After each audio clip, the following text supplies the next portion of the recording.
Deep within a frozen bunker, buried in the snowy wastes of Siberia, there lays a final message left by Dr. Julian Adeniskovsky, or Alden for short.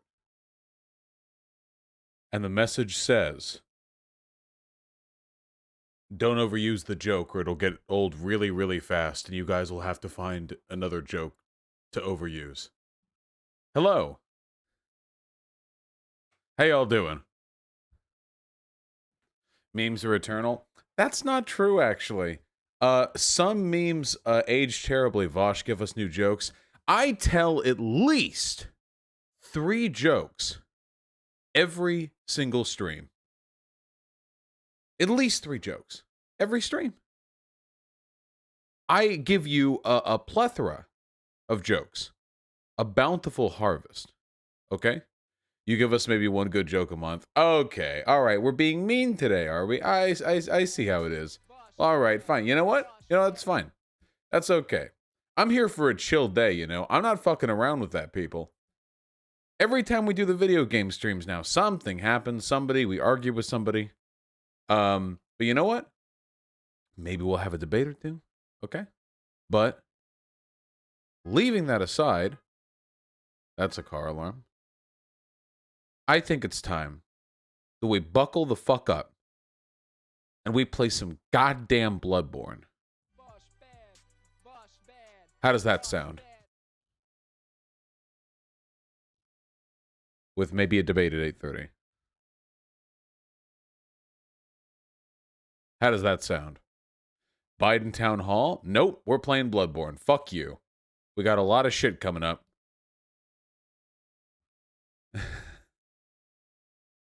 8:30 your time or my time? What the fuck do you mean? Your time? What the fuck is your time? 8:30 my... Oh, you mean my time? Do you... Wait, I'm sorry. Hold on. Wait, Vaj, do you calibrate your time to my specific time zone, or do you use your time zone? What time zone? Okay, hold on. I feel like I'm short today. Vosh, did you hear about this? I don't know. Let's click on this and find out. Court says Michigan cannot count ballots received after Election Day. Yeah, I heard about that. Love it, baby. Love it. Love that shit. Absolutely. Got to get that shit in early. Them's the rules. Let me get the PS4 set up. Oh, baby. Oh, I'm excited. I'm so excited. We're going to get so much done today, people. You're not going to believe it. Oh, man. Did you hear about the Irish Supreme Court decision that Subway bread has too much sugar to legally be considered bread? That's kind of funny considering the fact that it tastes, like shit. Yo, Vosh, there was a QA on our chat. Well, if we can debate a person, we'll find a person to debate. Hold on 1 second. Let's get the whole apparatus up. Are we going to get blasted with PS4 waiting music? There we go. There we go. Oh, yeah. Yep, that's the noise right there. Yep. That is a volume. That is indeed the volume that it is at right now. Okay, hold on. Let me get this working properly. I'm still a little bit rusty on the PS4 stuff. Got that. Nice. Trump said at a rally today he wants to be president for 12 more years. Trump's not going to live 12 more years. Are you fucking kidding me? Are you memeing and creaming me right now? Are we being real? Vosh doxed. Let me get the thing. Hold on.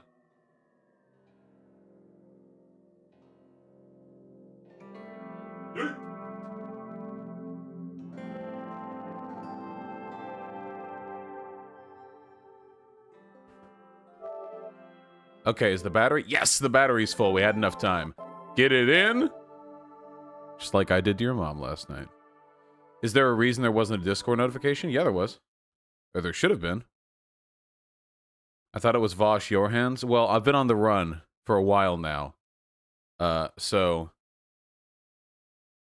I have multiple names. Multiple aliases. Yeah, Kabocha. That's pretty much the future of all of America if we let Trump win again. Just a non-stop cavalcade of fascists patrolling your town. Not good, people. It's not good. There we go. Got everything working nice. Let me close the window because car alarm.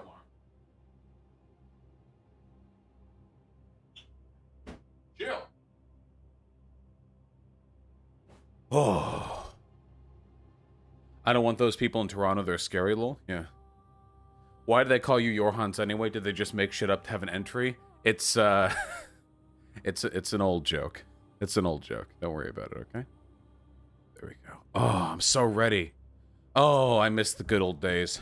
I'm not even gonna look at viewer count today. We're just gonna play some goddamn Bloodborne. Oh. Oh, yeah.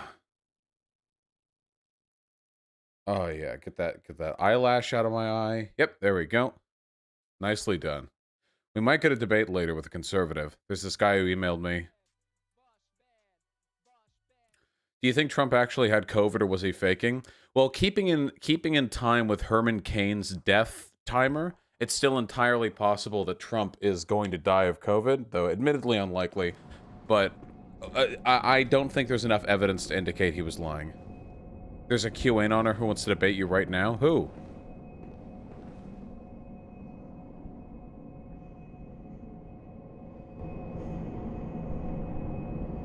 There we go.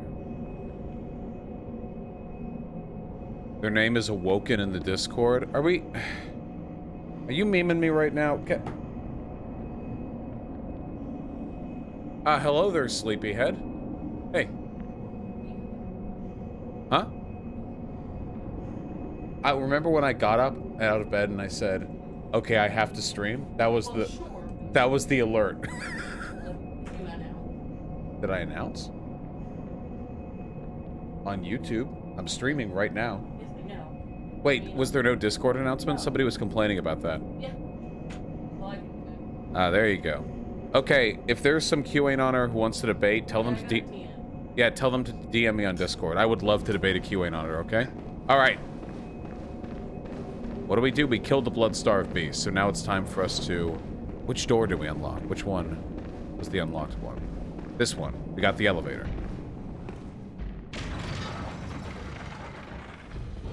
Where's JFK Jr.? Nothing bad ever happens to the Kennedys.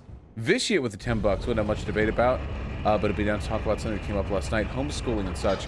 I appreciate the offer, comrade. I think I saw messages from you, but I don't really go for that. Debating stuff like that at the moment. I'm trying to focus my content, get back to debating the conservatives, and to be honest, not much else. And I stand by that for now. Thank you, Victor Magnus. Me too, Vanilla Fender. I just don't like homeschooling as a concept very much. Whoa!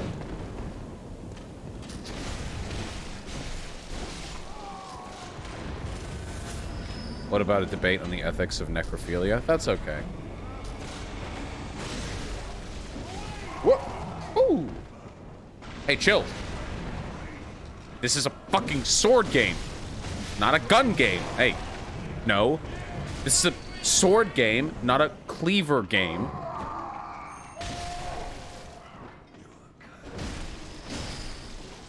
They gotta know. They gotta learn. The umbilical cord is somewhere in this area. Gotcha. Oh, hello.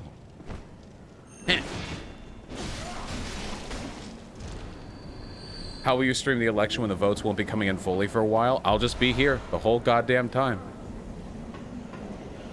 Is it okay to have sex with people who feel dead inside? I think if you're going to, that's fine, but you should be nice and you should maybe help them out a little, you know?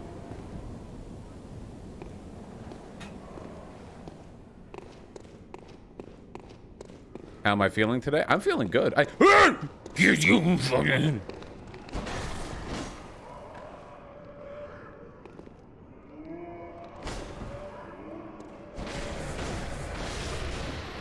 There we go. Nice. Twin bloodstone shards. Absolutely. Woo, baby. 538 has 12 to 87. Yep, we're up to 12 to 87 now.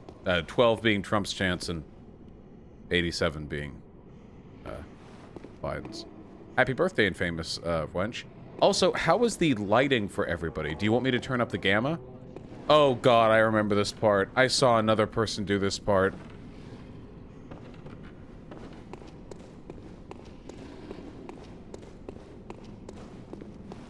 Well, I'm in for it now. Did I see the clip of Hillary from Hulu? No, I don't know what you're referring to. Heal first? Oh, I know. Don't worry. Hold on.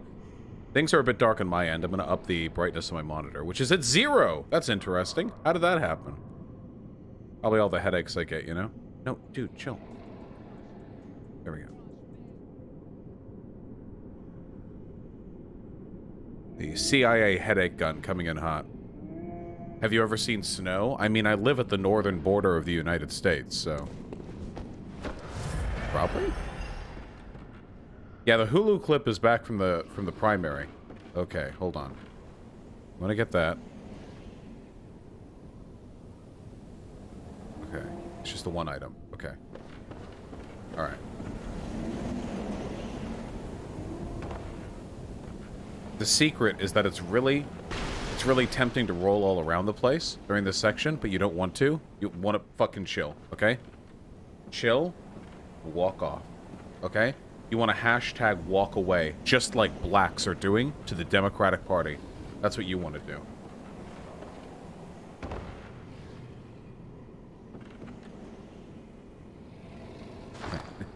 Wait, what is this? I asked a guy to debate you. He literally said you were too smart to debate, suffering from success. I won't ever debate Vosh because he's smarter than me, and even if I'm right, I will seem wrong. Vosh is so smart he could debate most people against his position and still win. He's also wrong in my opinion on the Kyle situation, akin to the Destiny debate. Aw, well that's nice. That's really sweet of them. I appreciate that. Is this really just 2K viewers dead stream? Yeah, it's a dead stream. Oh, baby. I need it. Because... Top hat acquired. Because due to the ethics of necrophilia, a dead stream means you can't fuck it, so I won't fuck it up. Okay. Okay, we're going further down.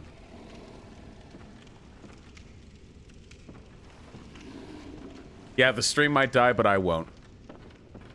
Do you feel bad for Shu with all the alt-writers in her DMs? I don't think Shu has open DMs, so I think Shu... I don't think Shu has the alt-writers in the DMs. I think Shu has the alt-writers in the fucking notifications.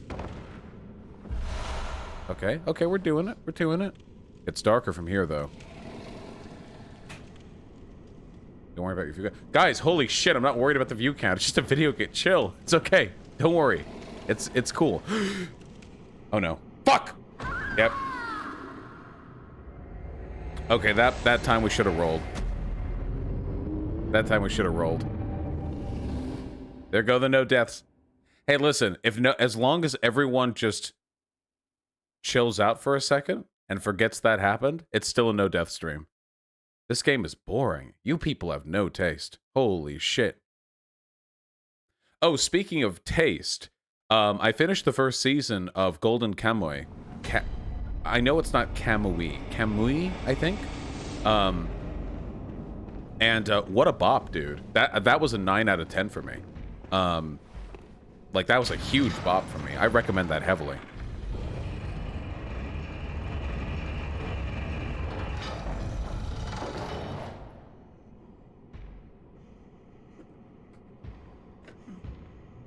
Have I watched Death Note? Yeah, it's overrated. It's still okay, but it is overrated. Kamui means Ainu in the Ainu language? Yeah. I mean, because Kamui would be K-A-M-U. I keep forgetting! Have you played Return to the Obra Dinn? Yeah, for sure.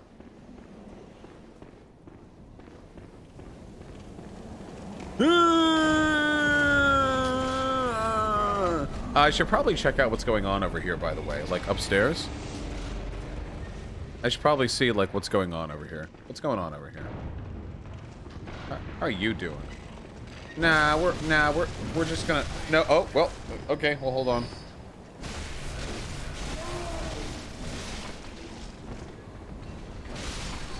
There we go. Nice. Yeah, Molly Who, after the election stuff is over, there's a lot of stuff I really, really want to do. Have I watched Promised Neverland? Yep. Not read the manga, though.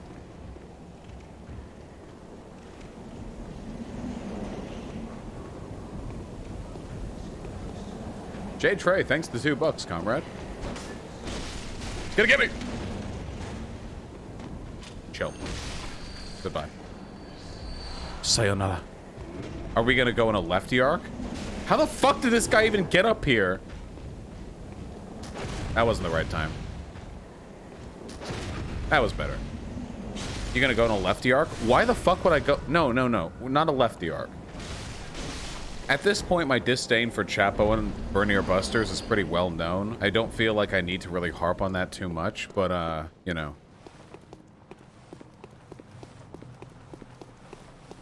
Sorry, Comrade Yamada. We'll stop telling people to vote for Biden once Biden is nominated President of the United States of America. The sky and the cosmos are one. Cool. Is that a hint for the umbilical cord? Oh yeah, I heard that the Labour Party in New Zealand just fucking owned ass in the election. Flamethrower. Damn.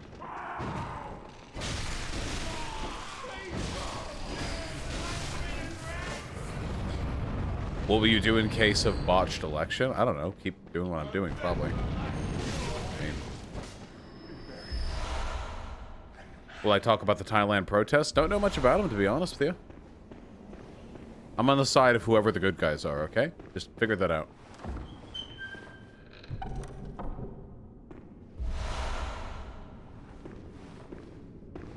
What do you think these MAGA Zoomers will become after the Biden inauguration? Neo-Nazis. Happened to Nick Videos, didn't it? Oh, this is like a whole other area. Oh, well, maybe it's not.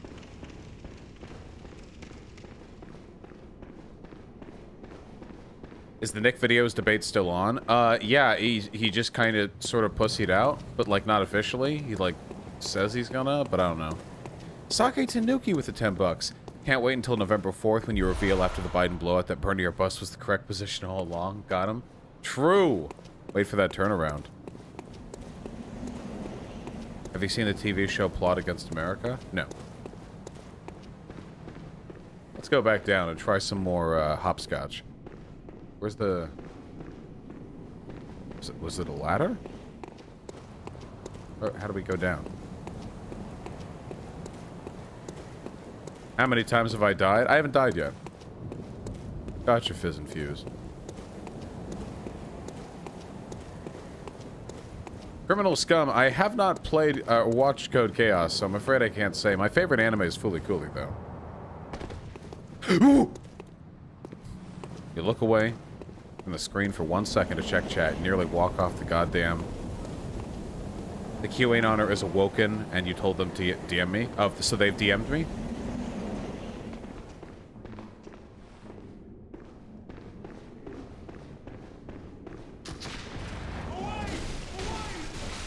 The name is awoken. Alright, let's do that. Hold on.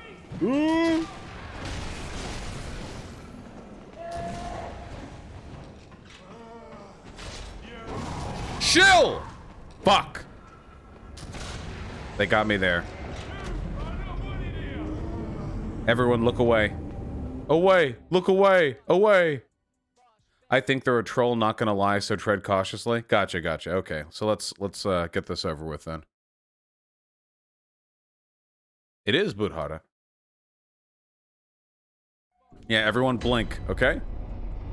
Yeah, Mothman, congrats on all of the praxis you've done. Alright, let's take a look real quick.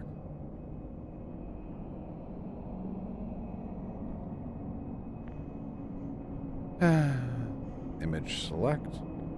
Display port. Awoken. Give me 10 minutes, they say. But it's been 10 minutes. Alright, voice call we do.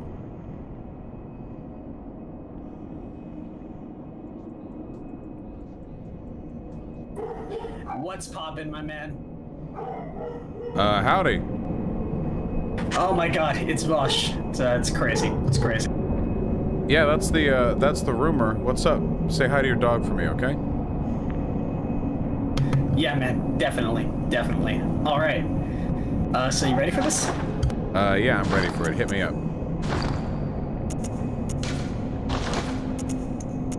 All right, bro. So basically, what I'm here to tell you is that there is a cabal of pedophiles ruled over by Hillary Clinton, right? On top of the world, right? And they want to reduce the world's population to what's essentially 1 billion people. Because through doing this, right, they're going to be able to have more control over the world's resources. And more importantly, they're going to have a ready supply of children and other commodities in their like little satanic cult You know, thing, I can literally hear your smile, right? Bro, I don't know what you're talking about, right? I mean, I'm I've just talked to here like hundreds and hundreds of conservatives. I can tell when the person's smiling when they're talking to me. Like I'm smiling right now. Can you hear it? The up tilt in the corners of my on the corners of my lips means that I end most of my sentences on a high note. You hear? You know, I think that's a very, very interesting observation. But I think, you know, I think you're trying to censor me. I think you're part of the establishment. I think you're part of the liberal left. All right. Get your ass out of here before I do it for you and have to alt-tab out of Bloodborne. Well, you know, with the rate you're dying, might serve you to take. And that's enough. About figured.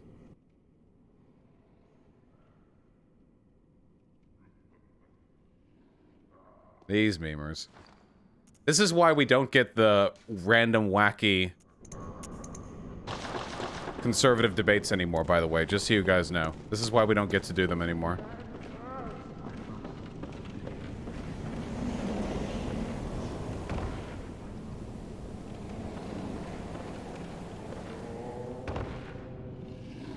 Soiled it! Appropriate.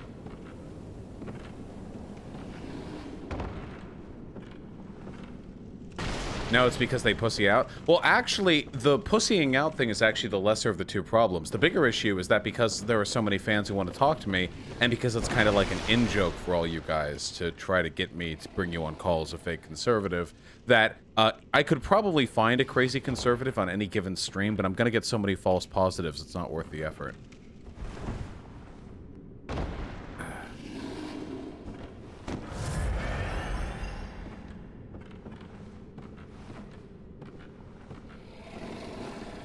We love you, Awoken. I know you're watching right now. Stay strong, okay?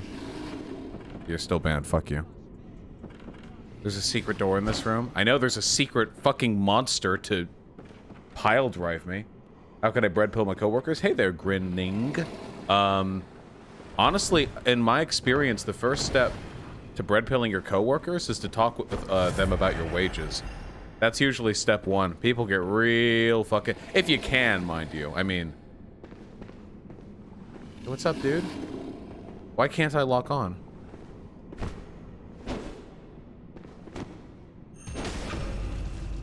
Sick! Now I can. Oh, you tried... Was that a fucking dodge roll? Did you just try to dodge roll on me, bro? Bosh, I'm not a super crazy Q baby or anything, but I definitely think you're wrong on loads of shit if we want to chat. What do you think I'm wrong on, my dude? Like we can, You could disincentivize it by imposing a permaban on all platforms if a fan pulls that on you, so you only get the legit nut jobs. I'll probably have to be harsher over time.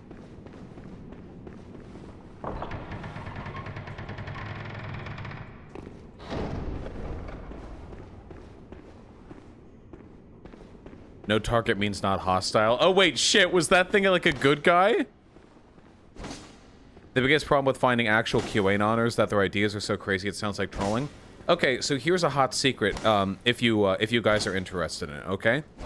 People who actually have crazy beliefs usually know that they're operating outside normal discourse, so they try to disguise the insanity of their beliefs by presenting them in a way that decreases the likelihood of them being rejected immediately. So if a person comes in and they just immediately and confidently start reciting the top Wikipedia talking points for a given idea, like completely straight-faced, or so they would like to attempt, it's generally an indication that they're BSing you. Sake with the 10 bucks. Considering they released the base Castlevania collection on stream, will it ever get you to play the old OG horror game with the amazing music Rondo of Blood? I have no fucking idea what Rondo of Blood is. But Castlevania is pretty dope.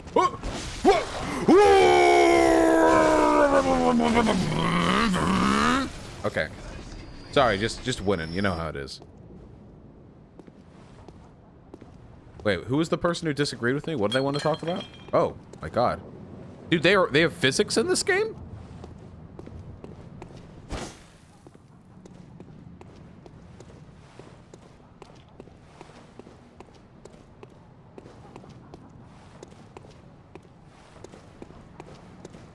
What's your take on the Merrick drama? With the Merrick Savvy thing, I generally don't like to comment on drama that I don't partake in because I don't really know what happened.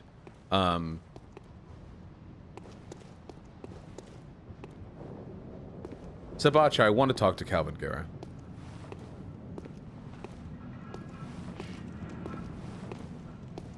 No! Well, you're a holy shit, you have a lot of health. Bagman! Bagman! You hurt!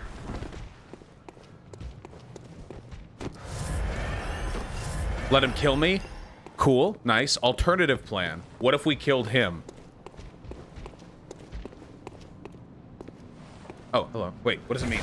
Whoa! Magic. He's got magic in that bag, huh? Can I perhaps entice you to be lured into an area where I could roll around you? Guys, stop.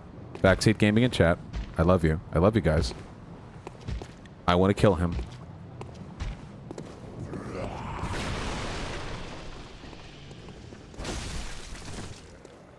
What? What does this mean? Absolutely nothing. Get out there and vote. Whoa. Whoa.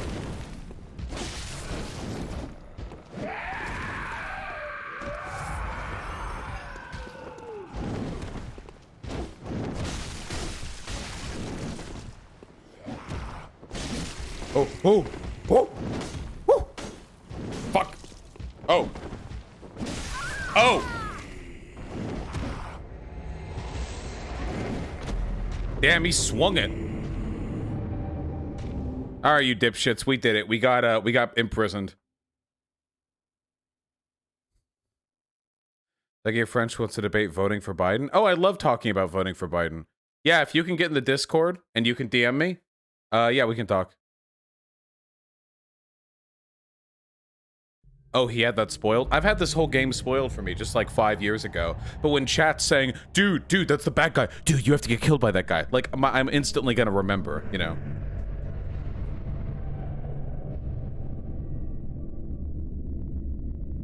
Wait, hold on. Wait. Is it vote? Wait, you disagree with me voting for Biden because you'd rather vote for Trump, or you disagree with me voting for Biden because electoralism is gay? Which one?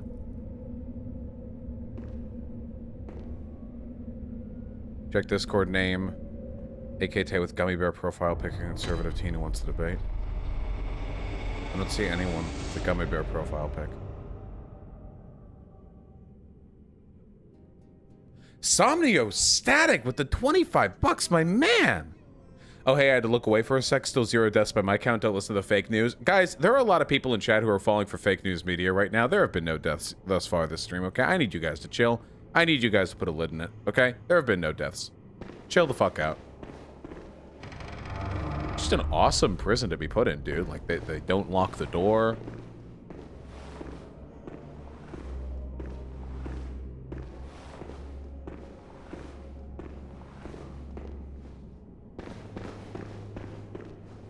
Also, this doesn't count as a death. It counts as a warp, okay? Madmen toil surreptitiously in rituals to beckon the moon, uncover their secrets. Yeah, the moon is a pussy or something. I've seen the boss fights.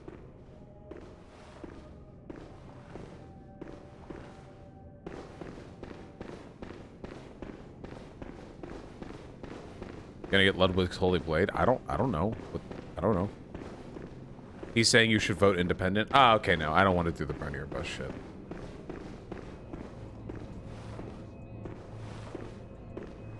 Hey, Absent TV, thank you for the $5. You think I've skewed priorities and are overly focused on Biden? The only reason I focus on Biden is because there were so many fucking 30 IQ lefties who make this an issue.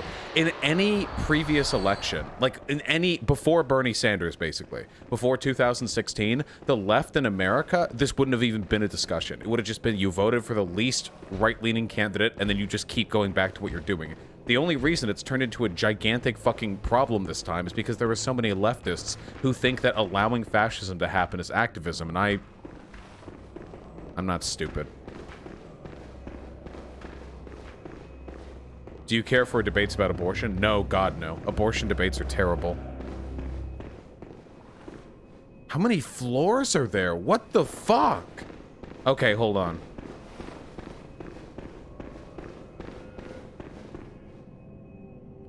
Is that a bag boy? I think that's a bag boy. So those guys are really tough.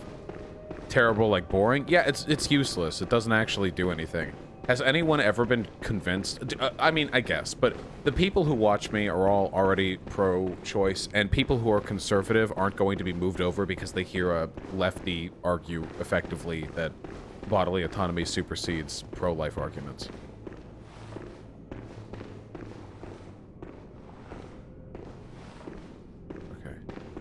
Is there one down? Oh no. In the name of the healing church. You're not gonna fight me, are you? Of this horrible dream. What?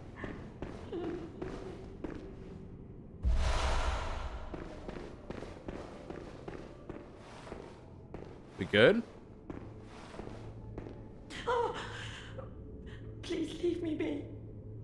Don't take me, please. I won't. Oh, please, dear God. Well, absent TV, I took the cum pledge. I'm not arguing with those lefties anymore. I'm not doing the burn to your bus shit anymore. Very true, Sake. There's always Xenu, isn't there? Thank you, comrade. Flea, thanks for the $5. Finally switched from that slow-ass axe means 0 deaths by my count. I like the axe, okay? I'm fond of the axe, thank you. Oh, please leave me be. Don't Oh, take me, okay, man. please. Oh, Do you use a Wacom tablet for online art? No, I do all my drawings traditionally, and I color them digitally. There's just nothing in here? This is just like the sadness room? Yep, I'm only seeing sadness in here. What, by mouse? Yes, I color with a mouse.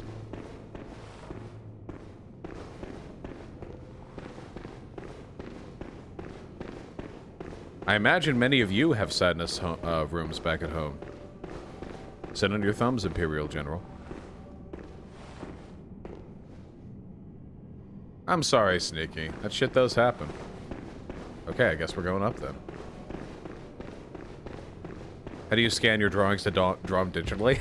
I'm so lazy, dude. I have a printer and a scanner. When I want to color these images digitally, you know what I do? I take a picture of them with my phone and up the contrast. So it's just black ink and white paper, and hello!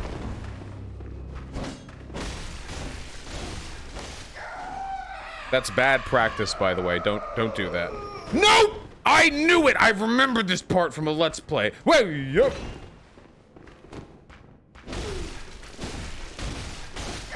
Chill. Hey, Meow, I have multiple tablets. I just don't use them. I'm lazy. Have I commented on the BJG and Chomsky podcast? Yes, I have. Maybe a Soviet ball. Didn't a friend in high school introduce you to art? Yeah, basically. Okay. How many of your viewers do you think don't live in the U.S.? Well, I have YouTube metrics to give me an answer to that one. It's about 50-50. 50 in the U.S., 50 not in the U.S. Most of whom are in Canada, Germany, and the United Kingdom. And Australia. I did funny rhetoricians. Pog. Sake with the $10. What do the base Gas and Vosh song and the base Lefty streamer have in common? Josh Gad, Vosh Vrad. True! So 50% of your viewership doesn't matter? Well, I mean, it depends on whether you're going by, like, morally, in which case they don't, or, like, culturally, in which case they don't. Are there really 2 bag boys? I can't... Okay, just You know, I'm pretty gung-ho usually with the challenges, but I have a feeling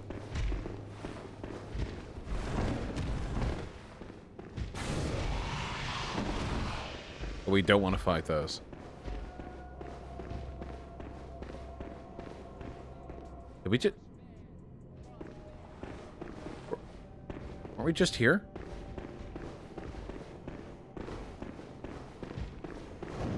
Hey! They were easy to parry? Are they now? Can we get just one? We cannot get just one. You know, we'll investigate that later. Like, maybe after we get a lantern.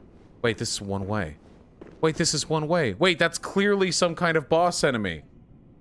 Well.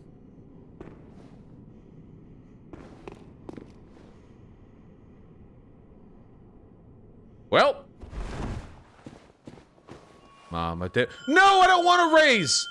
Get out! Stop! I'm not a pussy. Where's the not beckoning bell? Fire to end ongoing. Silencing blank. Goodbye!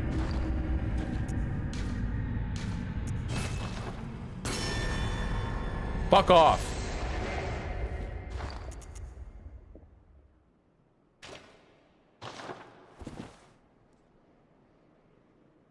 There we go.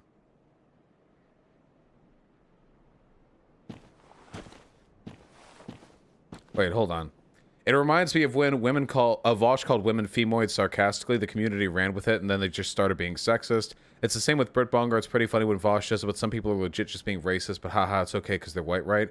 Okay, making fun of British people isn't racist. Okay, it's based. In all seriousness, like I have never actually seen, like never once, people actually being cruel to British people outside of the most milquetoast jokes about British stereotypes. I mean, you can say that Britbonger shit's like annoying, and that's totally fine. But I don't know if this comes from the same like inherently harmful place that that like racism does necessarily. I mean, you can be annoying with the anti-British shit. That's totally fine. Like that's a thing that can happen, but. No, maybe go for it. Okay, people. Let's fucking go! Ugh. Wow, you're way bigger up close. Holy shit, that did no damage to you. Whoa! Okay, that's a whole thing you've got. Whoa!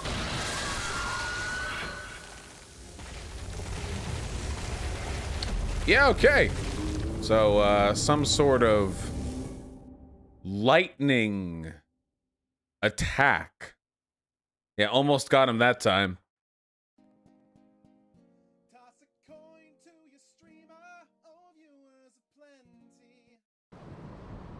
The real boss fights the camera angle? Well, that's how it always is with the big bosses, isn't it? I was so close to a lamp before, then I guess we'll just have to find it.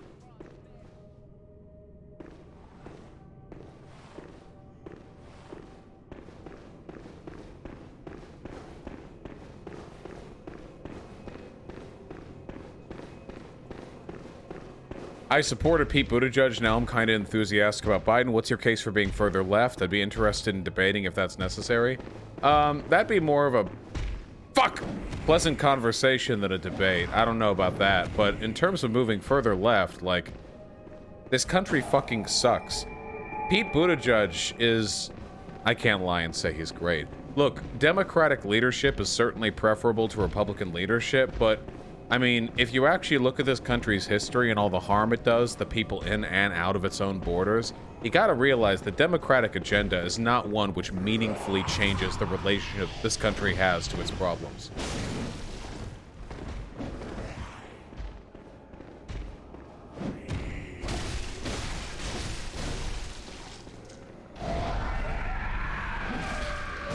Oh! Oh! Oh! Okay!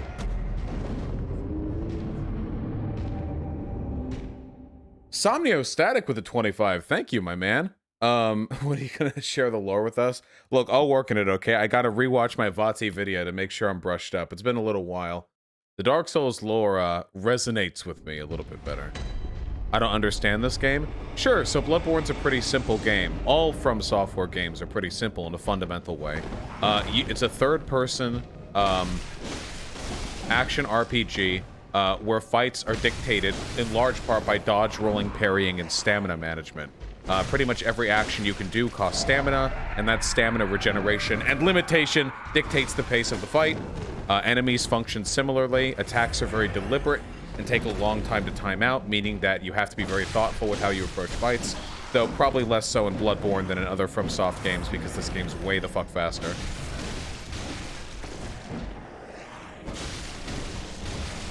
Oh.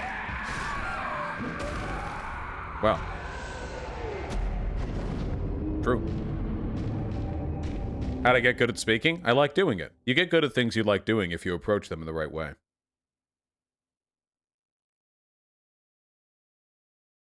Should I have come here with more weapon upgrades? No, you know what I should have done? I should have kept the axe. Why am I using the saw? I like axe swinging. That's the problem.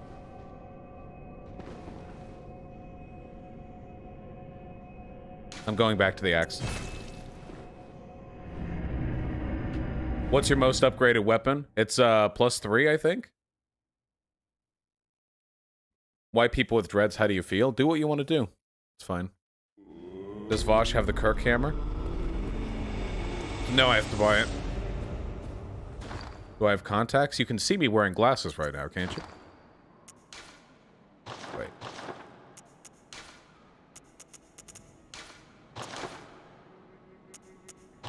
Gimme.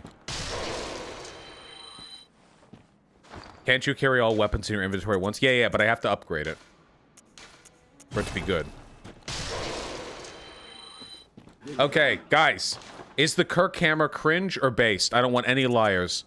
If you lie to me, I'll ban everyone. Oh, hello, Ludwig's Holy Blade. Getting a lot of based.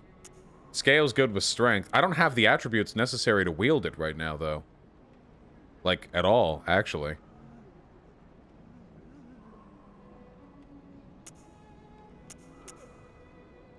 Holy Blade is easy mode?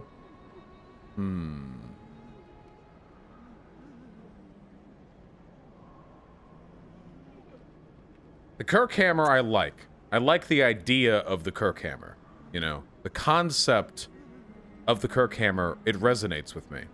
However, I need a lot more skill and strength. Well, I need 4 more strength and 1 more skill to be able to use it.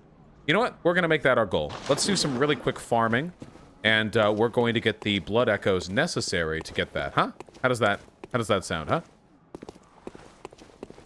Okay. We can get it, where's the doll?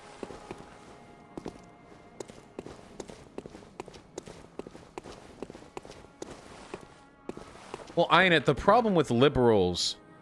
Wait, accept friend request from AKT, they're a conservative kid who wants to debate? Okay. Oh, alright. No skin off my bones. I have no friend requests pending from anybody named AKT or otherwise. So we'll have to wait on that. Where's the doll? I didn't kill her, did I? No, I didn't kill her. Oh. Hello. Welcome home, good hunter. What is it you desire? Very well. We can get this up pretty quickly. Yeah, we can get this up pretty quickly. AKT just... AKT 856. Okay, fine. AKT...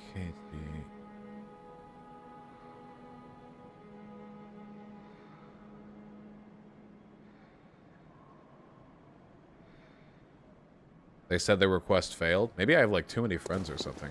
I accept debates from all these people, you know? Okay, let's go farm up just a little bit. We'll come back, get the Kirk hammer, and then we're going to slam ass, people. We're going to slam ass. Asses. will be slammed, frankly. Guys, which route that is currently available is going to give us the best blood echo farming?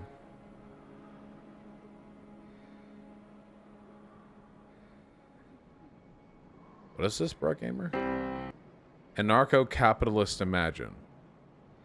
No, that's okay. Thank you, though. Cathedral Ward, I believe. That makes sense. It's slow, but it does a ton of damage. Well, that's the weapon. That's the type of weapon that I like. If you guys remember my Dark Souls playthroughs, I would tend to go for I would tend to go for big, heavy weapons. They said they got it and are DMing you. Okay, sure. Yep. All right, let's do the damn thing. Game's gonna be loud for a sec.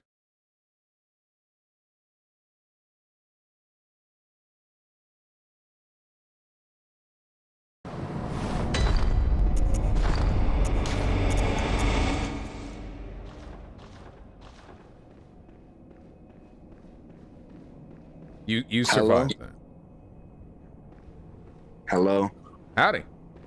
Hi, how are you? I'm doing wonderfully. How about you? I'm good. I'm trying to fix my Discord right now because it's like I'm on my phone and I'm trying to it keeps saying update failed on my PC, so I'm not sure what's going on.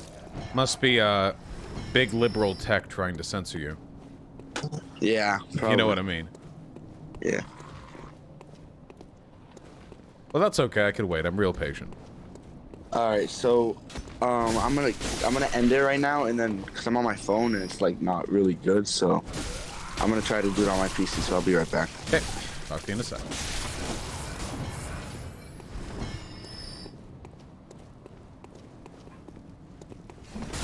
Dude, you can't swing in a big arc. That's fucked up.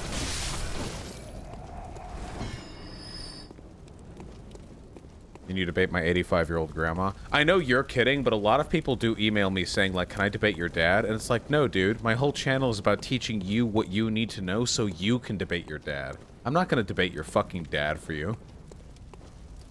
A lot of people give me that, can I bring my friend on? They've been watching a lot of Steven Crowder. Like, but the whole point of my channel is to imbue you with the ability to do that your own goddamn self. Bagman! Bagman! Bagman!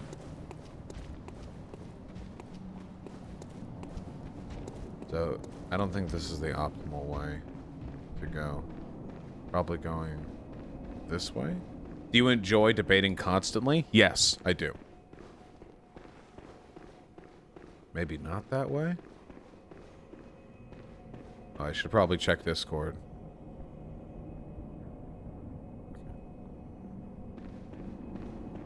We probably want this door. Yeah, here we go.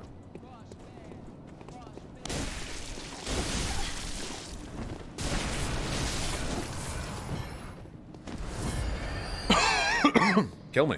Hello. COVID. Welcome. Did I debate in school? Yeah. I mean, occasionally. You know, now that I think about it, I debated in school from time to time, but not in like a debate club. Just the school, the coursework would require some sort of in-class debate. And I remember how frequently I would get saddled with debate subjects I fucking hated. For example, I remember this one vividly, okay? I remember I had to defend the position that Napoleon's rise to power was a good thing. We had to, so it was a history class, and we were trying to talk about,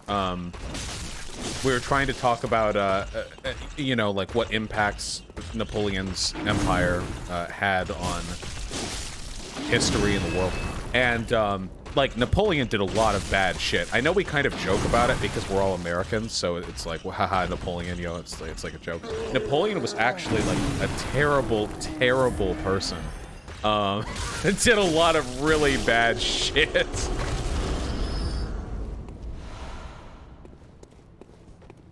Yeah, he was like really bad, you know? Oh, hello?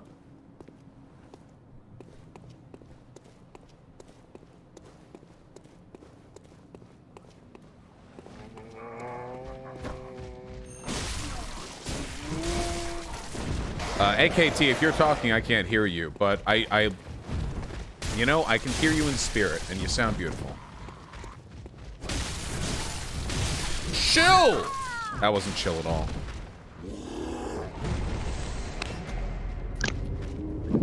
Hello?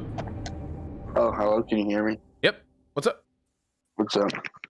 Not much. How about you? Pretty much the same as I was, Oh, you're getting some, mic feedback. Oh, okay. Oh my god, bro. Can you hear it now? Is it like what's wrong with it? Well, occasionally it makes some, feedback noises, and I can also hear your Discord noise. What microphone are you using? Like just like a regular headset. Interesting that I'd be able to hear Discord if you're using a regular headset. Do you have the noises playing out loud, like really loud? I mean, I think so, but how would I turn those off? I'm new to this. I'm not really good with this kind of stuff. That's okay. You don't do it for a job. Yeah. So you have a headset on. So you have earmuffs over your ears, and there's a microphone attached to that device, and you talk through that. Yeah. Okay. And the sound is playing out of your earmuffs and not out of the computer speaker.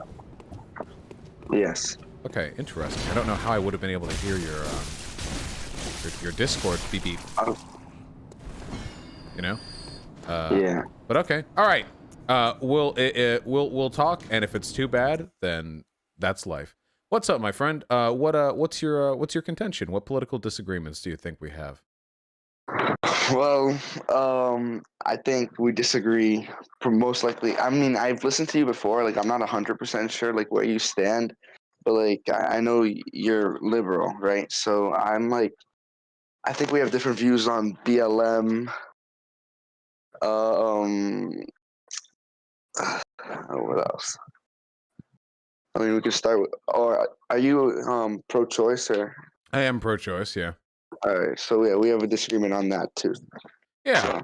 So. I'm quite a bit further left than liberal, but I guess when it comes to BLM, I would probably share the opinions of most liberals. Do you not like BLM? I mean, I don't exactly agree with it. So yeah, I mean, yeah, I don't really like BLM. Gotcha. What do you disagree with? Just like, so I've seen like all the riots and stuff. I don't 100% agree with that. So. Well, I sure, mean, but like, I understand where they're coming from, but like I just, yeah, I don't see like what's the point of destroying cities and burning them down. well, the riots are, I mean, no cities are being destroyed. It's, you know, usually if there is a riot, it's a very small contained thing. But the vast majority of BLM isn't rioting. It's protesting. I don't think most people will defend like the concept of the riots. They just tend to admit that's a thing that happens when there's great civil unrest. Do you agree with the protests then? The non-violent? I mean, I agree. Yeah, obviously I agree with the protests because like that's the way that they're gonna get their voices out. But like, I just don't see how you could support an organization that. I mean, like they've never spoken out like that, or the BLM organization have never spoken out against like those riots that are happening, and they never condemn them. So Well, because condemning them doesn't do anything. They're not caused by an organization. It would be like it would be like asking an organization to condemn serial killing. Like it's a thing that happens, but it's not really beholden to the interests of another group. You know what I mean? Yeah, I know what you mean. But so how could you support? I'm confused on how you could support something even though that stuff still happens. Well, sure, yeah. Same thing happened back during the civil rights era, you know? I mean, I assume you support Dr. Martin Luther King Jr. and such. I mean, yeah, obviously. Same thing happened back then. Exact same thing. You had protests. Protests were the majority, but every once in a while there was a riot. You know, they call them race riots, and things would get dicey, and people died back then too. And people would go, you know, like, how can you support all this violence and murder? Well, the gist of the movement isn't about the rioting. And very often the riots are caused by the police anyway, so it gets dicey as to who's even responsible for the bad things that do happen. But when you get right down to it, Martin Luther King Jr. was, ultimately pushing a vehicle for social progress, and social progress always requires a little bit of antagonism.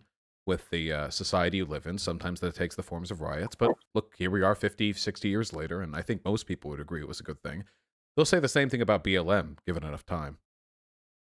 I mean, but I feel like back then Martin Luther King was actually fighting for something that was like which like the African Americans needed, which was like they really didn't have rights back then, you know. So Sure, and there are problems they face today. No, that's what they're protesting. I mean, everyone is equal in the United States. I mean, do you agree with me? Well, no, not at all. In the letter of the law, we're all equal. But in terms of like the actual lives we live and the experiences we have, God, no, not even close. So, yeah. Oh, no, you can continue. No. I was just going to continue. Go ahead. So I'm just, what was I going to say? So I lost my train of thought. No worries. I ain't going nowhere. So what exactly are they fighting for then? Like, cause you can't really change like the mindset of some like people. Cause I know what they're arguing against, which is like, I mean, what they're protesting against, which is racist, like the racist mindset of people. Do you agree with me? Well, I mean, back then, black people were literally second-class citizens, so they were probably protesting against that. I imagine for the most part. No, I'm talking about the Black Lives Matter movement. Well, for the Black Lives Matter movement, the protests are mostly oriented around police violence because that's a very spicy thing that people care about. It's very easy to get upset about police violence, for example. But the underlying issues behind police violence aren't just like racist police officers, though that's part of it sometimes. It's also stuff like systemic inequality, poor schooling, generational income inequality, that kind of stuff. And that stuff's harder to protest directly because how do you get like millions of people to go out and protest in the streets around the message of, if you look at an aggregate of a 60-year trend over familial wealth accumulation, black families in America experience a 12% decrease. It's much, much, much harder to get people out over that. So you get people out over the stuff people get angry about, the police violence, but the ultimate issue is fixing all those underlying problems. Oh, all right. Well, so by what's it called? By all those riots and all that, how is that supposed to stop like the mindset of those people? That's what I'm confused about. Because the riots don't. But again, the riots are like a very, very, very small part of BLM. That's just, the riots are a thing that happen with social unrest, but they're not like the goal of the broader protest. Yeah, I know what you mean, but so the protests in general. So I know that like the police system, like they don't just tell their officers to go out there and like mistreat black people, dude. Sometimes, Can I tell you a quick story? Yeah. In 1993, the year before I was born, so it was a while ago, but these things still happen from time to time. The police commissioner for the city of Beverly Hills, which is where I lived for most of my life, was actually fired because late one night, he went out on the dispatch radio and he said that he'd buy a 6-pack for the first officer to bring an N-word in. Didn't say N-word, of course. That's a little anecdotal, but fundamentally, there is a lot of racism in police departments, just like at a baseline level, But that's not the whole of it. That's just a part of the equation. I mean, again, that was also 1993, but I think times have changed. Well, 1993 was still after the Civil Rights Movement. Back in 1993, you could have also made the argument there's no racism in the law of America, and you would have been correct back then, too. But the underlying problems have remained. Well, like that story that you said, like that wouldn't happen today. Well, like because the officer wouldn't say that, yeah, but they might think that. So how are they supposed to control that? Like, how are you supposed to stop that? Well, one of the big issues we have is with the culture of the police. The vast majority of police officers are voting for Trump, which is a pretty good indication of whether or not a person's racist. Like much more than the average population. So we know that whatever we're doing to select for police officers, it's like attracting racist people, which is interesting. The reason for that, of course, isn't just because like cops are magically racist, but it's because the way our policing system is set up is kind of designed to fuck black people over. Sometimes it's just by coincidence. Other times it's deliberate. The drug war was literally started in an effort to control black people and hippies, which it did, you know? Drugs didn't used to be illegal in this country, like at all. You could just do whatever. And then back in the 1960s, you know, Nixon had a trouble with all these anti-war types, the black folk, you know, all these civil rights protesters. So you can't make it illegal to be black. That's not constitutional. You can make it illegal to light up a reefer or to, you know, to do LSD. And kablamo, you've kind of sort of circumnavigated the issue legally. I mean, yeah, I guess you're right, but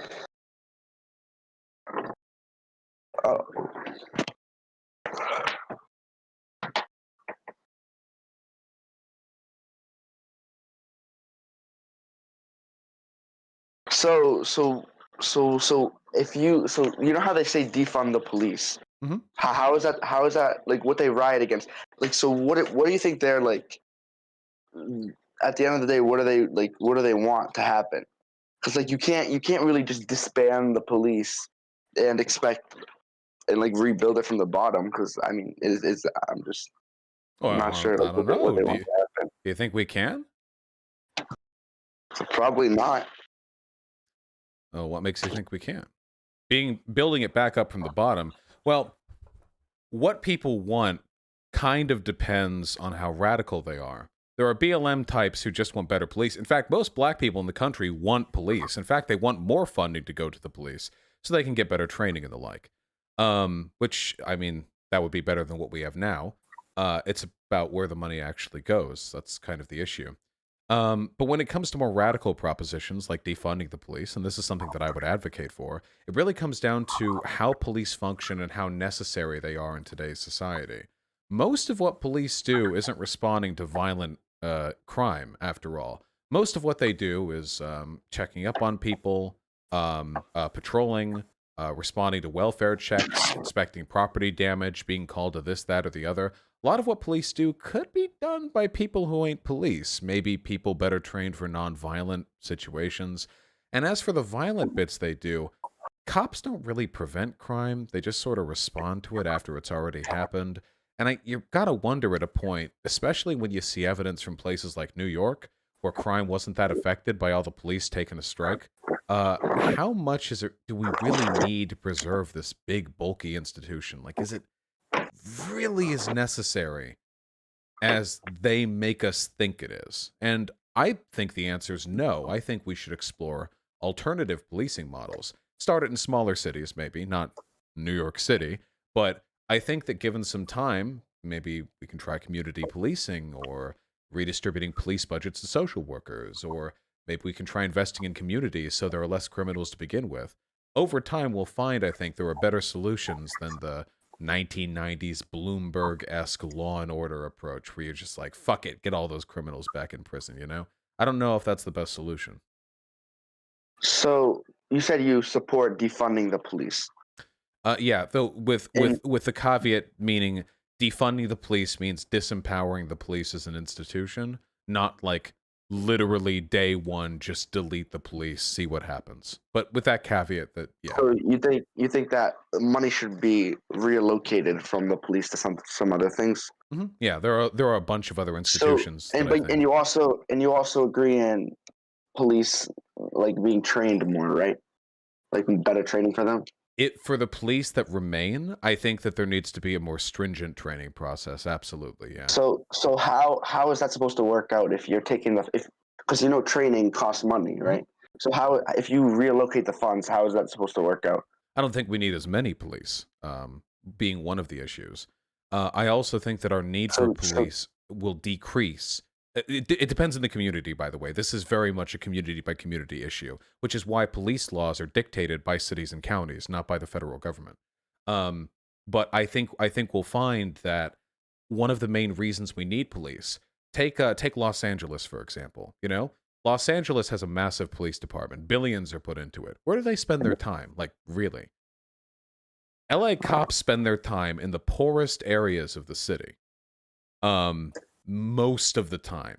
If you're walking around, you know, West Hollywood, there ain't many cops there. It's a wealthy area. If you're walking around downtown or East LA, it's like a military occupation. The only reason they need all those cops there, if they need it at all, is because these communities are designed in such ways to produce criminality. I think if we fix that big underlying disparity, we can get rid of the need for a big portion of those cops.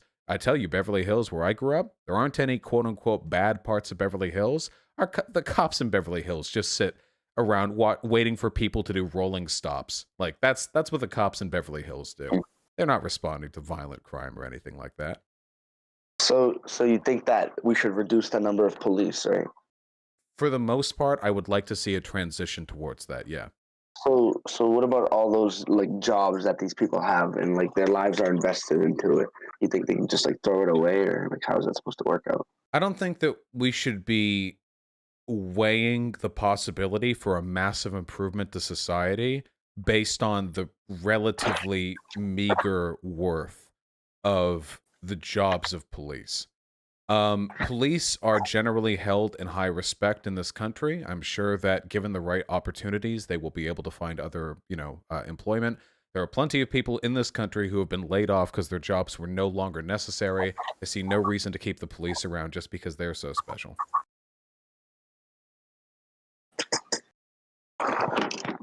Also, they're probably going to get a huge severance package. Have you seen how much money tends to go to police severance packages?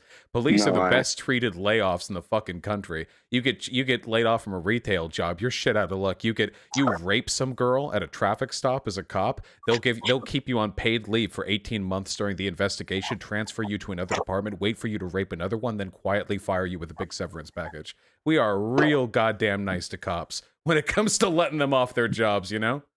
I could agree with that, but also, like you were saying that, like, getting rid of, like I said, like, they're gonna lose their jobs, like, and you said that most likely they'll be able to get their jobs back. But what about the people that won't be able to get, like, their lives back to, like, how it was? Well, I mean, they're keeping their lives. The people who lose their lives are the folks who get shot by cops. No, that's not what I meant. I meant, like, after like getting laid off. They'll have to get another job. If they're given a proper severance package. And if they can't? Well, if they can't, then they'll be in the same position that tens of millions of Americans are in right now. I mean, that'd be unfortunate. We can do what we can to fix that, but we're talking about... So adding would help. So adding more people to that would help? Adding more people to...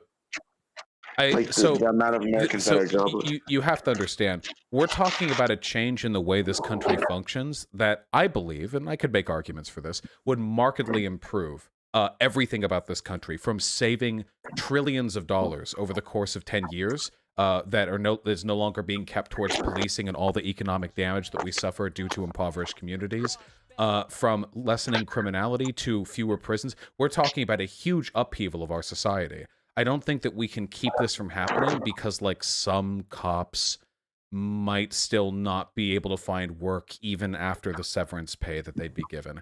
That would be like saying we can't possibly invest in building roads across the country because if we do, it'll make it harder for horse animal husbandry specialists to find jobs after they get laid off because people are into cars now, you know? Sometimes the wheel of progress turns ahead of those who have lashed their cart to the old way. Yeah, I guess you're right. I mean, no contempt or nothing. I know the left hates cops, and don't get me wrong, I do too, but I don't want to see these people all starving out in the street or whatever. I'm sure cops think they're doing the right thing. For me, it's just a matter of maximizing social benefit with whatever policy is viable. And yeah. I think that's possible to do. I mean, I don't think we'd be cruel to them or nothing. Yeah, I guess you're right. Do you want to move on to like something else? Like, I'm down to talk about like trans issues. Yeah, sure. I don't know. I don't get to talk about those that much these days now because of the election stuff. Yeah, go for it. Yeah, it's not really mentioned that much. Well, so you're like okay with like transgenders using the opposite bathroom, right? Well, I think everyone should be able to use the bathroom that they want to use, basically. So don't you think that will cause like some issues with like people pretending to be trans and entering the bathroom and harming others? But harming others is already illegal. So, I mean, Don't you think that will like I don't know, like um like happen more often if you let them use the like that bathroom? Because honestly, like, don't you agree with me that somebody could just like dress up as a female and then enter they could do the that women's now. bathroom and not necessarily, because like it's kind is it not illegal for somebody to do that? But it would be illegal to do that even if we let trans people into the bathrooms they prefer. If you're I harming feel like somebody, I assume you mean sexual assault or molestation. Then, yeah, yeah, yeah. that's illegal no matter what. I could go into a woman's bathroom right now and molest a girl, and that would be illegal. Or I could have a credible realization about myself, transition, do it, and that would still be equally illegal. I don't think that it. I don't think that it becomes more or less illegal. Like the harm is the same in either case. But I feel like it'll happen way more often. Why? Like, if a person wants to like molest people, like they're already setting themselves up to get so first of all, I have to clarify, because there's this idea about how like molestation works. Most sexual assault and molestation takes place amongst people who already know each other. The idea of like there's an epidemic of people getting assaulted in bathrooms is relatively uncommon. Because as soon as you do that, like, you're setting a ticking clock on the police finding you. If you do it in public, you don't have any you don't have any means unless you kill them. And I mean, how far criminal you want to get, sure, but it makes it way harder to get away with it. So the idea that people are gonna like think, okay, it's too risky for me to go into the woman's bathroom and molest that girl now, but if I spend 2 hours with the clothing, makeup, and wig, and then go in, I get 6 extra seconds of being allowed in there before I molest somebody, and I'm also a wanted criminal. Again, you know? Yeah, yeah, I guess you're right. Yeah, like, I mean, I guess I understand, like, on a base level, the concern, especially since there's a lot of fear-mongering about the idea of, I mean, they would call them transvestites here back in the day, like, you know, abusing women or whatever. But the data just doesn't indicate that's a thing that happens that much. If that was a thing that happened, like if there was a statistically significant increase in the abuse of people because of trans people allowed in restrooms, then I think there'd be something to talk about there. But the fact that as it is right now is that the opposite, keeping trans women in men's bathrooms and vice versa, actually does lead to a huge increase in harm against that group of people. Because while a trans woman going into a woman's bathroom probably just wants to piss and get out, a trans woman going into a men's bathroom is opening herself up potentially to a lot of violence, circumstances allowing, you know? Yeah, I agree. So yeah, I agree with you there. So don't you think that allowing like a transgender to enter the woman's bathroom would make like the American woman like feel uncomfortable? Or Possibly, but they said the same thing about black women back in the day. That was one of the arguments against desegregating restrooms around the turn of the civil rights movement. White women said that it would make them uncomfortable to be around the comparatively unintelligent and animalistic black women. That's what they said, you know. So, I mean, it may make them uncomfortable, but let us not gatekeep social progress behind the comforts of those who don't know what they're talking about, right? Yeah, I guess you're right. I mean, I get if there's like a sort of deeply instilled discomfort with some cisgender women around being trans women, I can understand where that can come from in some cases. Not a place of reason, but maybe like some intuitive concern. But I think the solution there is just better education, you know? If we can do that, people are less concerned. This all gets normalized. It's not as big of a deal anymore, you know? Yeah. Well, Do you want to debate about like I don't know, like you keep like you kind of schooled me, so I'm not schooling good you. I'm to- just it's good. no. It's good. It's I good don't to think of it learn. that way. I just like talking with you. That's all. I But yeah, I'm happy to talk about whatever you like. I don't really know anything else like to talk about. So The abortion stuff is difficult Oh, to yeah. talk about because it really comes down to like a. I don't think anyone's ever going to be convinced, personally, by like like a good abortion argument. You know, Yeah. this tends to be something that people have very deep and strong feelings about. But are there any other subjects you have in mind that you think we might disagree on?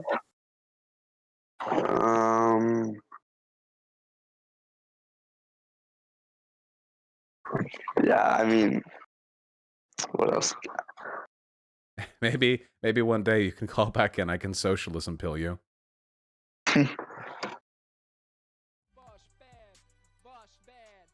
Yeah, I don't really know. There's really nothing else we could talk about. Gotcha. Do you mind if I ask a question or two about you? Yeah, go for it.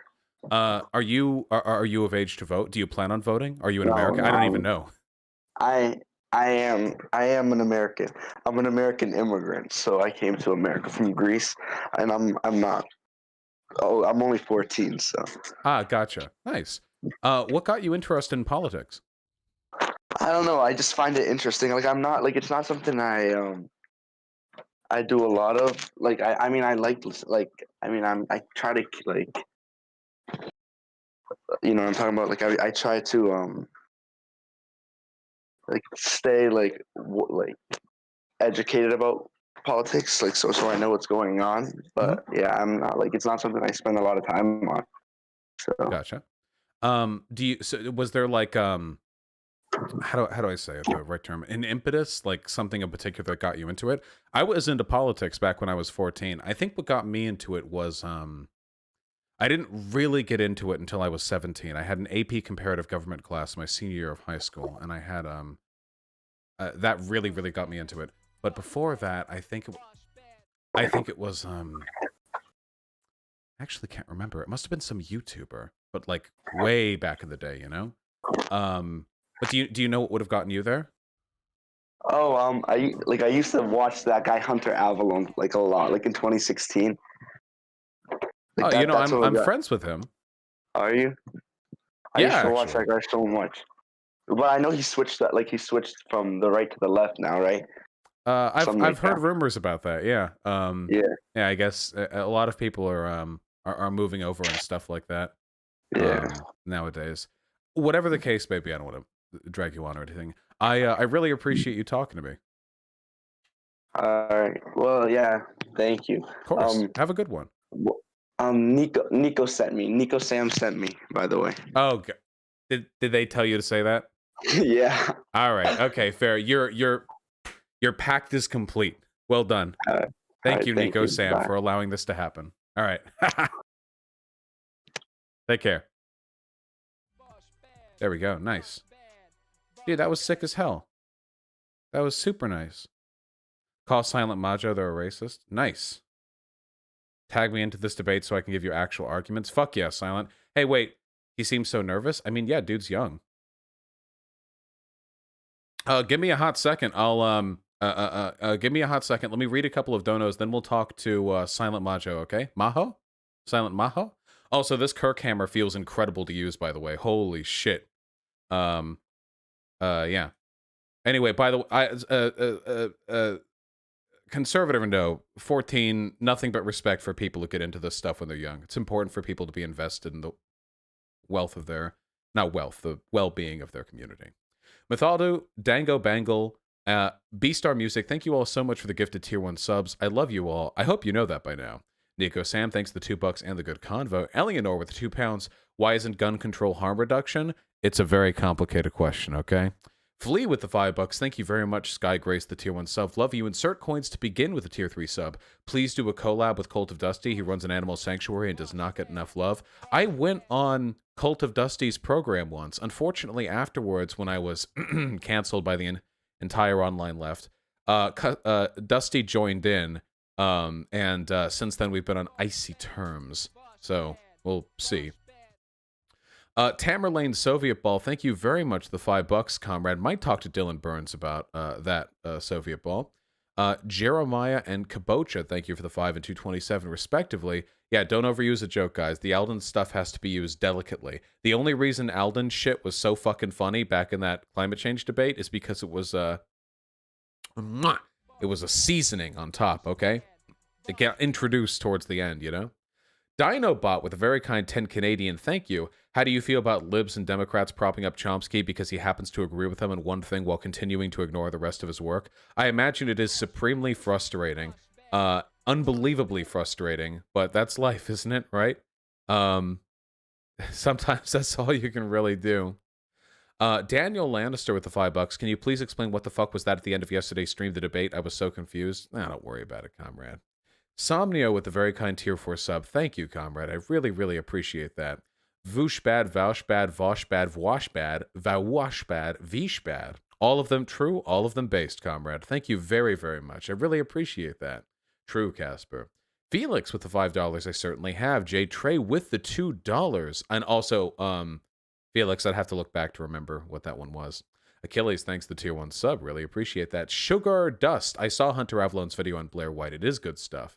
And I enjoyed looking at it. Vitiate with the $10. Oh, I saw this one earlier. Thank you very much. Let's just check a couple more donos, and then we are going to talk to that one guy.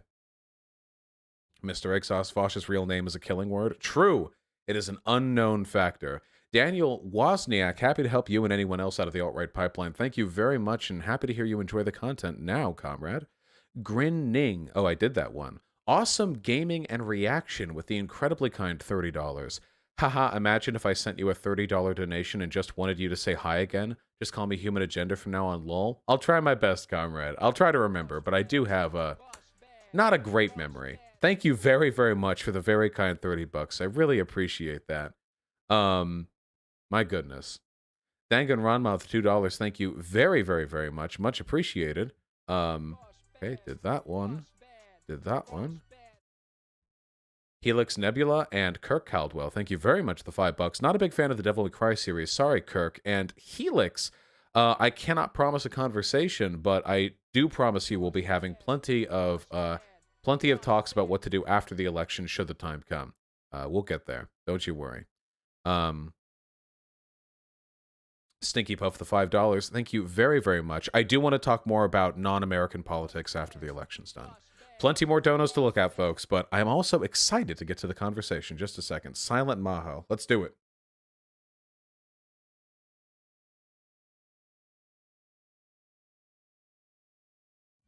I like talking to people who love black people. That's my prerogative, personally.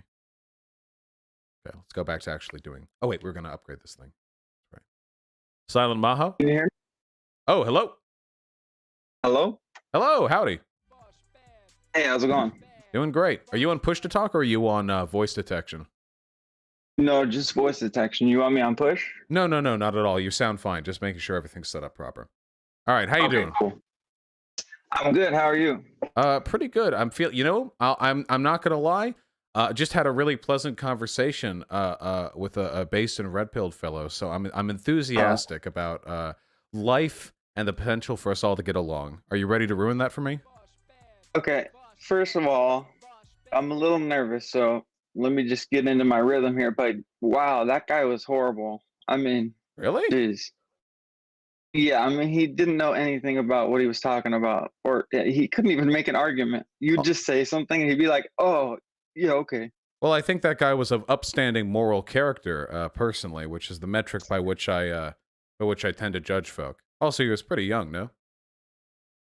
Oh, yeah, I'm not sure. It was just not a good political discussion, in my opinion. I'm sure you were happy to pull him a little closer to your side.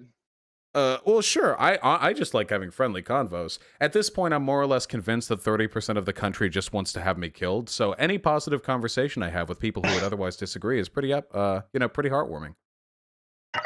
Okay. Well, hopefully I'll be just as heartwarming. Can only hope. You don't want to have me killed, do you? No, not at all. I enjoy listening to you. Okay. I don't agree feelings mutual. Thank you. Anything, but you know. Gotcha. All right. What do you disagree with? What's your contention, friend? Okay, so I mean, I disagree with a lot, but basically, when you were talking to him, you were going into BLM, and you said something that kind of boiled my blood a little bit because you said that cops are voting for Trump, or all cops support Trump, so that means they're racist. I think it's 82%. It's not all, but it's definitely way more than the like general population. Yeah. Well, I think the latter part is the bigger issue, because how does that make them racist? Well, I mean, if in order to support Trump, you either have to be racist or okay with racism, and I'd argue there's not really a difference between the two, No. personally. Well, that's not true at all. But first of all, police support Trump because he supports them. Because they're both racist. Benefit, feeds into itself, you know? No, they just benefit financially and otherwise from supporting Trump because he supports their unions. Well, Trump doesn't directly benefit any of the unions in any way. They literally just, it's like a circular virtue signal. Like black people will be like, hey, dude, police are racist. And Trump will be like, no, you're not. No, cops are the best. And cops will be like, while quietly lynching a black guy under the desk. Like, yeah, Mr. Trump, you're right. We're not racist at all. Thank you for believing in our service. And Trump will be like, yeah, you're very good. Like, it's like a big circle jerk, you know? But yeah, no, cops tend to vote Trump. Trump's racist. It's a big circle pit, you know? Well, maybe a little bit, but I don't think that police officers support Trump because they're racist specifically. And I think that them voting for Trump is specifically because he supports them, whether or not that's directly, through some sort of legislation, which it isn't, but he still supports them and publicly empowers them. Yeah, because they're a tool to hurt black people. Him.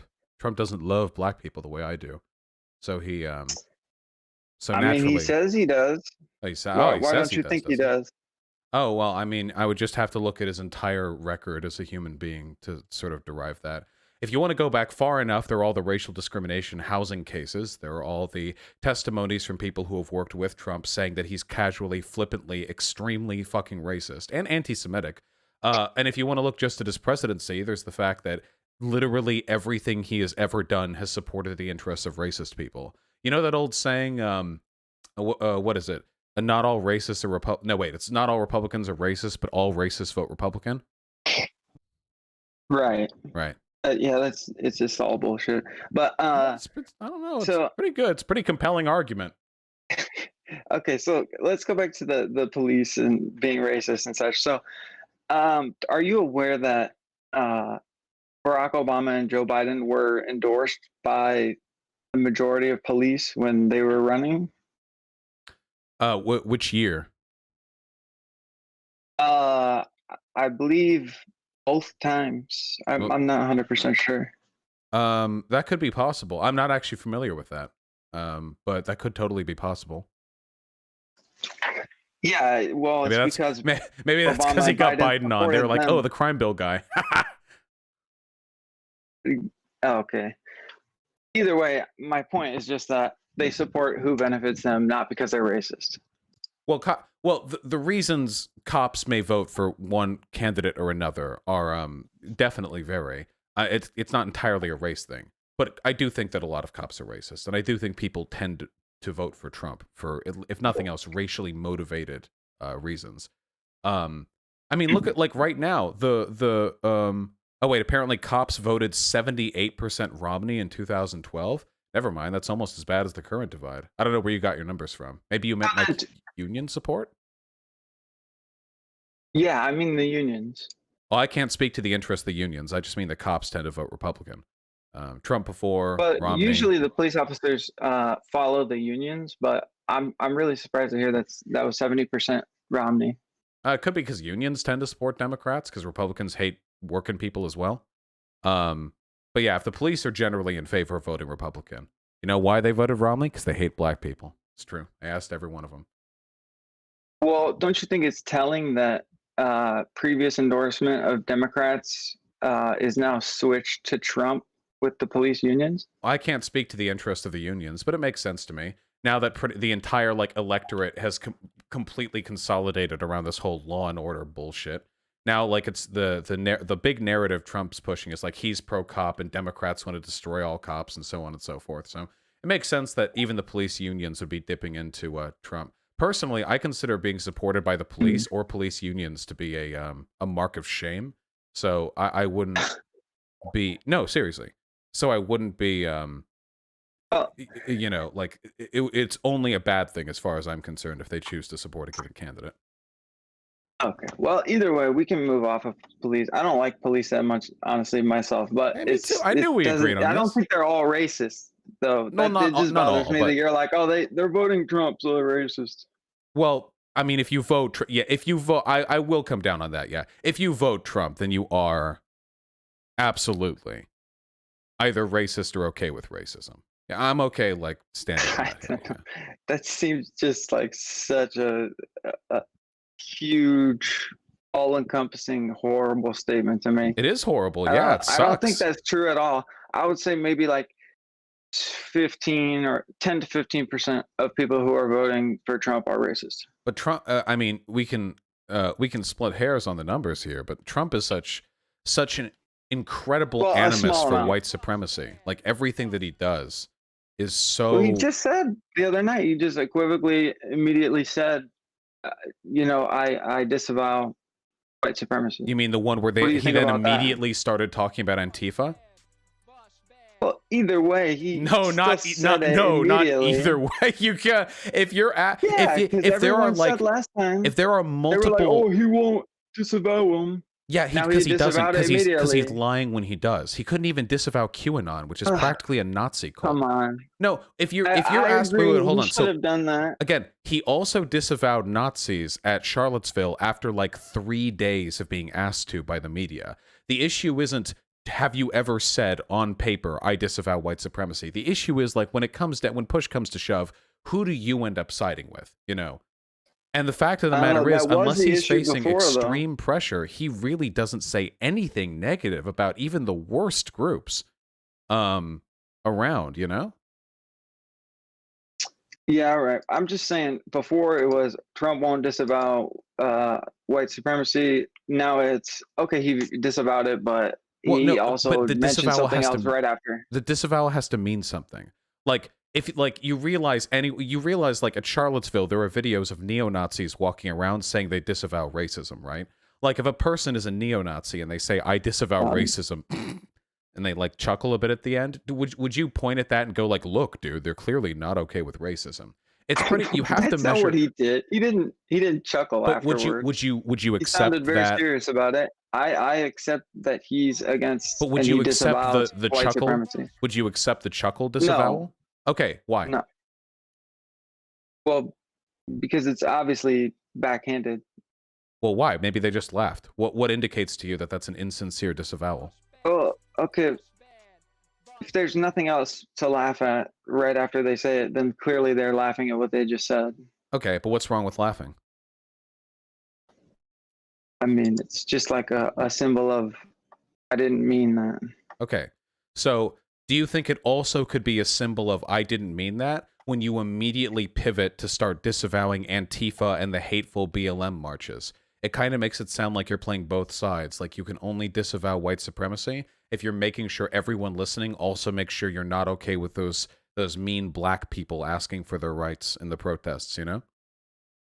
Like it kind of rings insincerity a little bit. Not to mention, like, he doesn't mind these groups at all. Like, the not disavowing QAnon is I mean, in any other presidency, that would be insane. Yeah, I didn't like that too much. I didn't like that too much either, but because he's fine with it. He's totally okay with QAnon. It was moved. I think he just wants their support, and not enough people know about them for him to benefit from going into it. I think everyone knows about QAnon. I just think that he's a narcissist and he can't disavow groups that give him support because he loves the support. I don't know. Maybe everyone under like 40 knows about QAnon. A lot. QAnon's most popular on Facebook, or it was until it was banned. That's where all the boomers are. I'm pretty sure most politically active people at this point are are aware of what QAnon is and represents. Trump certainly knows. Why would he pretend? Why would he lie? Just pretend he doesn't know Maybe what I'm it not is. as familiar with QAnon's. I'm not on Facebook, so maybe I'm not as familiar with their current rise to fame. But from what I remember, they started on 4chan, and then it was like pretty small for a long time, and just recently came out of the shadows, or whatever you want to call it. There are congressional candidates at this point who are supporting the QAnon crap. So we're like really deep into the media literacy thing here. Trump knows what they are. Trump is the president. You know, he gets briefings. So him pretending sure not to he's know what it heard of was. it. I'm sure he's heard of it. I don't think he's done a deep dive on what all of their beliefs are for him to disavow them. They're It's a lot Republican easier to say I candidates. disavow white supremacy, because pretty obvious what they believe in. The What only does thing QAnon believe in, unless you deep dive into every belief that their their bullshit beliefs are pretty includes. straightforward. It was explained to him by the reporter right there. The only thing he said about No, they are QAnon was not positive. straightforward. The only thing that he said about them was positive. He said, "I heard they're not into pedophilia. That's good." He said he celebrated them. He gave them a PR boost. Like, imagine if somebody was asked about the Ku Klux Klan in 1897 and they said, "I don't know, I haven't heard about them, but I heard they do like keeping the streets clean of riffraff, and I'm not opposed to that." Like, if I'm not wrong, QAnon has like 100 different conspiracies that they believe in. No? well, there's a general underlying narrative, which is that coastal elites and Democrats are engaging in a satanic operation to overthrow the President of the United States in a deep state war that Trump fights with his. I don't. I mean, it gets convoluted, but the gist of it is fucking loony. It's a Nazi conspiracy. It's not hard to disavow, you know, conceptually. All right. Anyway, we Just can move dicey, on from, you know. It's from do that you if feel the if dice? if you want. Yeah, I like I said, I don't like how he wasn't able to, but at the same time, I can kind of see why he wouldn't want to. Yeah, I know, because he likes the attention. Yeah, the QAnon cult. There are people in Congress right now. There are people in the presidential administration who have given signs that they buy this QAnon crap. I mean, if he publicly disavowed it, it would deprive them a lot of not legitimacy. What's the term? I guess energy that they've been benefiting from lately. You know. Mm. Yeah, I suppose so. I mean, I'm not too into QAnon, and I'm not too bothered by his statements there. So we can move on from that, unless you. No, go for it. I'm following you. You're the wild train ride. Okay. All right, choo choo. So BLM is basically a front for a bunch of Democratic candidates to get a bunch of donation money and benefit from the chaos that ensues. Wait, how? Do you disagree? Well, yeah, I'd say so. Front suggests some sort of nefarious intent. If you donate money to BLM, they give it to places that help black folk, and one of those places is the Democrat Party. Okay, so have you heard about all of the donations going to Black Lives Matter and where it actually ends up? Yeah, if it goes to Democrats, that makes sense. Those donations are supposed to end up in places that help black people. The best thing for black people would be for the Republican Party to be tossed into the sun. If it goes to Democrats, that's totally on brand, no? Totally on brand. Aren't like 90% of black voters already voting for Democrats? Yeah, so if you give that money to BLM, I mean, it's perfectly in line with their interests otherwise. It goes over to Democrats. So give 80% of the Black Lives Matter money to white old men who aren't really going to push through any legislation that helps black people. Oh, if they're Democrats, then just them not being Republicans helps black people, because those are votes that won't be able to go towards McConnell or Republican House measures. Even like by way of being they could be corpses, and it would still be a worthwhile expenditure. I would oversee tens of millions of dollars if we could get a stale piece of toast with millions of dollars that are getting donated to you. Well, because they do that too. They don't do that. Yeah, they totally do. Yeah. If you look at where the BLM donations go, a ton of them go to local operations. They go to bailout funds. They go to all sorts of fun stuff like that. I'm pretty sure that not even like a sixth of the money is actually going to the people that they're quote unquote fighting for. I don't think that's the case.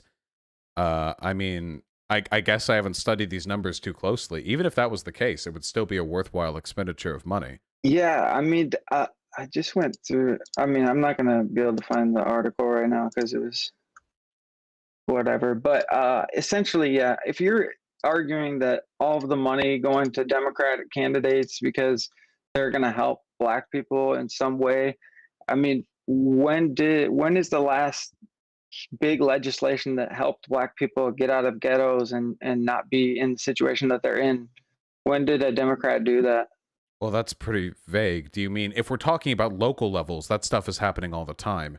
Depending on how progressive the district is, state senators and state congresspeople and what have you put a lot of work into doing that. If you're talking at a national level, the Democrats are markedly better than the Republicans, mostly by way of not being Republicans. Aren't Republicans constantly trying to cut welfare? If you listen to like Ben Shapiro or any of these other pundits talk, if you listen to even their politicians talk, they talk about how the Black family has been destroyed because welfare incentivizes the father to leave the home. So the only good thing to do for the Black community is to cut welfare and let them all starve or whatever they're going for. These people are psychotic. Having Democrats win is, at this point, it's not even a matter of Black empowerment. It's just a matter of ensuring their survival. I'm pretty sure like a Republican-led America into perpetuity would just be like like an open air concentration camp where like Black ghettos, people just wander around looking like Holocaust victims. It's pretty rough out there, man. Republicans got some wacky ideas about how to build a country, you know? Well, I would argue that the Democrats built the ghettos in the first place and got the Black people there, but Sure. Well, keep in mind, I don't care about the historical arguments. I don't actually like the Democratic Party. I mean, the Democratic Party's done plenty of terrible things in the long run. What I care about is who's going to do the good work right now. And right now, that answer is pretty obviously the Democrats. Also, LBJ, I mean, the Great Society. So. And okay, we don't have to go into all that. I mean, that's like way too deep for, I think, this conversation. But in terms of Black Lives Matter, so the first thing was the donations. The second thing that I would argue is horrible that Black Lives Matter does is that they have this like centralized leadership, but then like outwardly it's just like chaotic, and they won't like disavow the riots like the previous guy said. They Who disavows riots? never take any responsibility for their rhetoric and what it's causing. What rhetoric? What is it causing? What do you mean? What is it causing? The riots in the first place, all of the unrest that is happening is the unrest from is this caused leadership. by the police. All of the riots are happening in No. impoverished communities that have been suffering for decades. BLM didn't create the conditions for those riots. Also, keep in mind, there's a big difference between BLM the org and BLM the movement. BLM the movement, tens of millions of Americans have participated That's the same thing. Huh? It's the same thing. Well, it's absolutely wait. It's like, absolutely not. BLM the organization is a literal organization that has leaders and funding, and it's got official recognition. BLM the movement is just people out there marching for civil equality, and tens of millions of Americans have done that. Tens of millions of Americans aren't like BLM employees. These marches aren't being directed by anyone up top. They're sporadic. They're decentralized. They share the same name, but they're absolutely not the same thing. Well, okay, the Black Lives Matter movement was the original movement that the Black Lives Matter organization just slapped an organization on. Yeah, the organization was created to try to accommodate what they perceived to be the broader political interests of those who supported the movement, which I think for the most part it's done a decent job of doing. Like, for instance, I don't think it's done a decent job at all, and they seem to only care when like a very specific situation happens in which a Black man or woman is killed by a white police officer. No, the Black Lives Matter organization has actually been pretty thorough in disavowing police violence, even when it takes place against white people. Obviously, the Black Lives Matter organization is primarily interested in racial injustice. I mean, that does inform its prejudices, as we all have to focus on something. But I don't think I mean, you claim that they're like they need to like disavow what they've created. Like this very weird language to me. These riots are a product of social circumstances that they are most certainly not responsible for. Okay, so when people die, especially black people, because of these protests, because of these riots, and the reason they're rioting is because one person died from a police rioting because of officer. systemic racism. Also, most of the folks that die, people die in mass protests. That's just how it works. It sucks, but if you want to have, you want to never have a mass protest. I mean, you got to get rid of the civil rights movement. You got to get rid of everything. This is just the cost of social progress. It doesn't mean it's good. We should do everything we can to minimize it. But to go like, well, black people are dying out here in drought. Well, people are dying anyway, and they're of their own volition out there marching. That's their choice as protesters. They're part of history.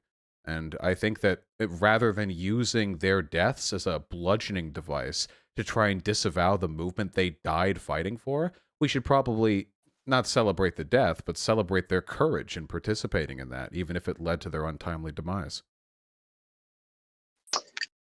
Yeah, it just makes no sense because they only push the agenda when specific people die to specific other people. And if they cared about Black Lives Matter, then they would care whenever a high or a large story comes out about a black person dying, not just when a black person dies to a white police officer. So you think they should go out and march if a black person dies of colon cancer? I mean, it's not just about black people dying. A murder, a big story of a murder. Well, they do though. No. Yeah, they do. First of all, you have to recognize there's a big difference between a murder from a police officer and a murder from another citizen.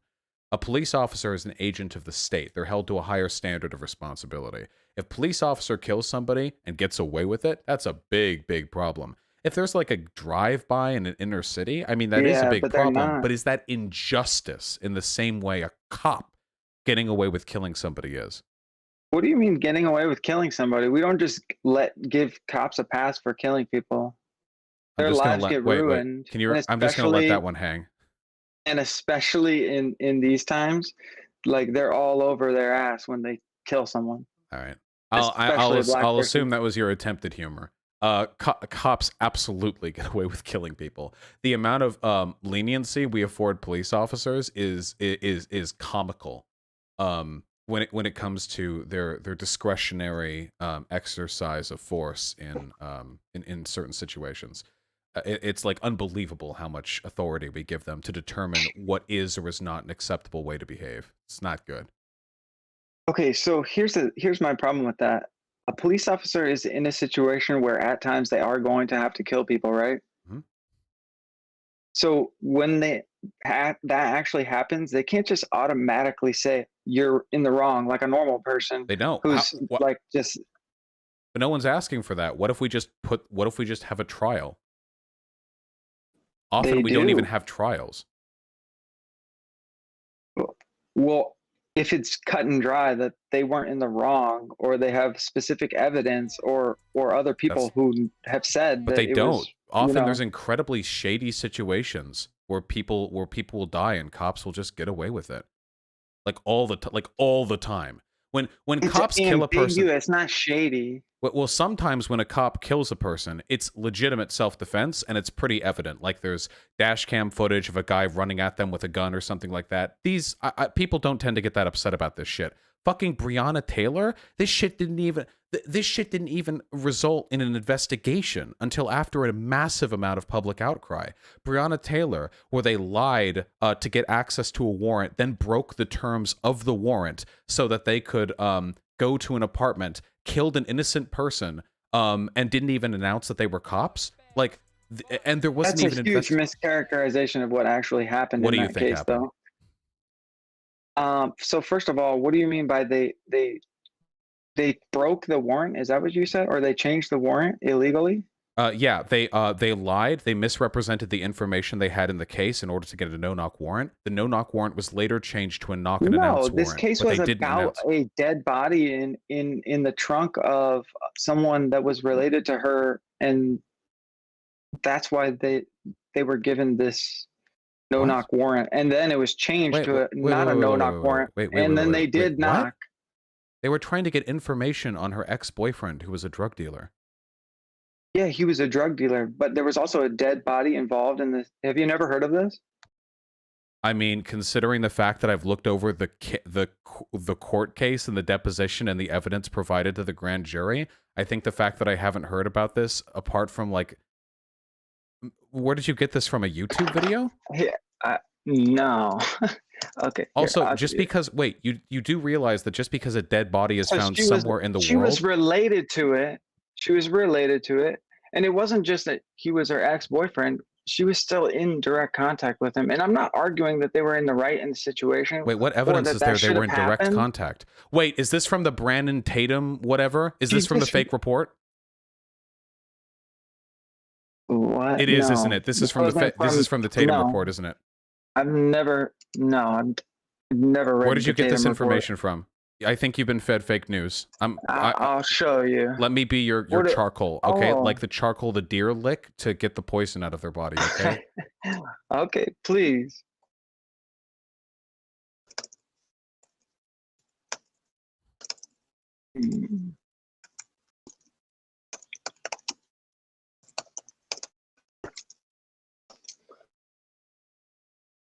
I mean, I can find this somewhere, but it's pretty irrelevant because I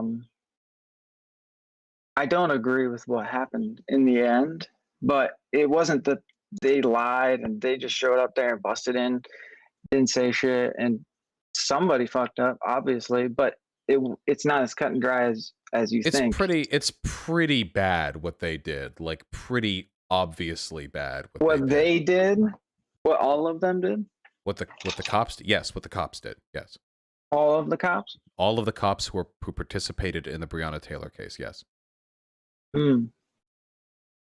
I mean, was there that like just a secret innocent? Seems like you don't know that much about how police works. Wait, there were 3 police officers there, 2 of them initially present, and then one of them came and started. Wait, what are you talking about? Which cop isn't at fault?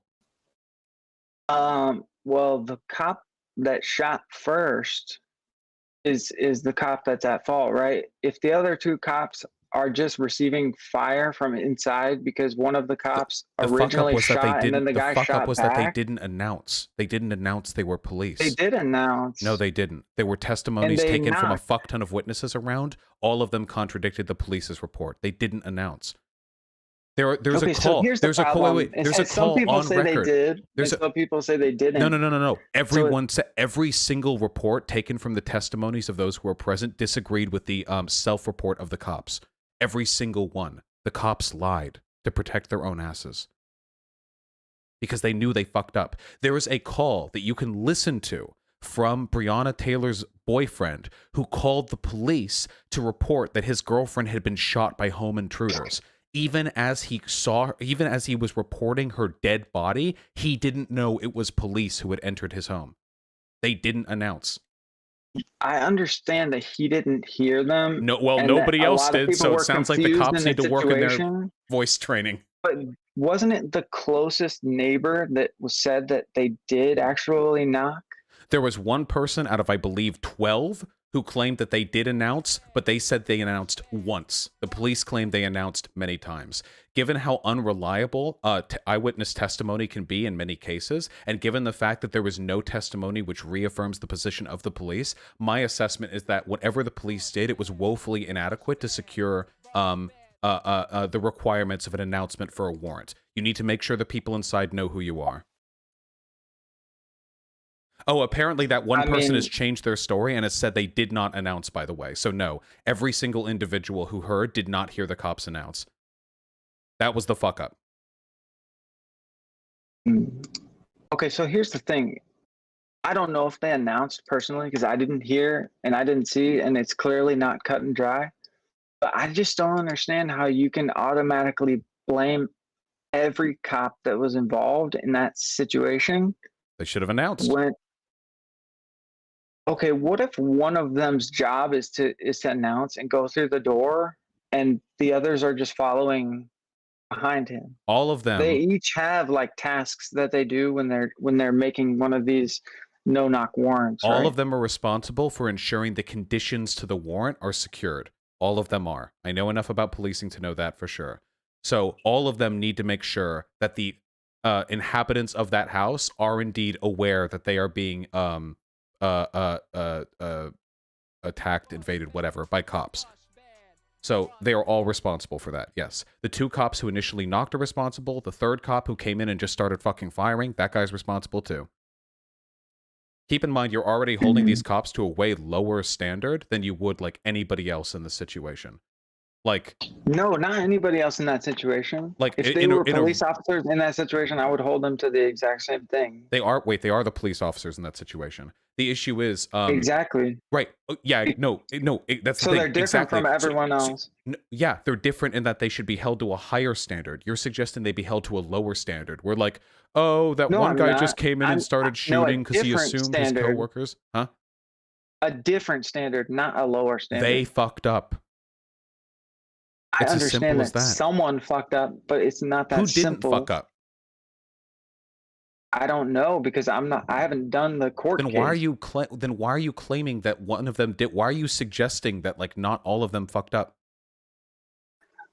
I'm suggesting that these things aren't cut and dry enough to then turn around and say that these cops are racist, or that you're circling around. The only reason we're talking about Breonna Taylor is because you said there were no instances where cops just killed people and there were no investigations or trials relating to it. So I provided you an example of that exact thing happening. A situation where cops killed a person who was innocent and there was no investigation. And there was an investigation. After months of protesting. That's the point behind BLM. You're attributing the protesting to the investigation when we're not privy to what was going on. Are you memeing me right now? Are you seriously telling me that they waited 9 months on a meme? like there was like a clown, like they were like, wouldn't it be funny? And there was no relationship whatsoever between massive public protests and them doing that. Like, they were just like, wouldn't it be funny if for no reason whatsoever we just let this corpse rot beneath the dirt for over half a year? No, I'm pretty sure that an investigation was done or was in the works. The DA literally said they started an investigation because of the protests. The district attorney said the only reason they engaged in the investigation is because of the protests. Okay. I mean, we can go on and on about this one case, but the vast majority of keep making claims you don't know about. You keep making claims you don't know about, and then getting indignant. You're making a claim that cops are just like these invincible people that can run around and shoot whoever they want. And they won't get investigated, and they can just get away with it. And don't back up to a higher level claim. You keep making claims that are untrue, and then getting like huffy when I point out they're not true. You don't know as much about this case as you claim to. That's fine. But it's weird. Oh, you brought up this case. Is there a piece of information I've shared that is inaccurate? I'm not sure, because I haven't read all the exact details of this case. Okay, sorry. Maybe we just have sort of an epistemic difference here. I base my beliefs on like evidence, and I say things when I think they're true. I don't know what you're operating on, but how can you make a claim that I'm being irresponsible with my language or that I'm incorrect if you don't know the way in which I'm incorrect? I do know the way that you're incorrect. You're about making the Breonna Taylor case? Generalization. No, wait. We're talking specifically about the Breonna Taylor case.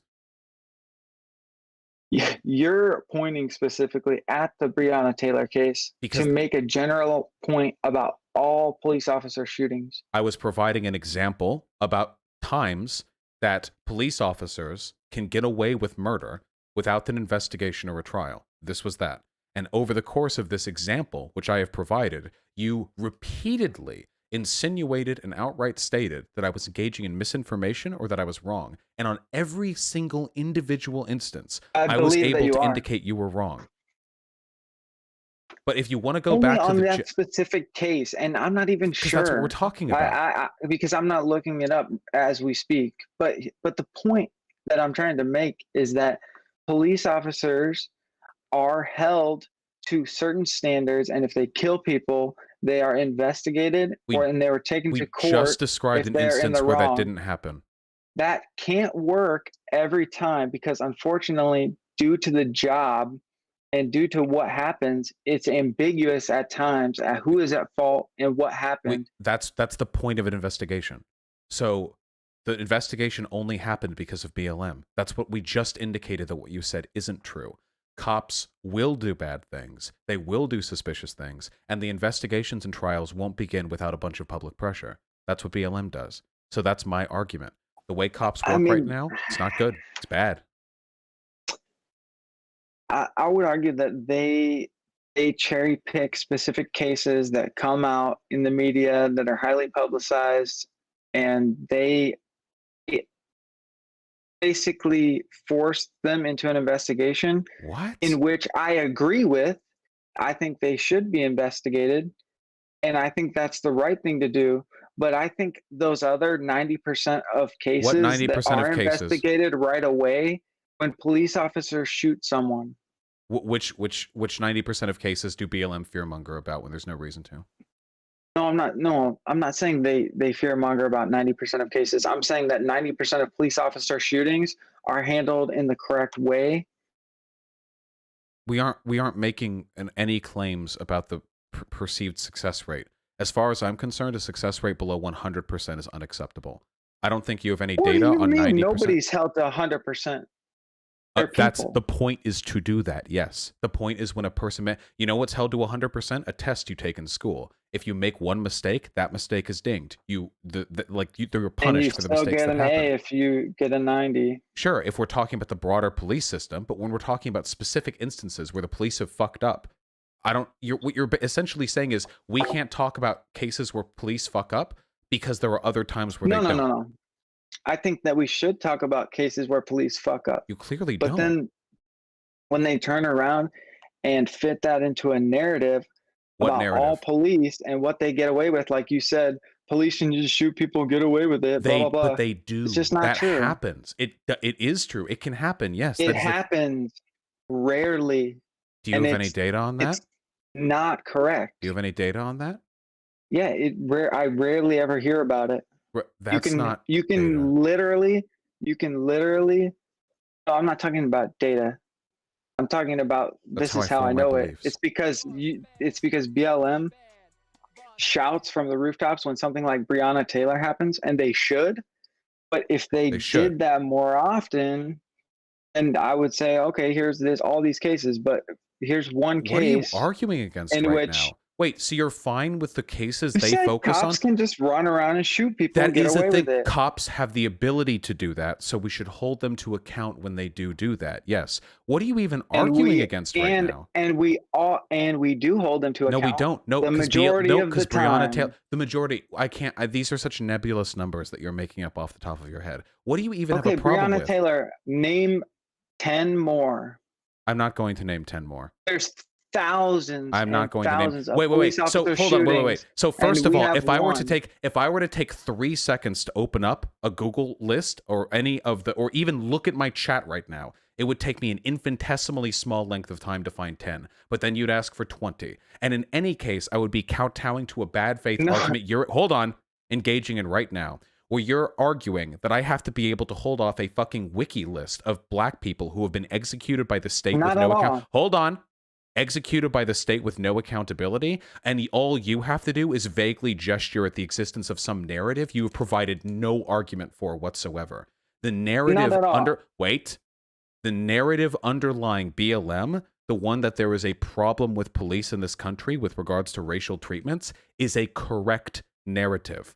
You have, and I've been letting you get away with this up until this point, been trying to obfuscate your perception of that narrative by focusing on minute details when it suits you and then dismissing the minutia when it suits you. We're not going to do that anymore. Tell me what your problem with Black Lives Matter is. Yeah, you're jumping to a much more broad problem that Black that I Lives Matter have is what or we were that originally is talking in the about. world. Correct. But we were still way more specific. First, we went I to thought your one issue more was with the specific, specifics. and then you went to ultra specific. But As an mine example, is we're on this now. general. What is your issue with Black Lives Matter? The narrative. My issue is that they don't actually think that Black Lives Matter in the How? organization and the movement. They only care when it fits an agenda How? to Wait, put how? Wait, people wait, wait, against wait, each wait. other. So let's get this one point at a time. What makes you think the movement doesn't care about black people? They only support specific issues that come up that fit a narrative. What Wait, what narrative? You keep other. you keep gesturing narrative. Black versus white.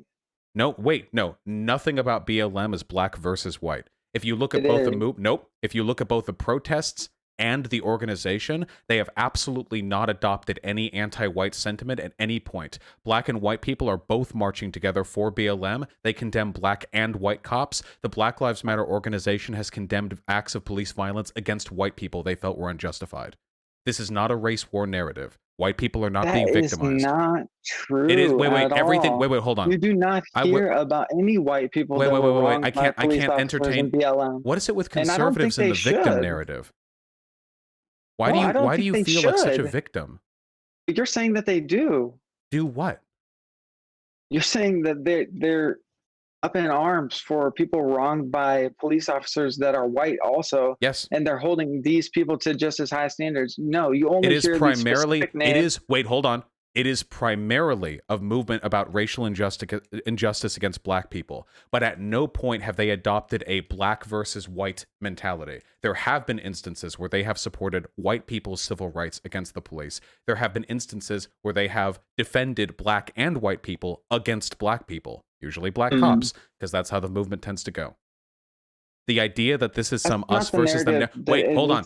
The idea you are the one who is currently trying to manufacture a false narrative. You are lying, or you have been lied to about the nature of BLM. Everyone's getting lied to if what you're saying is true, because the media and everything that BLM puts out there shows something else. What? What does it show? They're not showing that they just care about everyone who's. What does it show? Wait, I need officers. specifics. It's so obvious to me that you consume a ton of conservative media, but I have no idea what you're talking about when it comes down to it. No, you just spew these very specific facts that you think you're right about, but then can you indicate to me a single every single thing? Can you indicate to me a single product from the Black Lives Matter organization that has been anti-white? From the organization? Or what about the movements? Have you found any? Can you find any protests where it's black people clashing with white people saying "fuck you, whitey" or anything like that? Yeah, I've seen it a bunch of times. Have you? Yeah. Really? Yeah, for sure. Where? When? What did they say? Where? Obviously, I follow this for my job. The Black Lives Matter marches are mostly white people. The mainstream media is not like that. Do you think I get my news from the mainstream media? You act like it. So, okay, I know where you get your media from, and frankly, mainstream media would be 3 steps up from where you are currently. Wait, you have no idea what you're talking about. What anti-white narrative is there that's being perpetrated or perpetuated by BLM? What? Which one? You're putting words in my mouth that I didn't say. You said that they were pushing. I never said that BLM was anti-white.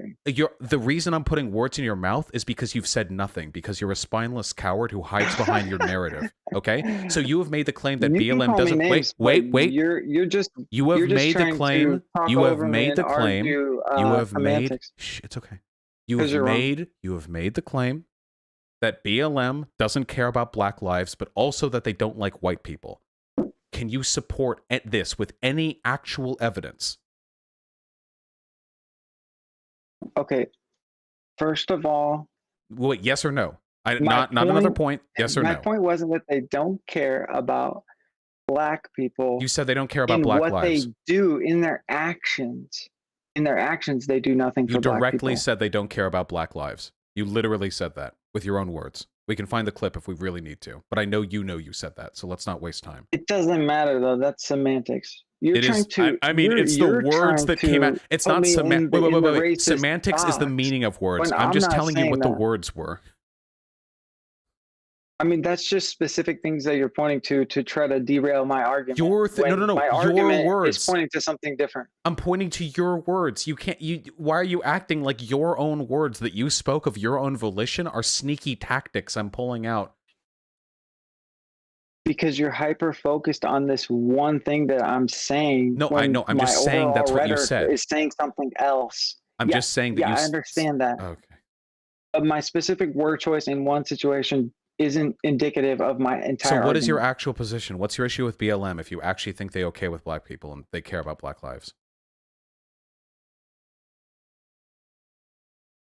My position is that the way that they spend their money and the way that they spout their rhetoric. How? What rhetoric? And where does the money pushes go? people against each other rather than How? actually helping black people. How? Whether or not it's white people and black people marching together in the streets, whether or not they talk about the black people killed by black people, white people killed by black people. Wait. I'm asking you a question. White people. How? How what? One of those points. Okay, so you said they don't actually care about helping black people because of where their money goes, yes? How? Yes, because most of their money goes to old white men who are Democrats who aren't going to help them. Hold on. So yes, Democrats. That's fine. It's fine if it goes to Democrats. Why are you playing idpol?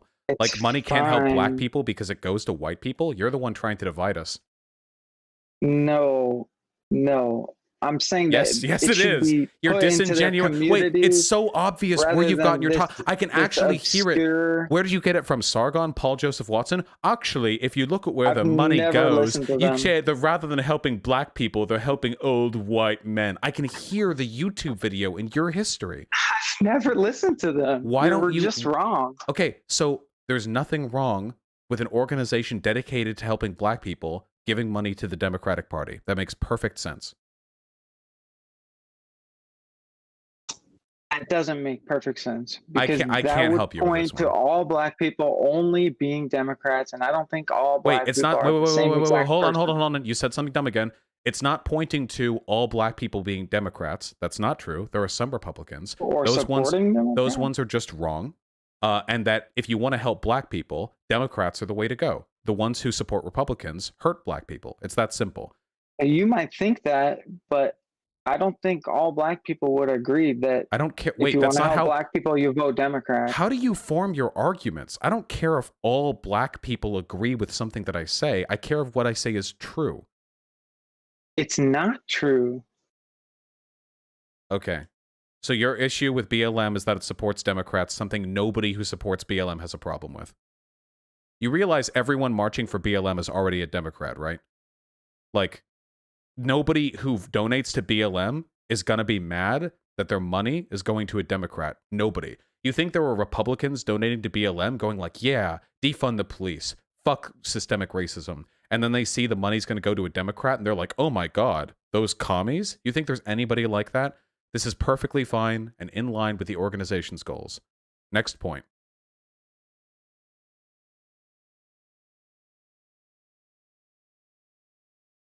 They left.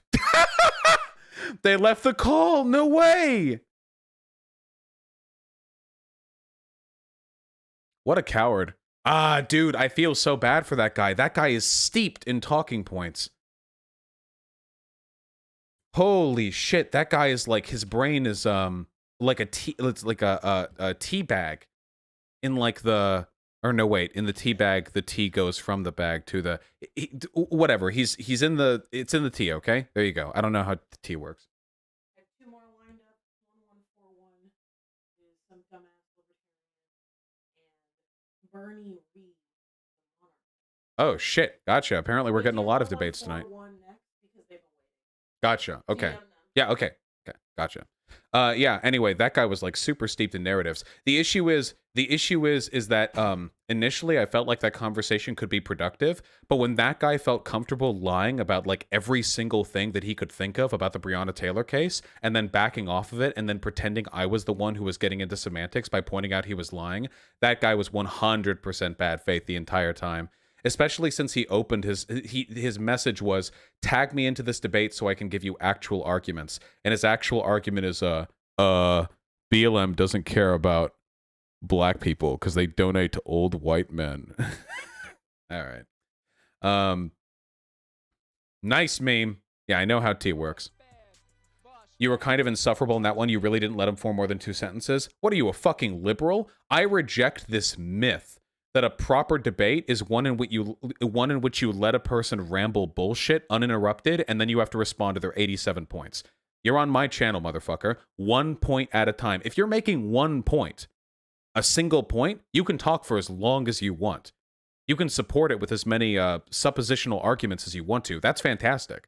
And I'll address that in totality, you know, when the time comes.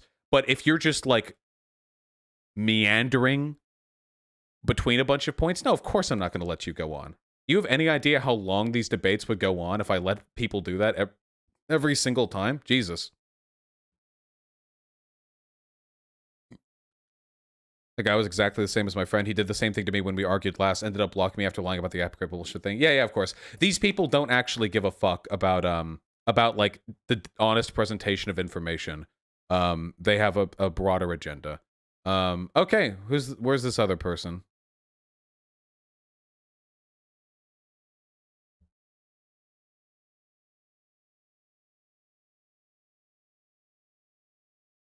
(1141) number 1141, an anti-lockdown, anti-welfare libertarian. They've been waiting. Oh shit! So wait, I have to DM this person? Why can't they DM me? Why do they have to make it hard for me? 1141, a dog whistle? Oh shit.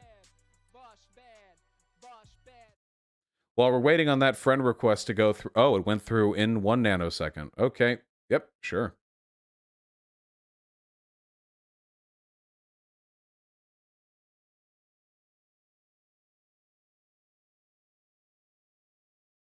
Howdy.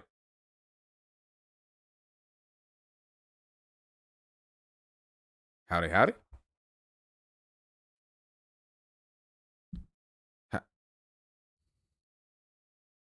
Howdy. I see you there. You're not talking, but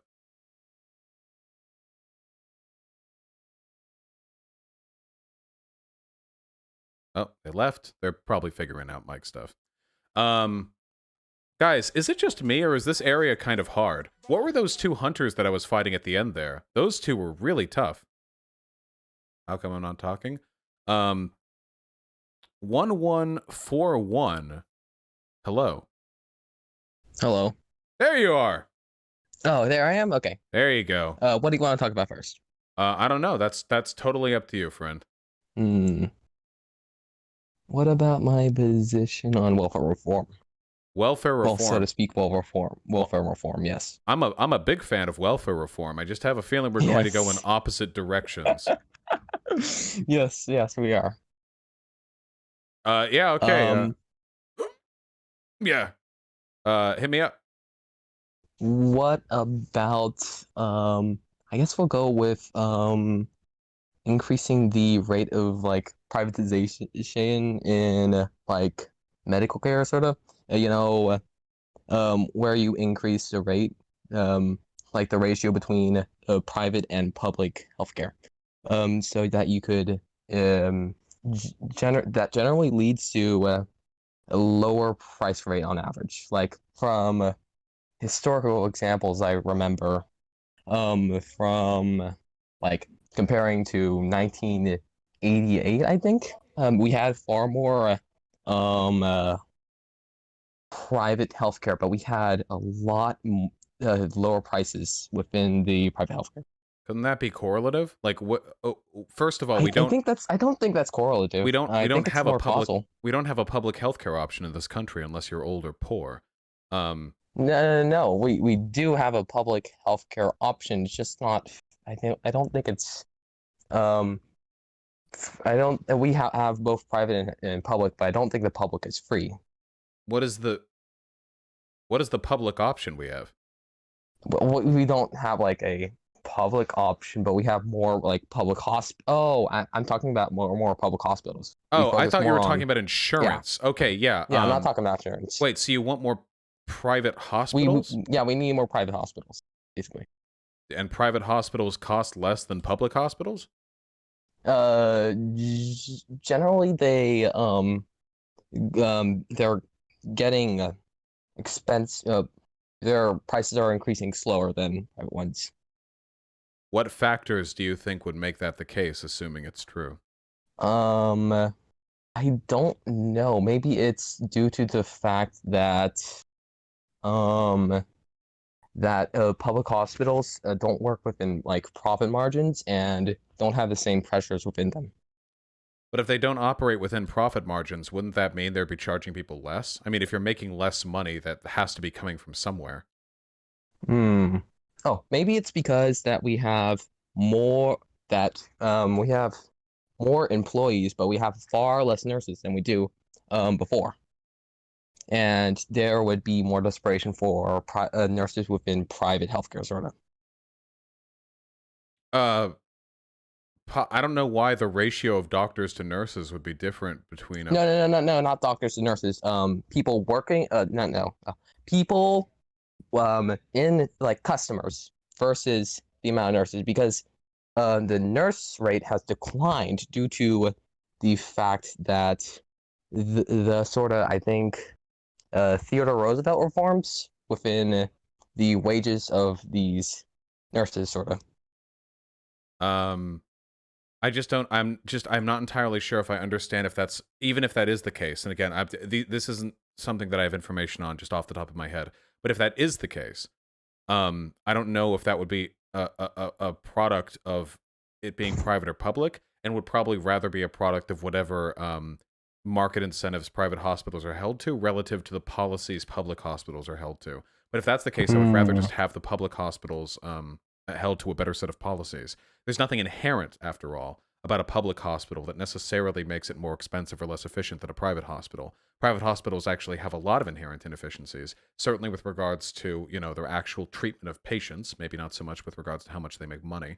The public hospitals would be able to circumnavigate, considering the fact that they aren't, you know, market-driven. I can't think of like response to that on the top of my head. It's sort of fuzzy. I think I do have a response. I don't know. Uh-oh. What about we go to something else if you like? You could choose if you want. Yeah, sure. Well, I don't know which positions you have in which you disagree with me. I guess I'd say Social Security, but I don't know too much about that. I'm not too informed. We can go to higher order principles if you want. Do you just like is this all like, do you have an issue with like taxes or yeah, I'd say so. You don't think taxes are poggers? I don't think so. Yeah. Okay. I why not? believe that it's I don't think it's consensual between people. One might say. How, in what way? Like, it's not consensual for an income tax to be implemented because you don't have the direction for where the money goes. Generally, just because you have representatives doesn't mean that you quite consent to where it goes. Sure, but you can. It's very indirect, one might say. But I generally think that taxes are a necessary byproduct of living in a functioning society. I can certainly tell you. I somewhat agree, honestly. If there were two societies I could live in, one in which I was at 18 subjected to tax, and one in which I was not, but I lived in a city with absolutely no public accommodations, infrastructure, or higher civic government, I know which one I would choose pretty easily.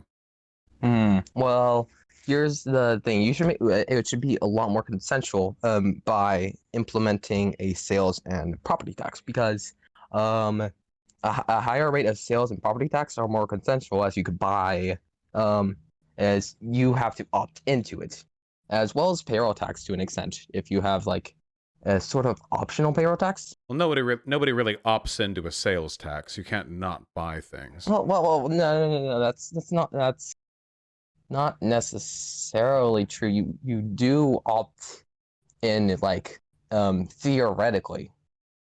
Well, I don't care about theory. I mean, that's it. Like you need to, or you'll die. Like we need food. So that's not really proper consent, right? I mean, you have to expend money on the sales tax one way or another. Likewise with property. I mean, it really comes down to varying levels of what is or is not consent. Because if you're talking about like a fully autonomous with absolutely no coercive factors whatsoever decision, then both sales tax and property tax both have pretty strong inherent incentives tied to them, you know? No, well, wait, would it be whataboutism to say that it generates more revenue as well? I mean, I'm Like, all in favor of would raising I be taxes. going off topic? No. I mean, I'm here for raising taxes. As long as the taxes are coming from the right people. But sales tax does generate a lot more revenue, and especially a more progressive one. It also puts less burden on people if it's more progressive, one might say, Well, if as it's opposed properly to an income progressive, tax. sales tax is regressive currently. No, a sales tax, if you make it progressive, like for the margin, for like the 20% margin, it would be about 10%, but on the top 10%, it would be about like 15. There is how would you less... judge that though? Like at the cash register, like would you have to present like your 2019 tax form to the guy, and he'll be like, "Oh, hold on, let me ring you up then for the let me see the 125K bracket," you know? Maybe you sign it up on a yearly basis, and then it gets implemented through sort of regulation, and I'd say like I don't know, honestly, but that's Worth workshopping like on I've that. heard it. Yeah, I've heard it before in like certain in like it's a decent chunk of think tanks, and like as well as the Cato, no the Georgia sort of institute which wanted a policy sort of akin to a progressive sales tax. There are like 9 states that have essentially abolished the income tax.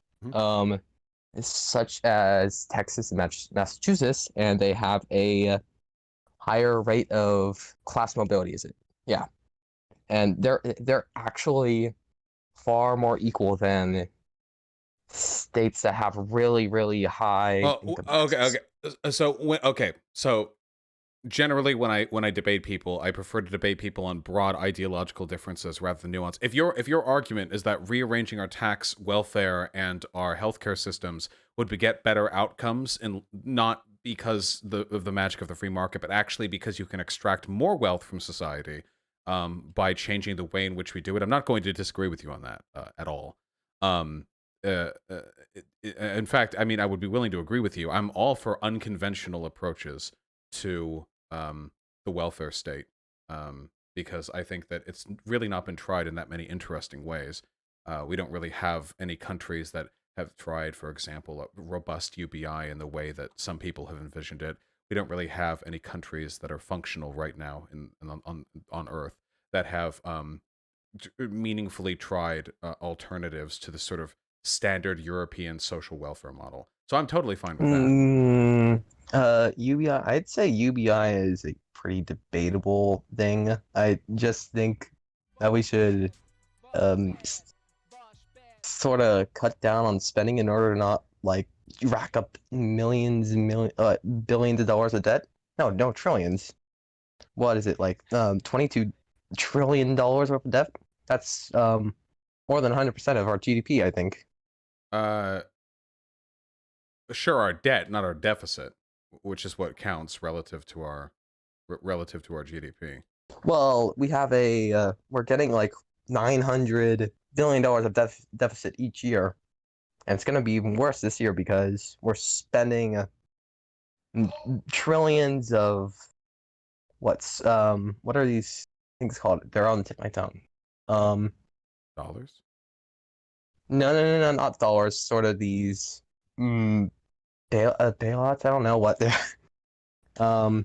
No, you know the 1.8 trillion dollar bill that's planning to be passed, primarily to like relieve the poll numbers of Trump. Right. Well, it's not going to be I don't know what passed, they're but called. right. Oh, well, is it going to be passed? I heard that from you yourself. I was concerned that it was going to be passed, but it looks Oh. like Mitch McConnell had no interest in actually passing it. If Pelosi had even let it through, I think you're referring to the stimulus. Oh yeah, stimulus. That's what they're called. Yeah, but they're gonna rack up dollars. Like, well, they're gonna rack up spending. We usually spent. I think we spent last year on 4.4 trillion in spending, but we have about 3.3 in revenue. Or Right. wait, no, is it something else? Sure. I mean, for this, there are other. We need to raise taxes and cut the military budget, certainly. But I don't have particularly strong opinions on this subject. I have to admit. But on the revenue, I think it's like 33% is on medical care and worker stuff, social security stuff. You know?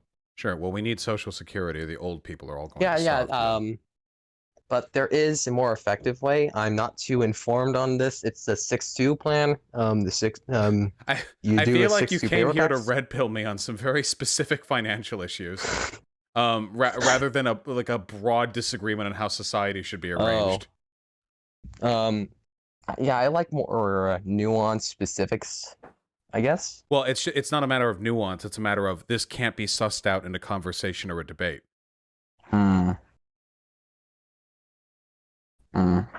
You understand what I mean, right? I would either have to sit here and just not, because I don't. I mean, this you need to look at papers on this. Do you not? Yeah. I guess we could talk about some vague ideas if you would like. No, I can wait. Hold on. I can tell you're way the fuck too amicable to have a proper debate with. I know the types. What do you mean? You're laughing as you say that. You're too cheery. Okay. So I guess the red state versus blue states. Red states generally, this excluding the South, which is very complex. It has it's a lot more rural compared to its population density, you know, and it has a lot of sort of systemic racism. One might say. I would say that. Yeah. Oh yeah. Aren't you anti-lockdown? I'm pretty anti-lockdown, yeah. Oh, well, that's certainly a contention. Here, that's a contention. How about we hit on that fundamental disagreement, and then I guess I'll speak to a monarchist, which is an appropriate. Oh yeah, he's a semi-constitutional monarchist. Suck them. Sure. Wow, that's actually a freaking weird combination. Yeah. Well, the internet has made political ideologies little Pokemon for people to collect and fight with. So. Why don't you think we should have a lockdown? I don't think we should have a lockdown because it is fundamentally worse for people. It generally harms more people. Consequentially, it makes the economy far worse in the future, which harms more people in that future. And for a while, it really hasn't made it better. Does it not? Well, right now, the states that are doing the worst are the red states. New York City, in spite of its incredible population and population density, was able to contain COVID more effectively than almost any other part of the country, in large part due to a pretty strict set of lockdown restrictions. But its after effects are far worse, and its current effects are also pretty harmful. There is an increase within African and Indian cities that have locked down, and it has made the rate of hunger within those countries far worse than the COVID deaths. It has increased hunger by far more compared to because people deaths. don't have the money. Yeah, because people don't have the money. Well, can't we fix that with stimulus?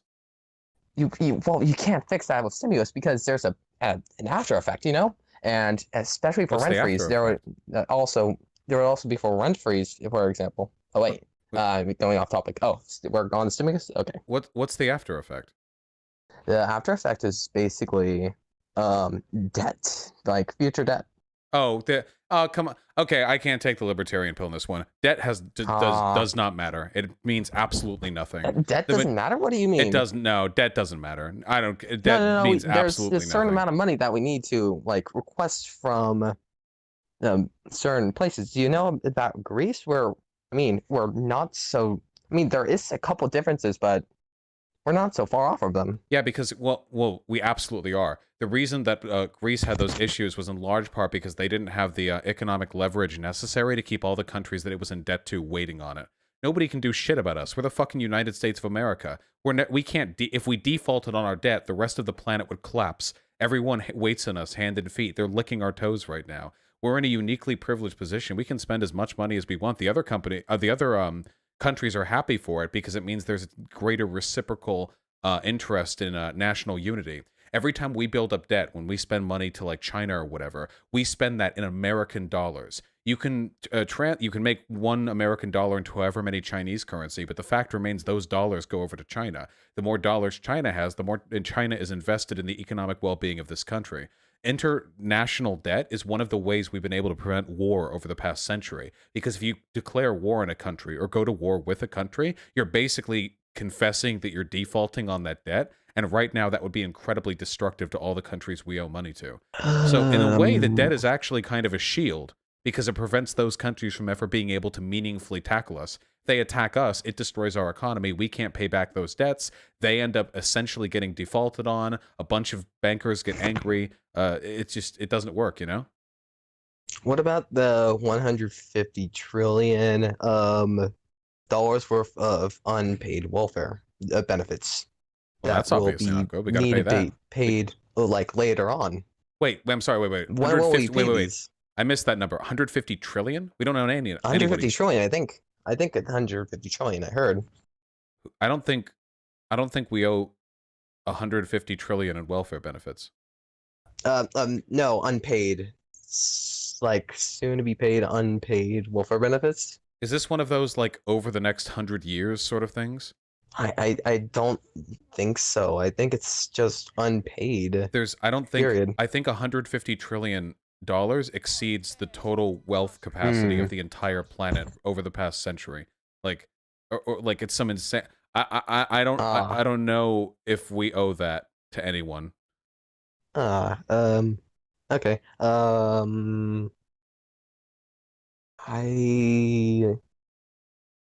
might be Alden's number. Yes, it probably is Alden's welfare or something. I'm not full in on the modern monetary theory train, but I do think that that's not as important as people make it out to be. It kind of is important because you have more than the actual GDP. When do you pay that back? Do you never just wait? Do you just leech off the money of other countries then? Well, they leech off us too. They also have national debts. Yeah, we do pay for their we do partially pay for the government with NATO. Yeah. Let's just keep it. Just make everyone in debt to everyone else. But why not just cut on some unnecessary cost that actually does help people? Well, if it helps people, then we should cut it whether or not it would deal with the debt, you know? I'm not opposed to cutting down on military spending, for example. I mean, that should be pretty straightforward. You know that. Yeah, cutting down on military spending would be pretty helpful, honestly. Yeah, but I'm doing that because I hate the military, not because I want to cut down on the U.S. deficit. How do you feel about neutrality? Neutrality? Like complete neutrality. Like somewhat what Switzerland does. Military non-intervention that we had before World War II. I think it's generally a dumb idea. The problem is there are a bunch of superpowers in play right now, and whether we like it or not, when there are conflicts around the world, somebody's going to take advantage of their existence.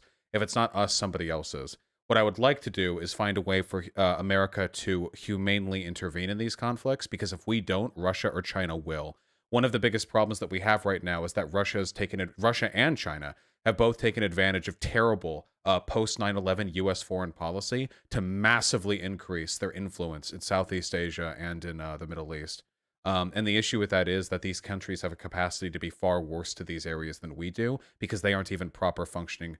Well, we're not proper functioning democracy. They're less of proper functioning democracies. I would rather ensure that if there is to be imperialism, it's being committed by a country I'm capable of influencing with my dope ass YouTube channel, than being influenced by fucking China, where nothing can stop what they do except for Xi. You know. I got you. How do you feel about Chat's also malding right now, but I'm completely fucking right. If you guys take Tulsi era foreign intervention takes, where you're just like, what if America never intervened? You're a fucking moron. You've literally no idea how geopolitical interventionism works. It's unfortunate, but this would be what you're doing right now is the equivalent of, I'm not voting for Biden because it legitimizes voting. Like, there are only two choices here. It's either America gets this influence or other countries get this influence. And if you put your hands off the wheel, somebody else makes that call for you. It's that simple. Yeah. I gotta take that to be pretty interesting to you, because you debated climate change denialists in the past. I'm not quite one. I'm more of a climate change nihilist, one might say. I believe that it is almost like it is not our fault at all. It's mostly not our fault at all that the climate change does exist. It's more other countries' faults, like the developing world, China, for example. When it comes to the total amount of CO2 that's been spewed into the atmosphere, America, I'm pretty sure, is the largest one on Earth. But we're declining. If you go we already by did it per capita, we're declining though. But we did it.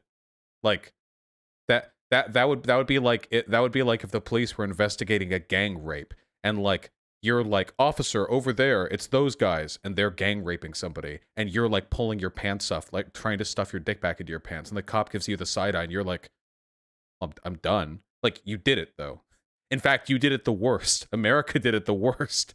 You know? But you don't need to help right now, because during 1990 to 2019, we've only increased by 0.4% of our CO2 intake. Like, and that is overwhelmingly less than the population increase. So we're actually decreasing per capita on consumption. Yeah, sure, because we were able to industrialize quickly, and we were able to benefit from the introduction of technologies that would allow us to do that, which is great, phenomenal. Doesn't change the fact that we did it, though.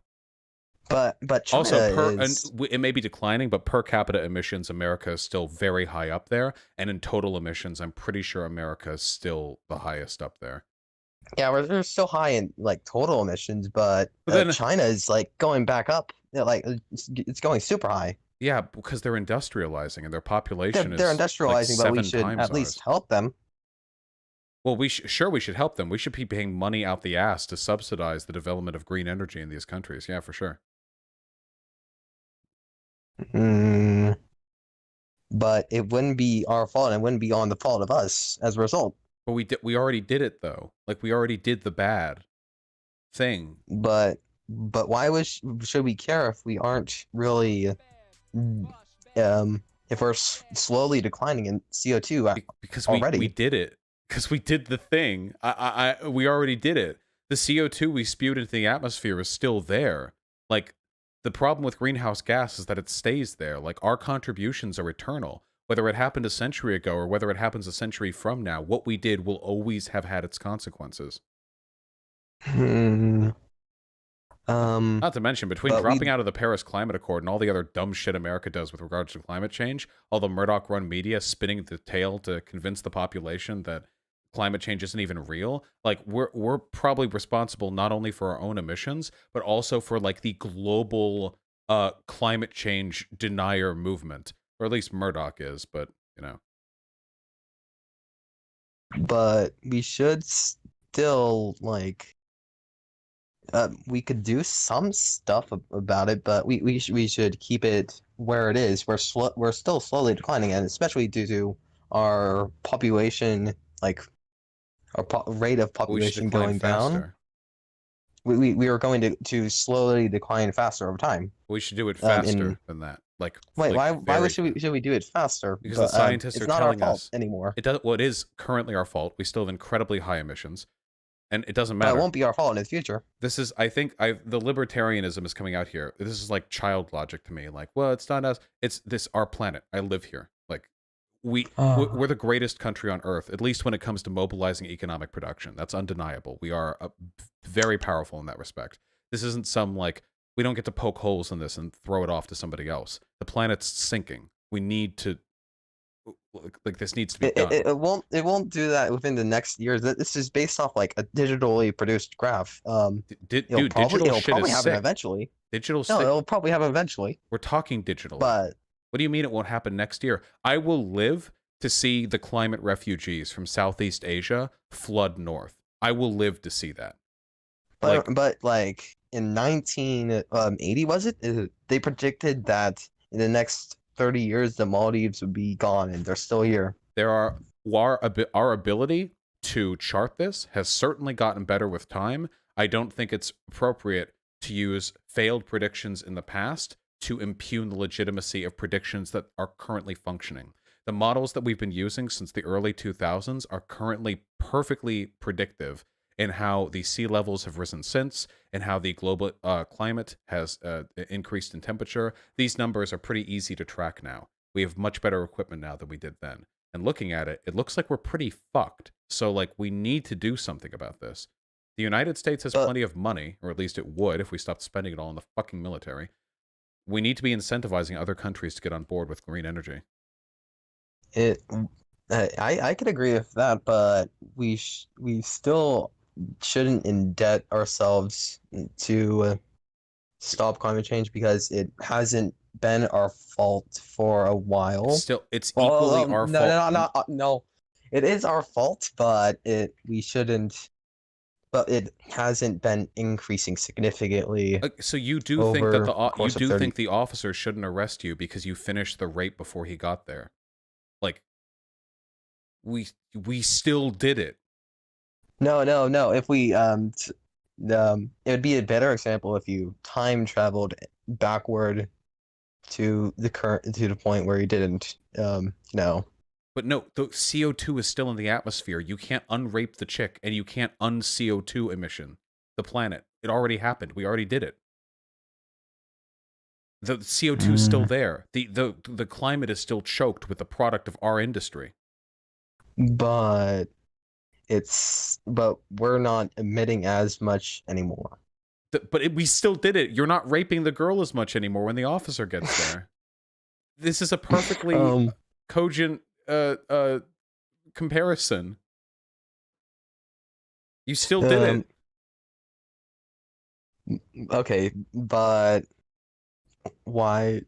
You still did it. Why are we indebting ourselves if we're not like increasing that much? If we still have the same rate that we did in the 1990s to save the planet. But we're still neutral to it. But no, we're not. We're still producing climate emissions. It's going down per capita, though. It doesn't matter. We're still doing it, and we already did it. But China is doing worse. You should intervene. They should do it too. With them. They should do it too, but we can't control China. We can only control us. We should be about like fine with this, with the status quo environmentalism if it's going down. If our GDP per capita, not CO2 per capita emissions are going down. I have a question. How old are you? I am 15, almost 16. Okay, so how about this, okay? How about we both keep paying the exact amount of taxes we're paying right now, and we'll be happy with that, all right? I guess. Okay? Does that work? Okay? Yeah, it works. Okay, and we'll see how much that susses it out. All right, I have a probably 13-year-old monarchist to talk to. I love you, buddy, okay? At least I'm 15. Listen, I love and respect everybody who gets into political discussions, okay? I think it's wonderful. I got you. All right, be well, okay?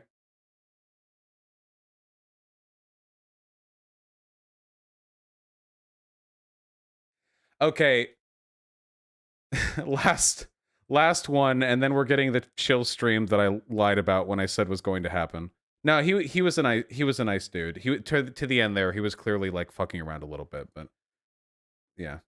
Oh wait, I got DMs from another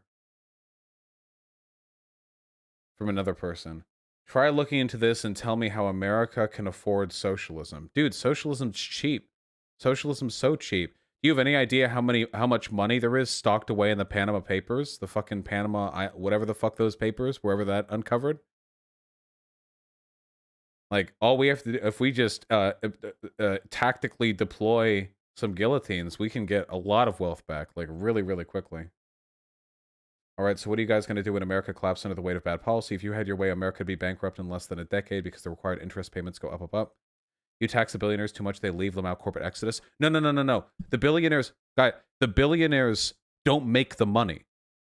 The money, the wealth, is produced by the workers the billionaires control. The workers stay here because they get the benefits. This is like saying, like, dude, if you're mean to the rapists will leave. Like, I don't care. The billionaires only get to be billionaires until I'm done with them, and then they get to be workers or expats, baby. That's what they get. Wait, what'd you say? Hold on, what is this? For the record, Mancho left because his wife came home. He wants to come back on in the future. Okay, so we don't have the monarchist debate. We're just chilling. Okay, you know what? There's nothing wrong with chilling. Okay. Okay, I think we're good.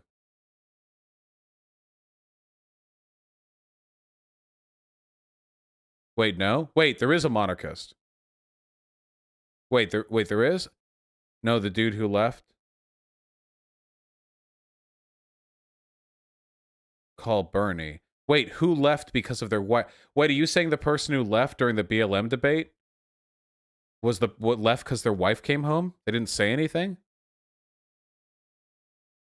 Damn, I like shit talk that guy after he left too. I assumed that he was just dipping. Why wouldn't he say something? Okay.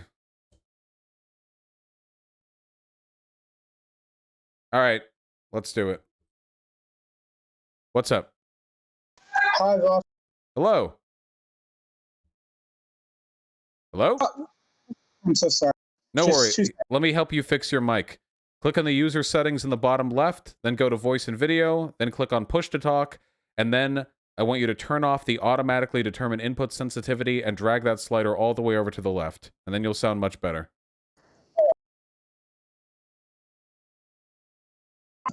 Voice sensitivity. All the way over to the left. All the way over to the left. Where's voice sensitivity? If you click user settings and then you go to voice and video, click on voice activity in the input mode. So you set it to voice activity, and then there's an automatically determine input sensitivity button that you click to the left, and then you can slide it all the way to the left.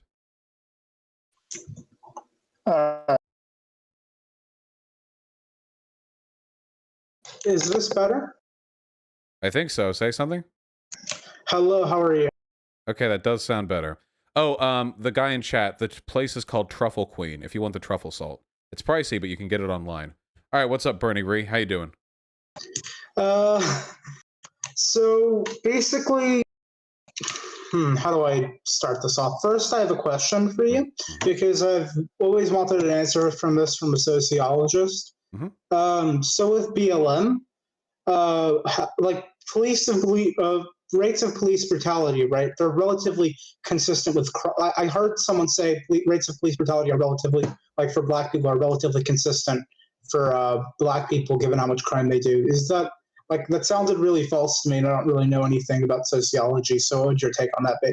Yeah, it depends on what you determine to mean police brutality. If you're talking about actual recorded instances that are like they go to court and stuff, yeah, you'll find it fairly proportional. However, there are studies that have indicated that when it comes to just the general disposition of police, they are way more willing to quote unquote rough up Black people than they are white people. So stuff like jostling them or being physically aggressive during investigations or during or during traffic stops, that kind of stuff, that goes way up. Now, there was a study that came out saying essentially that actually cops wait longer before firing at black people than they do white people.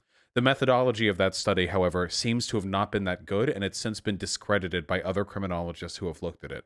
So the consensus seems to be, if we look at criminal issues, the police brutality is proportional to black crime. But if we look at general disposition, there is a severe bias against black people by the cops, if that makes sense. Yeah, that sounds all right. So, what are your main contentions with monarchism? I don't think a hereditary, undemocratic system is a good way of choosing the executive representative of your government. Okay, this is what I would say a very positive element of monarchism is the issue with democratic governments in general let's say the government isn't serving the people, all right? There's very few ways of directly going to the government, all right, and let's say overthrowing that government. It's very difficult when the system of power isn't so direct to overthrow a government when there isn't one specific person in power. With a king, for example, all you have to do is kill that specific person. That's one benefit of a monarchy. Number two, monarchies don't necessarily need to be hereditary. There's stuff like electoral monarchies, for example, which you're voting from a specific family, like voting for a monarch out of a specific family. So I would say, and also one more thing with aren't you a monarchism supporter of constitutional monarchy? Yes, I believe. If you believe in a separate legislator, then why couldn't we just kill the First of all, in a modern country, no, you can't just kill the monarch. Like, that doesn't happen. There are absolute monarchies around there in the world. These places, they live in fortresses. There will never be a violent uprising against a sufficiently entrenched monarch. Not with the way governments. That, let's say, if like the vast majority of people don't support the monarch, then he can be killed. But I wouldn't have a problem with something like that. I just want one person generally responsible for what happens in the country. Why wouldn't the monarch just say no then? Like, the people are like, hey, it's time for us to kill you, and then he's like, no, also I have the military. There would be like a very strong constitution, and maybe I think in this day and age, it's probably possible to determine some like algorithm for saying whether it's possible to saying whether like the monarch deserves like the military can be used in that situation, or whether like the monarch should be killed or should. I don't know if I would necessarily trust that to an algorithm. But ultimately, if you round this back enough, you'll find that the only way you can ensure revolutionary potential against a monarch is through a system of checks and balances. And if you introduce that system of checks and balances, you find yourself in the exact same problem as you would have with a modern bourgeois democracy, which is where power is actually decentralized amongst a ton of people. If you centralize authority to exactly one figure, you will always end up with the exact same issue, which is that if you have a problem with them, you can't do anything about it. Also, I think, especially with monarchies, I think it's possible maybe to get a couple psychologists or something like that to make sure the potential monarch would absolutely believe that, like, in not accepting bribes and stuff like that. And there would be people following around the monarch at all times, like multiple people to make sure he's not accepting bribes or doing stuff like that. Obviously, those people can be bought off, but in general, I think if you have so many people that believe in the same ideology, it would be very difficult to make sure to make sure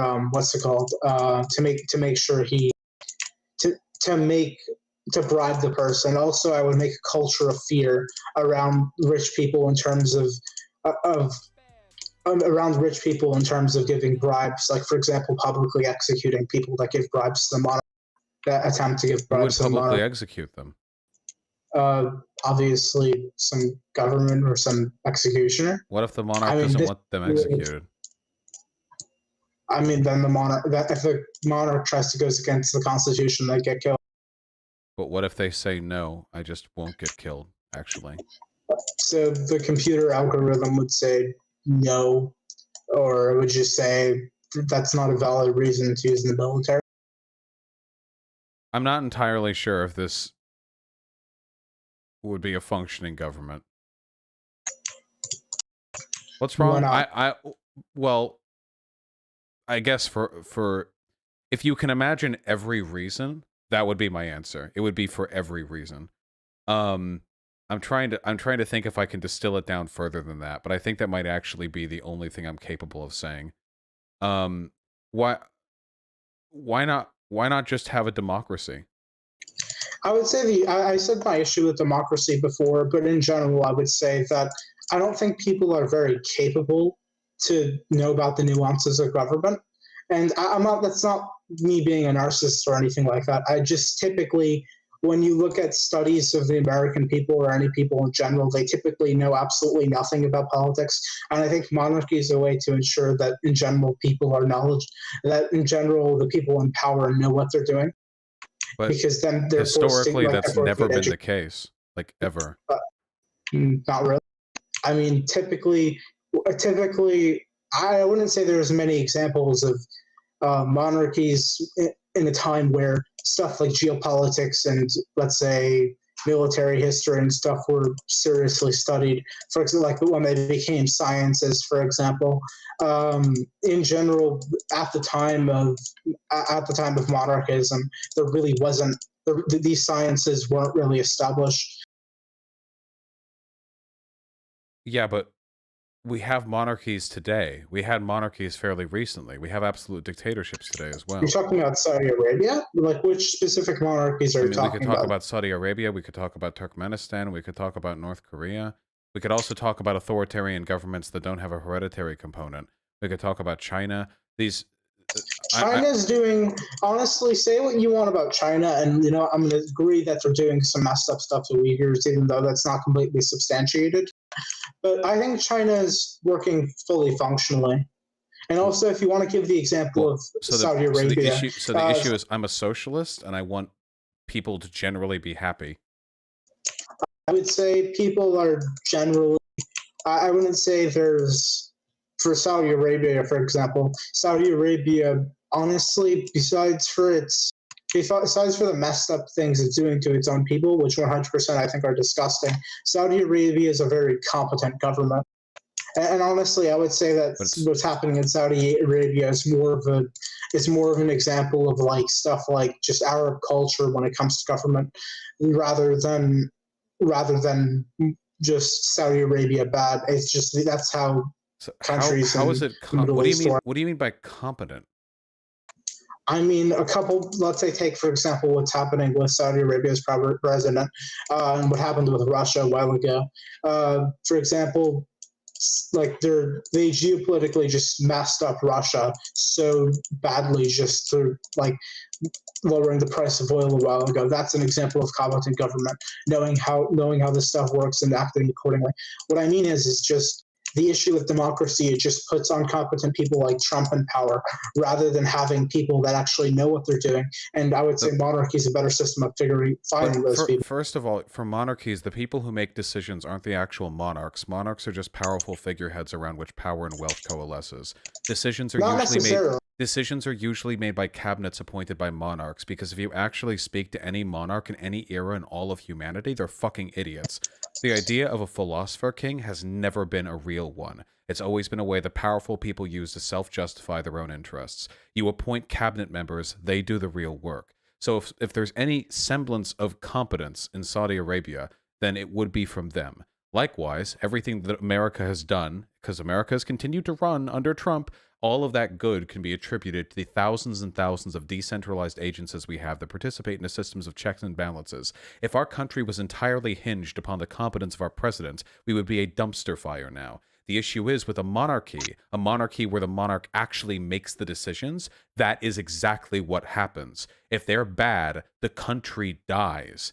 In this country, in America, if our president is bad, our civic services, our democracy, our social systems are capable Yeah, of and weathering also their incompetence. It's still bad, I won't deny that, but it's not as devastating. If you look throughout history at bad monarchs, these people tank nations with greed, with ineptitude, with do you want thirst. to look at examples of bad democracies?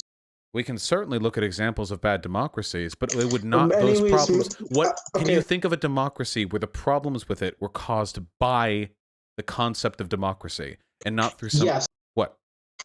I would say the Weimar Republic. How? The Weimar Republic. The Weimar Republic, if it was competent at all, what it should have done is it should have banned the Nazi parties, and it should have banned the Nazi parties, and it should have banned the communist parties. Instead, what they did was they allowed the Nazis to gain power. But you're advocating you're advocating for absolute autocracy, like what the Nazis represented. Not really. I don't. For example, unlike the Nazis, I'm not necessarily capitalist, and unlike the Nazis, I don't think that genocide is good. My point is, well, it doesn't matter if you do. It matters if the monarch does. Well, actually, like, hopefully the monarch would be like propagated and stuff, and it would be instilled in him that these things are messed up, and he would be surrounded by people. We can't build a political system off the delusion that you're capable of crypto vat growing a perfect leader. People are people. Psychological tests, all that business isn't going to stop a bad person from getting into government. It's just not capable of doing it. For thousands of years, systems of rulership have tried to find ways to prevent bad monarchs from taking the throne. Which of my 8 sons will be best to succeed me? There has never been a method found. Okay, and also you said that all monarchs are stupid. Catherine the Great, Henry the Sixth, I think the Eighth, Henry the Eighth. Henry VIII was a lunatic. Wait, hold on. First of all, Henry VIII was a lunatic.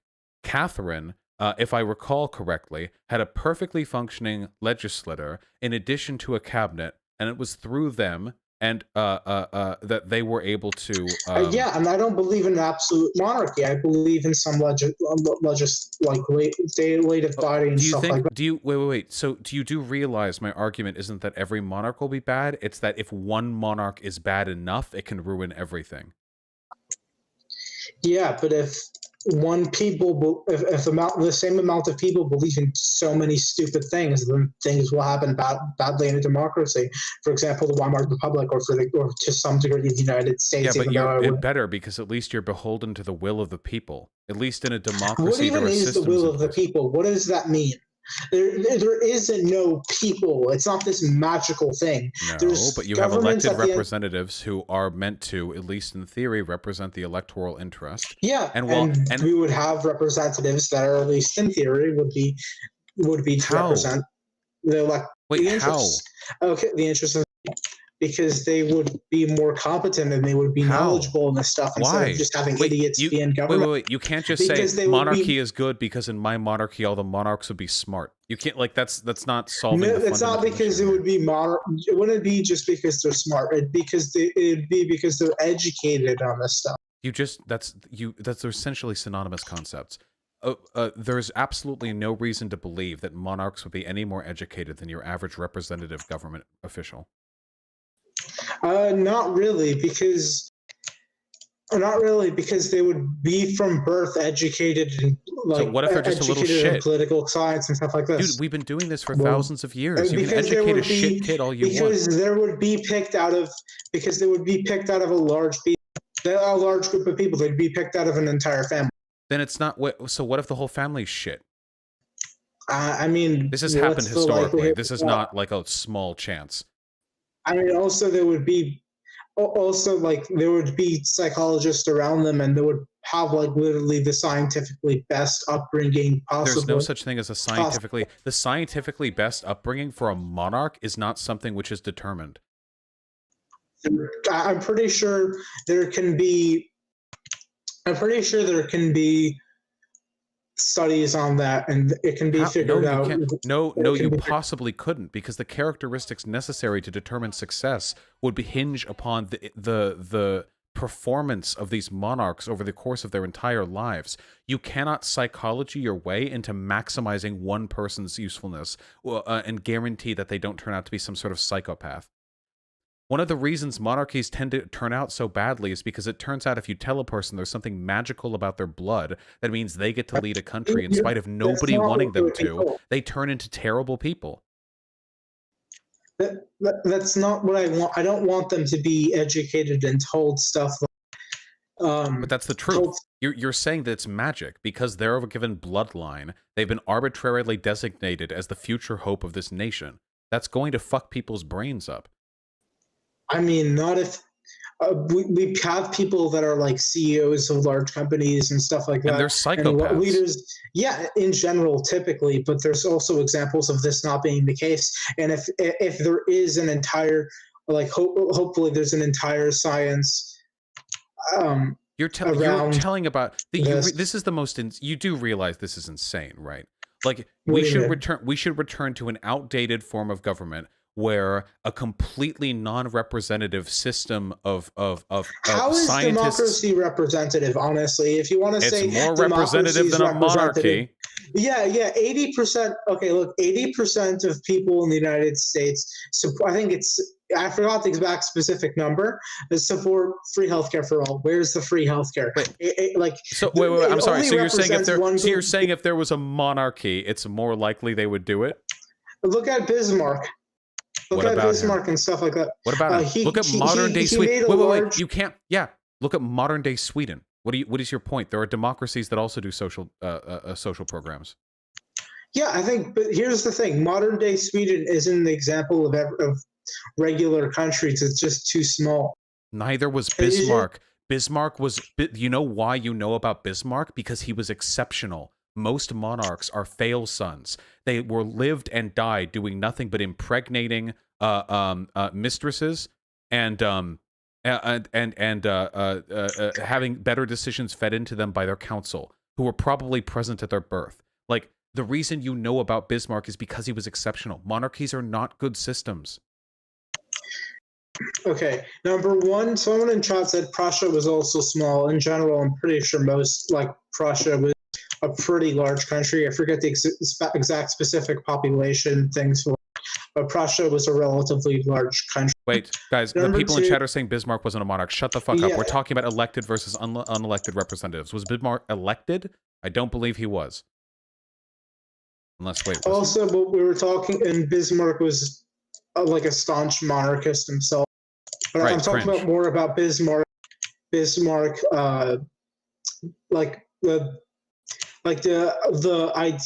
ideals and policy that happened under Bismarck's. Wait, is that true? Bismarck was fired by the monarch?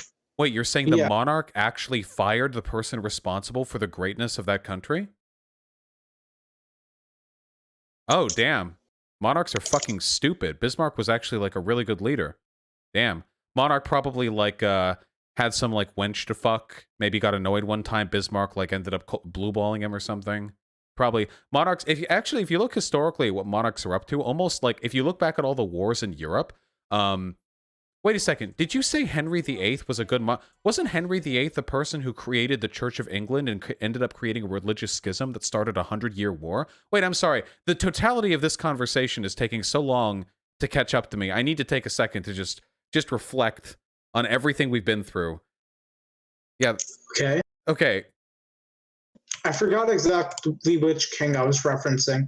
Whether it was, all I know is there was a king named Henry who was it was over 5, but it was over 5. I forgot exactly which king, but I remember the specific details. Well, I'm pretty sure you meant Henry VIII because he's definitely the most auspicious of the Henry line.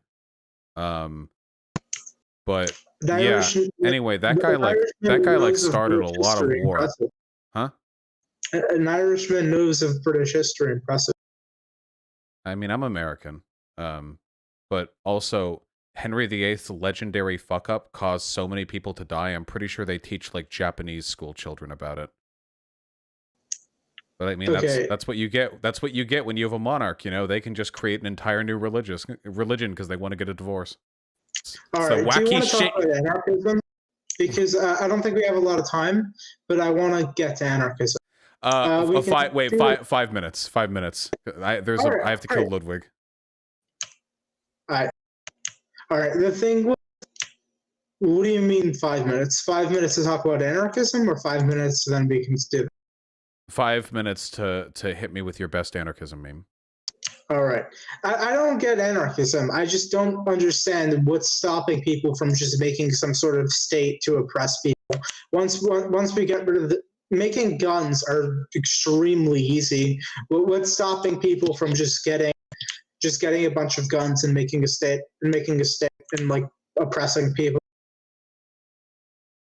Oh yeah, So- read about it. I've read a bit. Whatever. So you're saying you think anarchism is a system of government where it's difficult to prevent people from consolidating power against the will of the will of the masses and using it to enact a reign of terror fueled by violence and the consolidation No, of that's weaponry? that's not what I said. What I said is under an anarchist. I suppose you can't say anarchist government. But under an anarchist system, right? What's stopping a group of people from just getting weapons and just making a state? Who would join them? Whoever wanted to. A large group of people that just want to oppress people Well, what's the incentive for them?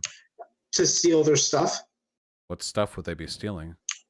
I don't know. I'm pretty sure in order to have a system, in order to have a large group of people, they'd probably have something worth stealing. Like a large group of people would have stuff. Sure. So why And wouldn't the larger group of non-revolutionaries not just fight them off? I suppose the larger group of non-revolutionaries wouldn't constantly train and focus on just building their military and stuff like that. Like focusing on just being a stronger army and stuff like that. Like that's not their job. But when people have what's the correct word? When people spend their entire life focusing on one thing, obviously they'd be more effective at it. And also, why wouldn't?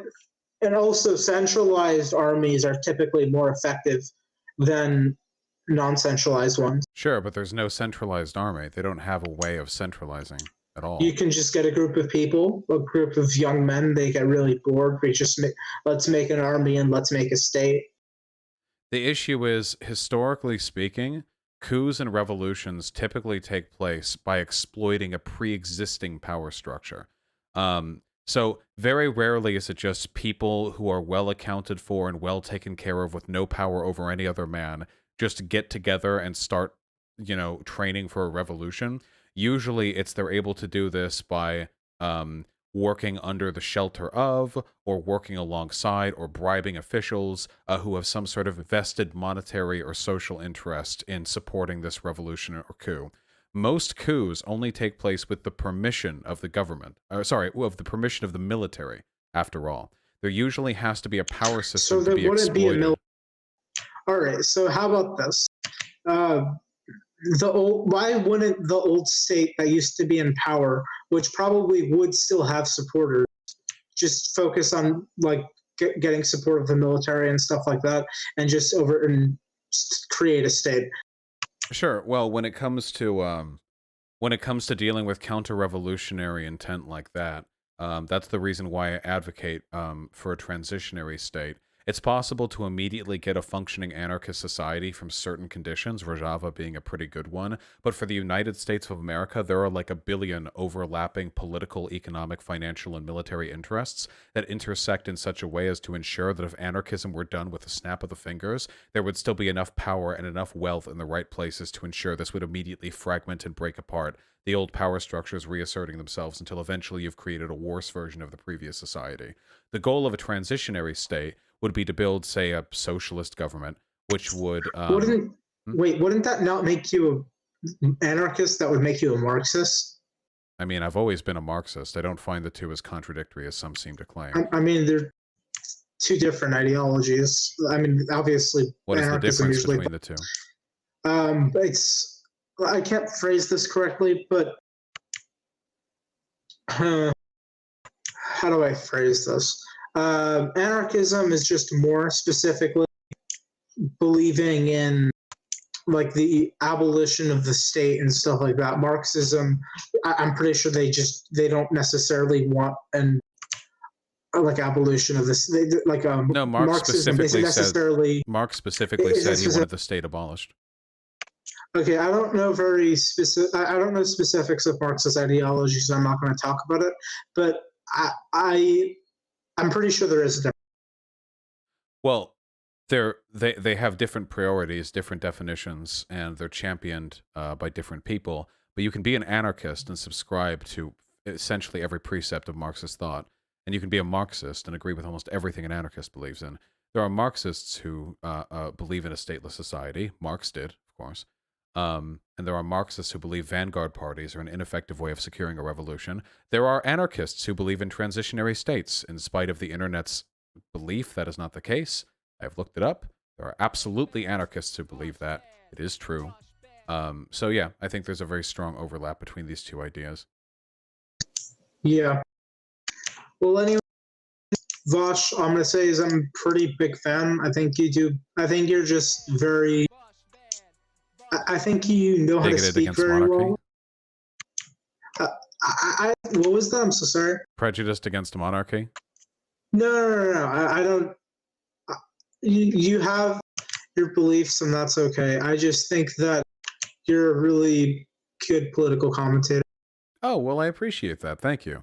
It is a thing I believe in, and a thing I care about, and I'm happy to be able to do it for a living. That's pretty cool. All right. So nice talking to you, man. Take care of yourself. Also, okay? there's one thing I want to say. All right. I'm Israeli, and you know what Israelis love to do? We love to dance. Nice, man. Are you Israeli? No.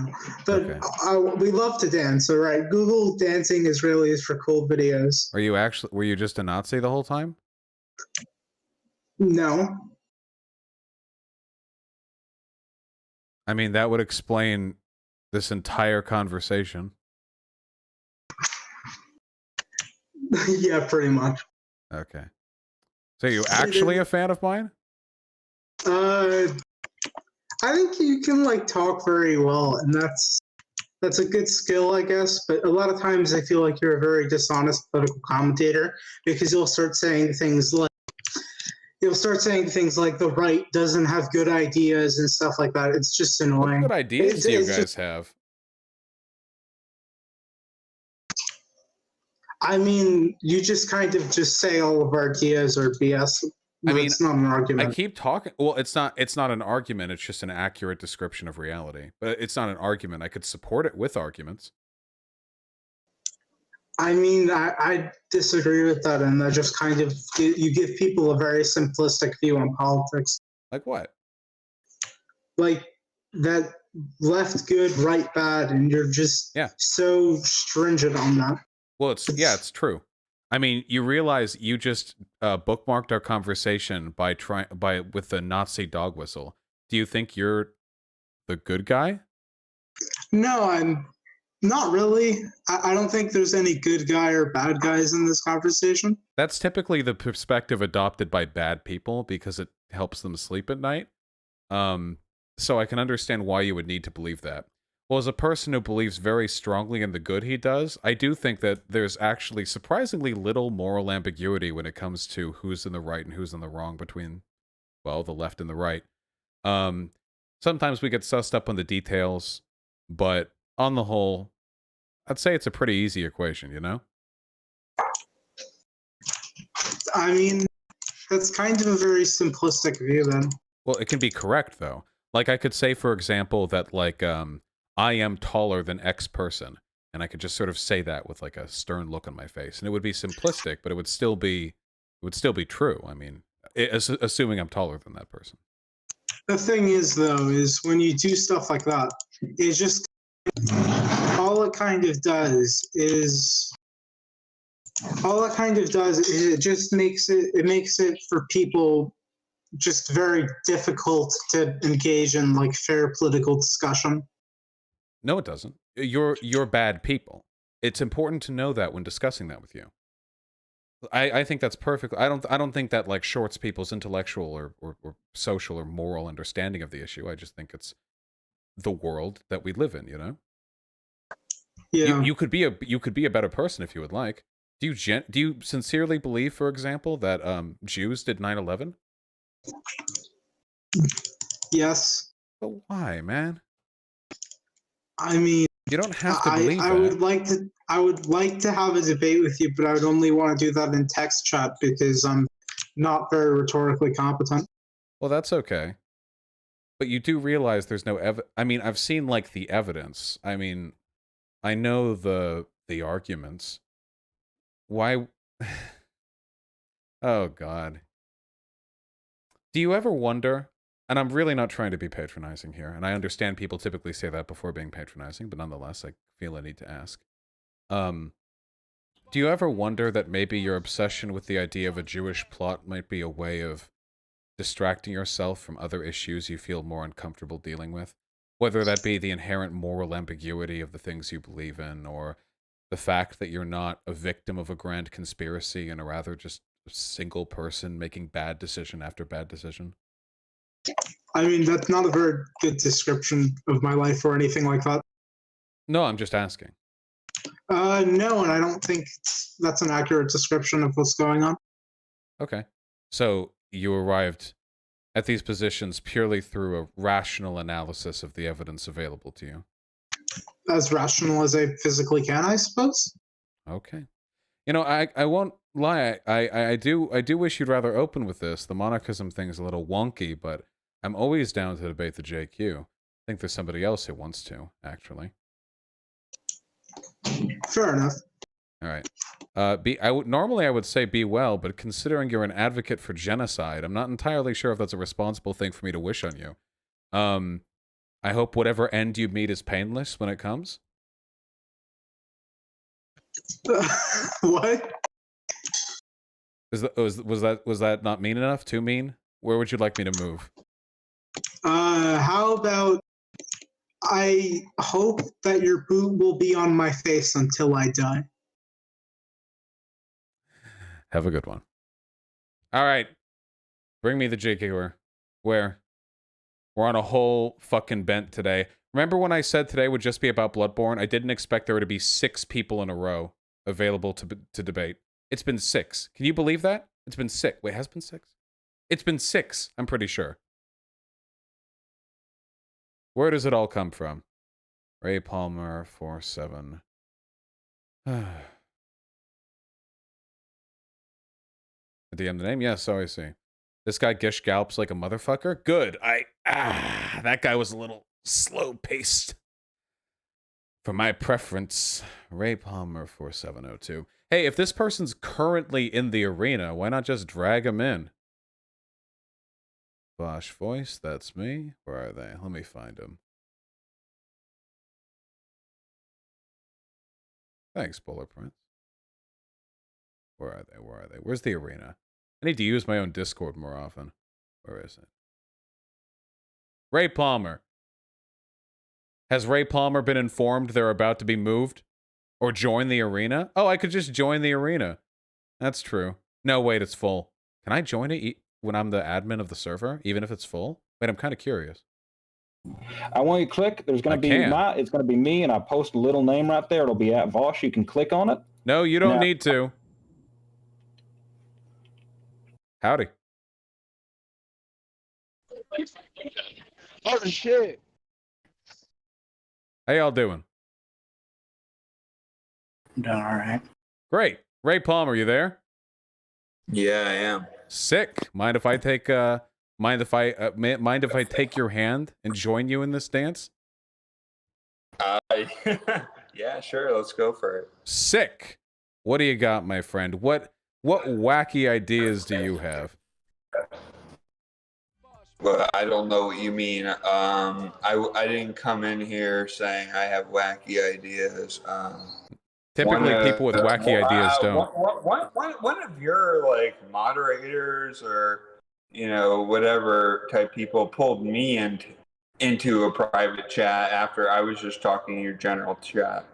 I see. So, I didn't say I had any wacky ideas for you, but if you have an opinion of what I'm saying, and I'm sure you've already been briefed by your people from what I heard My earlier. people? What does that mean? All the people attacking me. Oh. I think he means us, the mod team. Ah, I see. Yeah. Yeah. So what is it? What do we want to do? JQ or Holocaust denial?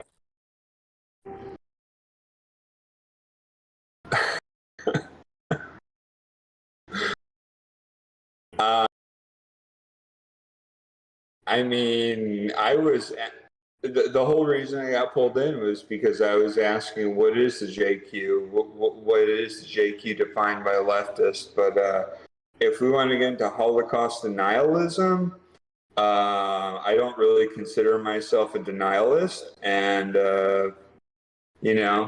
we can go down that road if you want, Bausch. So I'm pretty well studied in the Holocaust, and I have a feeling that's why your people pulled you into here to deal with me. They pulled me in. They started talking about the Holocaust. And, well, we're all utilitarians here. They started getting worried. We're all utilitarians here, and I just derive the most utility. Yeah, I get it, Bausch. I get it. Utilitarian, yeah. Yeah. All right, so you're not a denier. I watch you. I've actually been watching you a lot lately. Nice. So you believe that approximately 6 million Jewish people were exterminated over the course of the Holocaust in a deliberate effort by the German government to eliminate their ethnic population. Is that a belief you hold, or are you a Holocaust denier? Is that an honest belief you hold? Yes, that is an honest belief that I hold. Okay. No, that's not something I hold. And I would argue that most people don't hold that belief. I don't particularly care what other people believe. I just look at the facts. Well, you know what? I really don't think if you talk to the average Joe who doesn't really care about this shit, they don't really think that. I don't know. Wait, is that how you get your beliefs? You just ask a random person on the street and you get your opinion from them? You're going to believe a lot of wacky shit if you just ask random people. Well, I mean, majority sides with me, I think. I don't know. Wait. So, wait. First of all, I can entertain the joke, but if you think the majority of the population is a Holocaust denier, you're delusional. So, what do you believe? I don't think they consider themselves a Holocaust I don't. denier. Why are you wasting time? What do you believe? I think when you pose the questions to them in this way, they would find themselves a Holocaust denier. Okay, I don't care. So, what do you believe?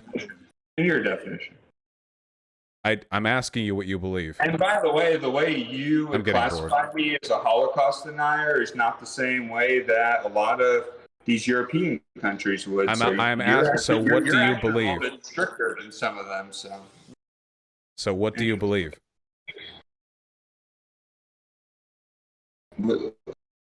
I mean, let's get into the facts. This is what I started off with when I was talking to one of your other guys. What do you believe? I said, okay. Well, I know about how old you are, Bausch. Holy shit! What do you believe? I think that there needs to be more fact checking done into the Holocaust. So, what do you believe? I'm not sure, and there needs to be more fact checking done. You don't. So you're not sure. I really can't be sure because people get arrested for asking questions. I mean, it's the truth. Like, what are you? What are you? A beta? You a beta? School, beta male? You a beta? They were taught like that Jews were made into skin lampshades and bars of soap. I'm getting bored. Okay, whatever. This dude's man. fucking plastered and his audio's bad. You guys want to have him again? I mean, why not? No. All right. Well, good luck with him. No, God, please. And we're gone. All right, well. Holy shit, that dude is loaded. Fucking crazies out there. All right. No, God, please. What was that even? I don't know. Some fucking Nazi in the Discord. Fucking crazy people. That guy I talked to was a Nazi. Didn't even say so till he left. Why? Why not tell me up front? Can have very fun conversation. I love talking with Nazi people, especially the crazies in Discord, because they all got a different. They all have a different approach. You know what I mean? You talk to one libertarian neoliberal, you kind of get like a feel for it all, but they're all fucking crazy. All these Nazis. I love it. I love all the variety. I love the diversity. That's what I love.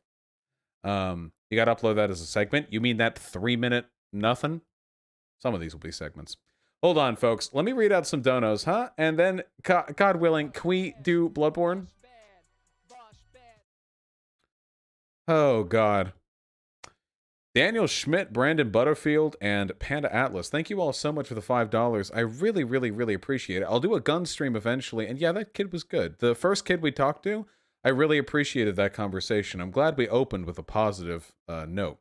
Napple with a very kind $10. How much do you think social issue films / television like Parasite help convince people of certain ideologies? Directly? Almost nothing. Long term, you plant the seeds. Take, for example, Avatar The Last Airbender. You ever wonder why so much of the Avatar The Last Airbender fandom is like progressive, left-leaning people? It's not because they got into it when they were older. They watched it when they were young. And if they like that type of stuff, that plants seeds early on. Avatar The Last Airbender is real progressive. Stuff about gender issues, presentation, getting along racially, just a real good show. You like that type of stuff, you're amicable towards it, you're going to take those ideas in, and eventually it'll help you grow as a person. Works best with kids shows, but... Christina, I've talked about my experiences with autism. The issue is, I'm just so amazing at speaking. I feel like it doesn't even affect me that much anymore. I mostly just annoy my partner, Hyena, at this point, but I can talk about it more. Alias of Grey, Inward, and Wild Cherry, thank you so much for the $5. What are my top 5 anime of all time? My anime list account is called Irish Laddie. You can take a look there, comrade. James Busama, thank you very much for the $10. As a fellow artist, I think your digital sketches are pretty great. Thank you, I really appreciate that. I only wish I had more time to draw. I just don't these days. Not as much as I used to. Sake Tanuki, thank you for the $5. I'm enjoying the Kirk Hammer very, very much, comrade. Another Rancom, thank you very much for the tier 1 sub. Maybe I will make an LLC one day, comrade. Thank you. Casper Christensen and Danganronma, thank you very much for the $2. In Development with the 758, thank you very much. You found me through Xander Hall. I am essentially a budget Xander Hall, so I accept my place. Thank you. Slime Chan, thanks for the tier 1 sub. I think so too. Franklin with the $5. That convo gave me faith in politics again. Heckin' dope. Those are the conversations I want to have. You know, a lot of conservatives may be completely on the crazy fucking fash racism train, but there are conservatives out there that are just they adopt some ideas. They hear this, they hear that, and I don't think they're bad people. Really, I just think they've sort of been led to. How did a conversation with dumb fucks give you my faith? No, you missed it. The first conversation. The very first one. The first one that we had today was with a young... going to assume young man. Who was very nice and very charitable. We had some very pleasant conversations. One of the things that I've done over the course of my channel, that I'm very, very, very proud of, is that I think I've gotten a lot better at staying calm, and more importantly, learning when to not be mean to people. Being mean to people can be really rhetorically helpful sometimes, but not always. My wrist? What about my wrist? Something wrong with it? If you see something that looks like a cut, it's just hair that's lined up. Geotobi, thanks for the gifted tier 1 sub. Needless Noise, Strelok Kosugi, and Chris Bordeaux, thank you very, very much for the $5. Thoughts on lolly stuff in anime? I think it's really fucking cringe, and it's really, really, really bad. It's a really bad indictment of anime that I'm watching a show called Golden Kamuy, which is about the partnership, not romantic, like partner, like business partnership between an older male soldier and a young girl, like 12. And at episode 5, I realized, holy shit, nothing creepy has happened. And it was actually like so rare. It was actually incredible. It was like amazing. It's really good. Golden Kamuy is really, really good. But I realized like 5 episodes, I was like, wait a second. If I was watching any other anime, something creepy would have happened at this point. Like she would have bent over, some creepy shit like that. But it didn't happen, and it still hasn't happened, even up to the end of the first season. Yeah. Golden Kamuy is fucking amazing. Oh yeah, for sure. And it was clearly, I don't know who the mangaka for Golden Kamuy is, but I would bet anything that they're like a very left-leaning or progressive person. The way they represent indigenous issues, how good they are, all that stuff. They treat her like a smart kid. It's great. Yeah. The actual, I think the greatest indication that that anime was going to be like really, really, really responsible and mature was that there was a point, minor spoilers, I guess. One character, the main dude, has to get naked because he has to jump in the water, doesn't want to get his stuff wet. And later, the girl makes a joke about it, and it's not even remotely sexual. It's like the joke a 12-year-old would make after seeing an adult naked, like like that shit, you know? And it was completely played off, and it felt like a completely like normal joke. And they could have, yeah, haha, peepus, yeah. And they could have, if it was any other anime in the universe, it would have been fucking creepy. But they didn't, and I really, really respect that, you know? Ryan Wall, needless to... Wait, I just read these. Oh, wait, haha is back. Guys! Do you think they're going to be like a feature of the stream from now on, like Dark Sake Tanuki? Sounds cringe. You're saying most anime are worse than that? Wait, first of all, I don't think there's anything wrong with that if it's done properly, but most anime are fucking terrible about lolly shit. Yeah, of course. Yeah, absolutely. You watched anime? Sake with a very kind $10. If the crime bill included the Violence Against Females Act, Biden would have still written it, but Bernie wouldn't have voted for it. Very, very true. Based Bernie knows. Sometimes a motherfucker needs to. Am I Cube Anon? I'm not sure, Crimson Shin, what exactly that is. Not gonna lie. Caden, Hulk, and Castrix, thank you both very, very, very much for the $5. Appreciate that. Oh, Jesus, Caden. Well, I hope you're all able to recover from COVID soon. My goodness. Please tell MA viewers to vote yes on question 2 to enact ranked choice voting. Yes, all MA viewers vote yes on question 2 to enact ranked choice voting. Thank you. Ripple to the max, thank you very much for the 666. Really appreciate that, comrade. Thank you for the simping. Always appreciate that. Oh, haha says, Vosh, I love black people. But you also love that 44% of abortions are from black women from only 6% of the United States. Damn, dude. You know what? I totally am. I'm really glad that black women have the opportunity to access abortion services when they need them. Sometimes, and for now. That's probably not going to hold up in a couple of months.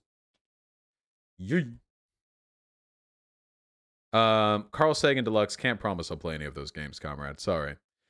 Mando Lid with $10. Please make a stream where you walk through the steps of joining the IWW. You will increase their membership dramatically. Trans rights. Maybe I will, comrade. That'd be a pretty fun, like, that'd be like a fun 500,000 sub celebration stream. You know what I mean? Yeah. Intoxicant, yeah. QAnon was really boosted by the lockdown. Oh, haha made a new account. I love blacks with $3. In New York City, thousands more black babies are aborted than born each year, and the abortion rate among black mothers is more than 3 times higher. Damn, dude.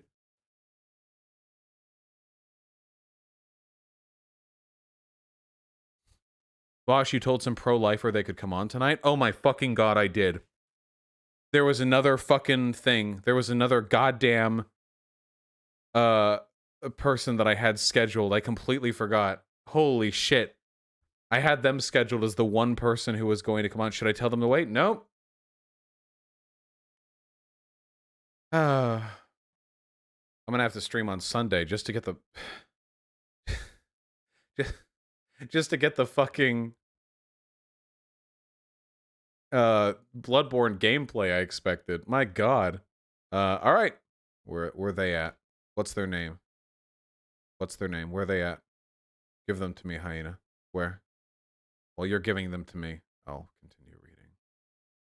Little known perfection. You're free to email me, but no guarantee. Their name is Benefactor. Ah, I see. All right. Benefactor. Benefactor. I'm the one that emailed you? Yeah, you are the one who emailed me. Check it. Hello? Oh my goodness. Hey Vosh. Howdy. Oh my goodness. This is Vosh. You're my hero. All right. So where do you want to start? Well, I typically start on the assumption we're going to have some disagreements, but if I'm your hero, I'm not entirely sure. Well, yeah, because I am a market socialist. So I agree with you, like your like pretty much all of your economic views and a lot of your social views. But my only contention is like around like abortion and stuff like that, because I feel like that can tie in with social programs. Okay, so you and I agree economically, but you're a reactionary. Oh no, I'm not a reactionary. So like, let me give you an example, right? So like you probably noticed I have Bernie Sanders as my profile picture, right? Most quote unquote, they call themselves pro-life. They're not actually pro-life. They just want to control women's bodies. Most pro-life, so-called pro-life people would probably support someone who like doesn't like abortion, right? But the reason I'd support Bernie Sanders is because I feel like his policies, his social programs like universal health care would prevent the most abortions overall. So I'm for doing what would prevent the most abortions. All right. Well, so I can't argue with that. I think that's perfectly agreeable. Hello, Vosh. I'm a paternalist conservative who believes in promoting traditional gender roles, i.e., women staying in the house and performing a domestic social role. I am pro-life. I do not value bodily autonomy at all. I know. Yeah, that's where the paternalism comes from. Gotcha. All right. What disagreements do you have with me then? Since I will admit I have no fucking idea what to make of your political positions. Okay, so I'm pretty much a conservative socialist. I absolutely, I really don't believe in bodily autonomy, and let me tell you why. So I believe that like a collective absolutely has the right to tell someone to do with their body when they're like objectively hurting themselves. Like, let me give you an example. If you saw like you believe in having social programs that help you know, rehabilitate people who are like addicted to drugs, treating it medically, you know what I mean? Doing what we think is best for them, because they, when they're doing drugs, like they obviously don't have their best interests at heart, you know what I mean? Mm-hmm. So I believe in like applying that to a lot more things. So I kind of believe that when you have a universal healthcare system, the state kind of does have the ability to tell you what to do with your body, not even just out of the best interest for you, but also like out of the best interest for like the collective as a whole, you know? Yeah. But with regards to medical intervention for drug overdoses, this is something that I only think is morally permissible when you're literally saving a person's life. If it comes to, say, for example, treatment for drug use, I don't think that's something that should be imposed upon a person. If a person wants to get treatment, I think that it should be afforded to them. But if a person doesn't want to get treatment, I don't think the state has a right to force them to. I guess there could be some very stringent exceptions to that, given a severe enough medical need. There are probably exceptions that could be carved out for that. But that's not so much a disrespect for a person's bodily autonomy as it is a recognition that their consent is impaired, or their ability to to consent to something is impaired. But yeah, but bodily autonomy as a concept is still extremely important. So, like, as a collective, you just think the state should be able to force anybody to do anything if it's deemed good for the whole.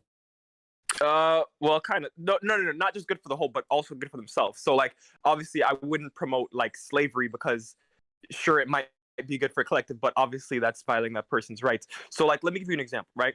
So, part of paternalism is like contractualism, which is the idea that the society has a duty to each individual member. So, I saw someone in chat said organ harvesting. Well, yeah, I believe if someone's dead, we should harvest their organs. But back to the point. So, I would say that we have a duty to people in our society, like as you'd say, we have a duty to people who are like less fortunate, who are like poor or impoverished or homeless, right? I'd say the same thing for people who are like harming themselves, be it through like drugs, you know, cutting themselves. I truly believe that we do have the ability to kind of intervene as a society, and that would violate their bodily autonomy. But I really don't see bodily autonomy. I don't like believe in bodily autonomy as a concept because I believe that once someone is like objectively harming themselves, you know what I mean? I believe that we kind of do have an ability to step in. So for instance, if you saw someone jumping off, the issue with this then is that the state has many times before indicated that a given set of behaviors is preferable even to or beneficial even to an individual, and violates the bodily autonomy of that individual to achieve it in a way that is actually detrimental. One of the biggest ways we did this was with the genocide of the indigenous people, both in America, Canada. oh no, I'm not talking about the state doing it. I'm talking about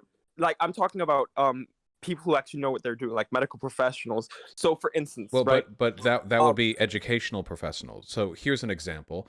Indigenous people, their children were abducted from their tribes, and they were enrolled in schools that were meant to teach them essentially to assimilate them. Right, exactly. And they would have argued this was for the good, you know, save the what was it? Save the man, kill the engine. That was the motto back then. They would have argued it was for the good of these individuals and for society as a whole. I don't really trust these experts to be the arbiters of the bodily autonomy of those they well, see, this rule this over. this is the thing, right? We can say that like we know the effects of like children being separated from their parents and stuff like that. We know the effects of that, and I believe that like splitting children up from their parents should be kind of like the last resort.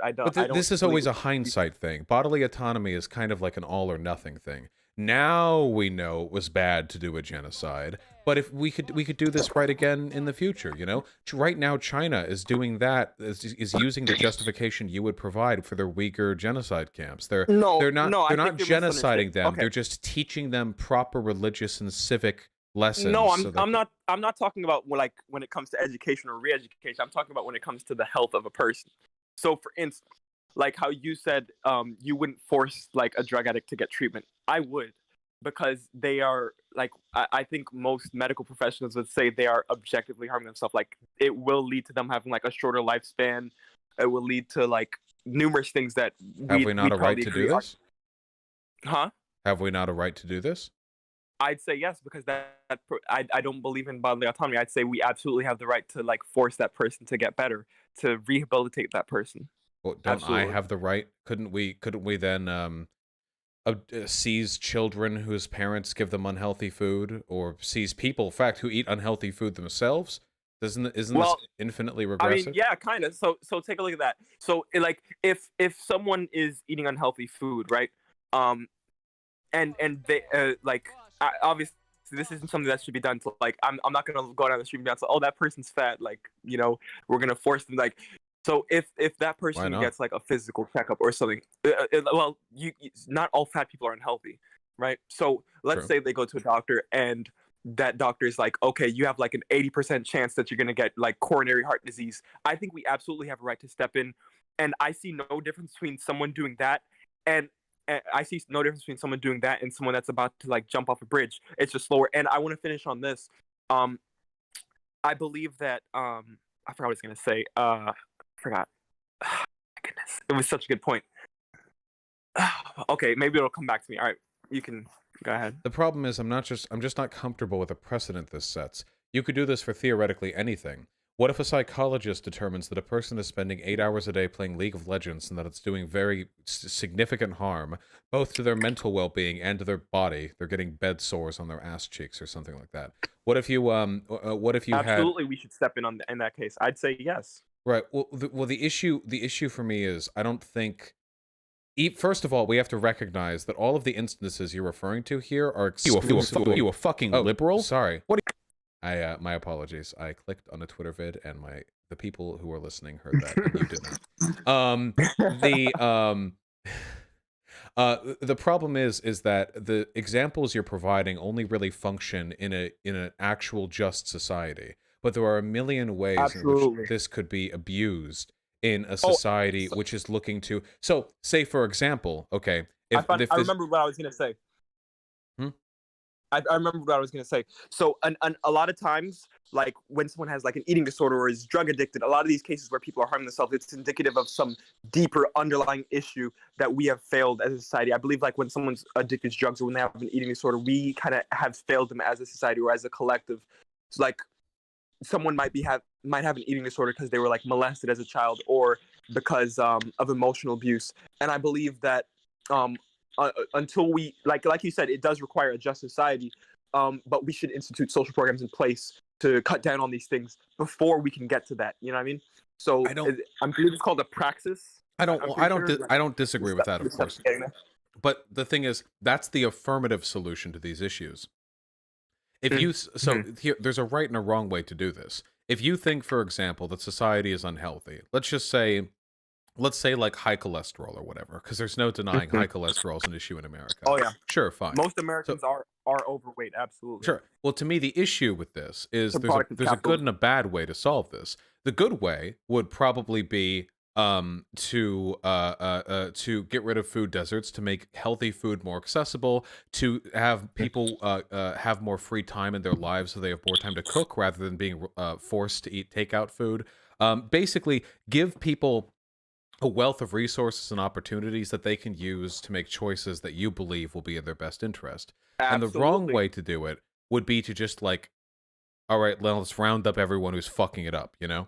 I don't think, I on a fundamental level, even if the government or the hospitals or whatever are operating with perfect efficiency and with perfect adherence to medical guidelines, I still think fundamentally people have a right to live their life unhealthily if they want to. People have a right to make their mistakes and grow from them. And I'm concerned, I suppose, about the long-lasting impacts that sort of constitutional paternalism could have on any individual or on a society. And in a broader sense, governments are not to be trusted, even market socialist governments, even proper anarchist, decentralized communes are not to be trusted. Power is never to be trusted. And frankly, we've done this a million times before. We've done this with the indigenous people. We've done this with the asylums, where anyone who had a nebulous conception of a mental illness was locked up and treated terribly. We know what happens when people with power have a legal excuse to put people they don't think are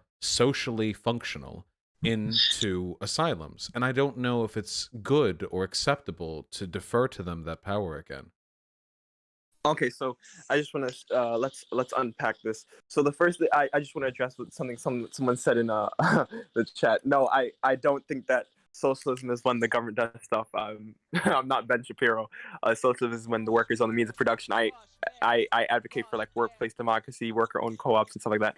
But to address your point, so a lot of the times, like with like other paternalism, it's really subjective. Like, oh, let's take these Native Americans, let's put them in like, let's completely strip them of their culture and assimilate them into like well, I mean, there really is no Western culture, but assimilate them into like the rest of the United States, you know, for their own well-being. And that's really, that's kind of a slippery slope. That's really like subjective. But what I'm saying is I'm talking about objective health, like what the like professionals say, you know.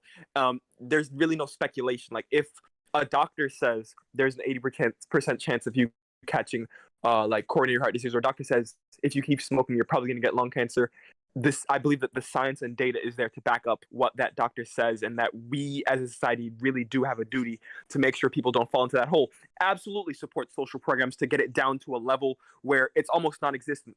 But I'm talking about when push comes to shove, when that person is about to get like lung cancer because they've been smoking their whole life, we as a society do have a duty to step in and help that person who's really not looking out for their best interests. Well, we don't know what their best interests are. What if a person doesn't care about their long-term health? And again, I'd say that person's not looking out for the best interests of their health. Yeah, but that doesn't necessarily mean it's their best interest. How do you feel about assisted suicide? I believe a right to die when someone is like in unbearable, like if someone's in terminal condition, they should have the ability to, you know, to like kill themselves. If someone's in like their terminal condition, they're in a lot of pain, they should absolutely have the right to make that decision themselves. We shouldn't be able to tell them that. That's, I mean, I guess isn't that an interesting? I'll admit that is a contradiction. I'd say that's like the only point where I could see that. But with most terminal conditions, like that's why it's called a terminal condition. That person really, like, odds are they're not going to get better. They're just going to stay bedridden in pain. You know what I mean? You just have to understand that like that. What you're talking about when you say a person's best interest is entirely contingent upon society's values at a given point in time. Like what you're arguing could also be used to justify eugenics if extrapolated one generation past. Additionally, putting gay people, considering gay people to be mentally ill who need to be treated. This is something that at the time, just 30 years ago, was medically consensus that it's an abomination, that it's a disease. But there was no data that being gay would have an impact on your health. There was no medical professionals don't make decisions like that based on data all the time. Sometimes they don't, though. And that's the thing. I agreed with you that this would require a just society, but just because this is something that seems far off, I don't think that's something we should shy away from. So I believe that paternalism requires all these social programs in place for a while for it to get down to a level where it's almost non-existent. You know what I mean? But like I said, when push comes to shove, when all of our nets have failed, I think of it like this. Here, I'm gonna give you an analogy. So think of it like a person falling from a building. We as a society should have nets to catch them, right? Yeah. We as a society should have nets to catch them. We'd agree with that. But if they fall through all of our nets, we need to have I forgot what it's called. I believe it's a trampoline or something. I don't know what it's called, but that thing. But that analogy is because generally, if a person's going to kill themselves, you want to make sure they're doing it in a sound mind, which you can't ascertain until you've slowed their descent. But when it comes to stuff like a person who just really fucking loves eating bacon and just wants to be a giant fucking bacon ball boy, if that's what they want, their mental capacity is unharmed, they're cogent. They want to be a bacon slut. If they want that, right? Then I mean, that's it. Then what you're ultimately saying is the state is the final arbiter on what a person should be. Not the state. Okay. I saw someone say in chat that I'm a technocrat. I a little bit my ideal form of government is a technocratic democratic republic. So I do agree with tenets of direct democracy. And I don't like republics, but yeah, it's direct democracy and technocracy a little bit. So what'd you say again? Could you say what you said? Oh, so yeah, so the two fundamental problems I have are people should be able to live their life in ways that are not deemed productive, and additionally, I think that I think that you can get a lot of very bad incentives down the line if you give the state or whatever that power. I would just disagree. So I think wait, hold on. I'm not trying to cut you off or be disrespectful or anything. No, I've cut you off so much. You absolutely have the right. Yeah, I'm only saying, just by way of the time limit of this stream, I feel like we've expressed our positions on this specific issue. Do you want to tackle one more so? And after that, I would desperately like to actually have an opportunity to perhaps play some of Bloodborne at some point during today's stream. That's not your fault, but I'm just saying. No, you're good. So what do you want to talk about? Well, you said you want women to stay at home. My wife. Oh well, if you want your woman to stay at home. Yeah, like I said, I don't believe in proposing legislation that forces all women to stay in the household. Bro, sure. Oh, okay. Well, I'm fine as long as we're talking about your wife. Can I say this? Yeah. Oh, yes. Can I just call out? Let me just call out neocons real quick. Okay, so capitalism and conservatism are kind of mutually exclusive. So let me give you an example. I believe that once we institute social welfare programs that make it easier to have a family, I believe that will kind of naturally follow. I don't believe in a nuclear per se family. I just believe in a family with two parents pretty much. So I believe that the main reasons for the like drop off of the nuclear family was women becoming more educated in the 70s, and then women going to the workplace. And I believe that the reason women needed to go into the workplace was because of the rise in the cost of living, that sharp increase in cost of living. You know what I mean?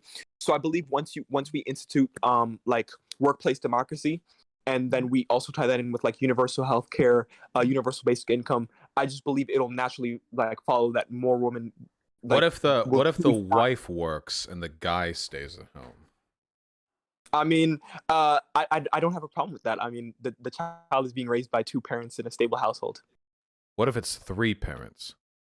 Oh, I love I believe it's called like Polycules? like generational families where you're raised with like your grandma and stuff. I love that. Yeah. What if it's a polycule, like 3 A polycule? actual parents?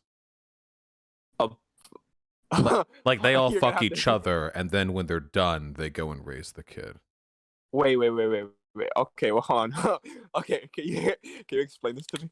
Okay, Yeah. polyamory. You're pretty much saying. Yeah, like a polycule, like the product of a polyamorous relationship. Well, I believe there is some scientific data to back up that humans are like monogamous. But I don't know about that.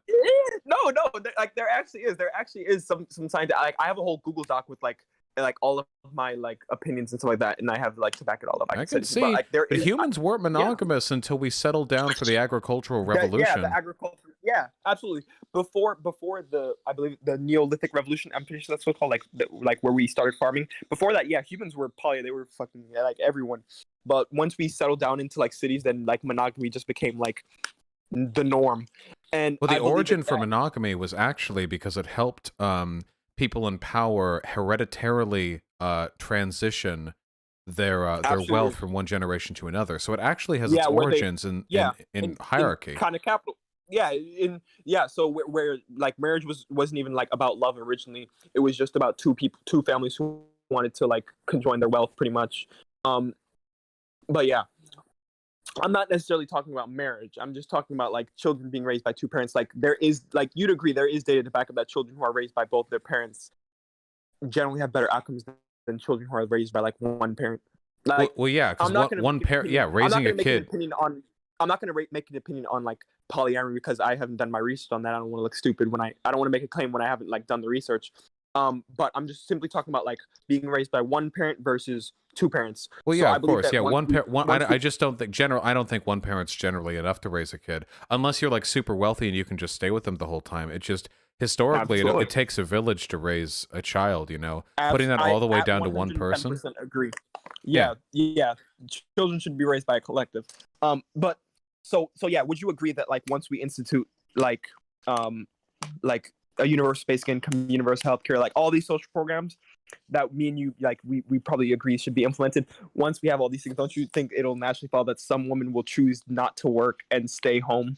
Yeah, sure. With their children. Yeah, exactly. Of course. So though I I'd think an say- ideal I'd say- society I'm would be not- one in which everyone wants to work. But yeah, of course, if people are. But well, I think well, like housewives, they do work, and I believe in like under capitalism, like, and this is why I very really, woke I- counterpoint, my friend. like I don't align with like neocons and stuff like that. Like someone just called me a leftist with a trad wife fetish. I mean, sure, but the work of housewives is so undervalued under capitalism. Like a woman can do like 40 hours of work in the house and not get paid a single dime for her work. So I believe that once we have a universal basic income and stuff like that, and women actually choose to stay in the household like now because that's what they want to do, I just believe that'll naturally follow once we have all these social programs in place. Sure. I don't know if it has to be a gendered thing. I'm sure that a lot of men would like to benefit from that Yeah, sort of sure. incentivization as well. I mean, no, I love I don't care at children. all. I think the kids are given a horrible rap in modern day society. It's Oh, bad yeah. here. It's actually I think worse in Southeast Asia because of their comparatively stricter educational and workplace culture. But like I don't even think two people's enough, frankly. Two people, even if only one of them works, like one person raising the kid, like sounds stifling. I think that moving towards social systems which incentivize more people raising children is absolutely better. And if some people want to just stay at home and be house husbands or wives or whatever, I think that's great. I agree. And so well, this is the thing. I believe that the reason why it's like almost impossible right now for well, not impossible, but hard for two parents to raise a child now is a product of capitalism. You know what I mean? It's a product of the rising cost of living, like landlords stealing land, and like artificially like raising the prices. It's a product of like wages stagnating and not keeping up with inflation. It's a product of all these things that it's a product of capitalism. All these things come from capitalism. So I believe once we seize means of production, once we institute like workplace democracy, and then tie in all these social programs in place, I just believe it'll naturally follow that more. I'm not even gonna say just women. More people will choose to stay home with their children. You know what I mean? Yeah, I'm fine with that. Yeah, and this is why I disagree with like more conservatives. I believe in more of like I guess you can call me more pragmatic than other conservatives. So like other conservatives, the reason why you probably hate them is because like let's say like you have another pro-life person, they'll just say okay, ban all abortions. You know what I mean? But me, I look at it and I say 73% of abortions happen for financial reasons. So the logical the logical steps to me would be to institute social programs to where women don't even feel 73% of women don't even feel the need to have an abortion in the first place. You know? Mm-hmm. Well, yeah, it's really about the means by which you try to achieve these things. It's the difference between prescriptive and descriptive approaches towards social policy, and it's also the difference in how much. What's interesting here is that when it comes to the bodily autonomy issue, you're insistent that society be the arbiter of a person's well-being, but when it comes to the housewifing, you would rather merely set up the conditions which increase the likelihood for people to adopt those positions. Which is interesting. I don't know if that's necessarily a contradiction. No, it wouldn't be a contradiction because forcing someone who does not want to be in the house, right? Like, for instance, right, it would have a negative impact on that child, right? So if you have a woman who doesn't want to be a housewife and you force her into the house with that child, but do not the traditional conservatives say, oh, even the women who say they don't want to be housewives are actually would actually love it if they would just give it a try. They're just whores who are riding the cock carousel. If you just gave them a child to take care of, their life would become so much more fulfilling. You know, the right people have to be in charge for this to work. Okay, I'm gonna sound like Blair White. And they're like, I'm the only good trans. Like other conservatives, most other conservatives are like smooth-brained. I mean, I'm sure you'd say like as a conservative, I'm sure you'd say like. I'm the most educated conservative you've spoken to. I mean, sure. But I hope I can be your favorite conservative. But yeah. I mean, am I? You know, I think that if we extrapolated across the entirety of my career, I would probably still say Hunter Avalon would be my favorite ex-conservative. I would call you one of the good ones, but wait. Hold on. What is your race? Oh my goodness, I'm one of the good ones. What is your race? Vosh called me one of the good ones. I can't. I think I remember you being black in your email profile pic, and I can't say a black person is one of the good ones. Did you just assume? My race. I'm actually white. Wait, are you really? And you too? Well, I'm pretty sure. No, I'm joking around. I'm black. Okay, all right. Well, you're one of the good ones. Oh my goodness. A white man told me I'm one of the good ones. My life's complete. All right. Back to donos. All right. Hey, thank you for talking to me. I actually really appreciate it. Loves me. Oh my goodness. All right, Gout. I love you. Thank you, King. Oh, wait, hold on. Can you say that again? Yeah. Goodbye. Hold on. Can you say? That was pleasant, actually. That was actually fun. That guy was pretty fun to talk to. Okay. We have to kill Ludwig, but we also have to read donos, okay? Oh, man.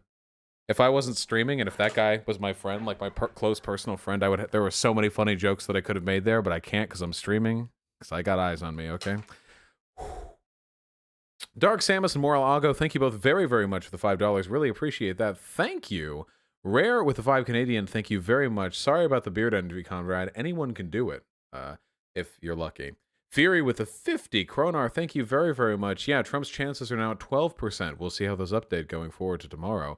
I love black people. Thank you for the $3. This is the haha guy again. I'm actually getting like a lot from this person. Thank you. And again, thank you again. you hate black people. I actually just met a black guy who I said was one of the good ones. So actually, I love black people. Thank you. Daniel Schmidt and Little Imperfection, thank you for the $3 and $2 respectively. Really appreciate that. Very, very kind of you. I love. Oh my God! Like all the donos are from this one guy. Holy shit! Dango Bangle, Conciliator, Intoxicant. Thank you all so much for the $5. I really, really, really appreciate that, comrade. Yeah, Intoxicant. That guy ended up being a little bit on the rude side. Broken Polymoog and Andrew S. Thank you for the $3 and $5 respectively. Not going to be privatizing the fire department today, I don't think. My God, you people. Who, baby? That's what I like to say. Who, buddy? There are some links here. Just so you guys know, this is an official Vosh.gg policy from now on. We're going to be a lot stricter when it comes to links and donos, okay? I don't know if we can do all the babies, okay? Free associated producer with 284. Are you comfortable? Doesn't get any better than this. I have no idea what this is. I love you, but that's okay. Sake Tanuki with the incredibly kind $10. Thank you. What the fuck is this? Want a beer? Sure. Maybe pretending to be drunk will ease the pain. So, are you drunk enough yet to sleep with me?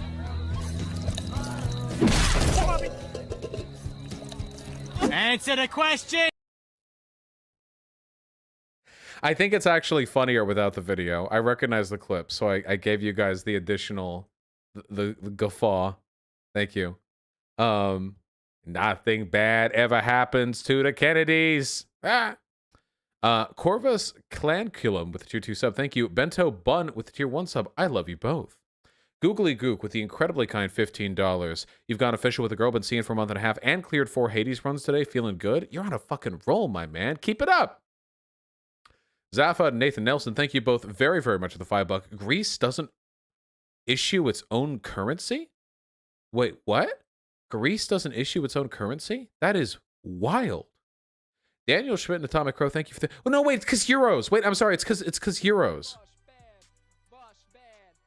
Sorry, I completely forgot. I forgot. Like, wait, they don't issue their own currency? What? But now I remember. Thank you. It's because euros. Euros exist. Thank you. Okay.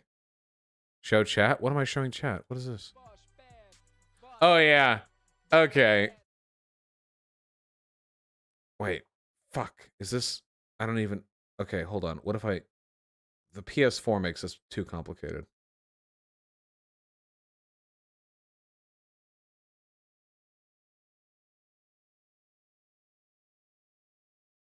I don't know how to show chat. How do I show chat? Wait if I... How do I do this? Wait. DisplayPort no sig. Oh, yep, that broke everything. Okay, dude. Okay. Yep. Thank you. Yep. Okay. All right. Thanks. So hypothetically. Okay, there we go. There, I broke everything just so you guys can see this image, okay? My day be so fine. And boom. It's good. It's funny. I'm goofing right now. Thank you. That's good. Okay, let's run these through, baby. Windowby Dazzler, thank you so much for the $5. Yeah, the community has grown massively. Beautiful cat blip. It's bleppin'. What beautiful cat beans and fluffy cat belly. Absolutely delightful. And Lord Crocodile with the $5. Thank you. More babies. They're in love. Look at them. They're in love. Very good. Rags to Radical, thank you so goddamn much for the incredibly kind $20. You fucker, I spent a lot of time on this. Watch it. JK, no Parasocial Reno, but for real? Uh-oh. Wait! You sent this in already. It's on my debunk list. I can't do it. We're close. Why? You're not putting that pressure on me, comrade. It's on the debunk list. We'll get to it soon. Don't talk to me. Don't fucking at me. It's on the debunk list. It'll be there soon. Don't donate to me again, or I'll feel bad. Okay? Sam Laserbeam with a tier 3 sub recently made a channel to turn your game streams into 15 to 10-minute videos if anyone's interested. Wait, really? Oh, that's actually super cool.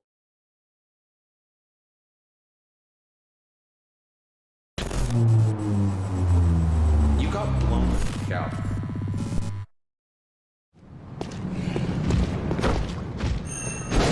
Wait, this is like edited and shit. Wait, hold on a second.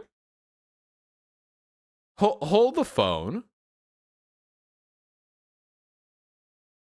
Could you actually upload game streams? They're always kept. They're in the stream VODs. Guys, here. Pay the editors. I'm not paying somebody that I didn't fucking commission, but that is amazing. And I will subscribe to your channel. Thank you. Yeah, Hassan moment.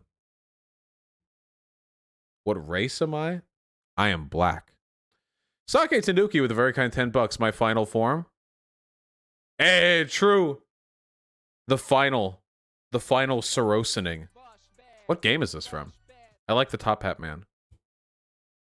Oh, anyway, here's the link, you dumb fucks. There you go. Thank you, comrade. Table Night with the $5. This is why I'm still Bernie or Bust.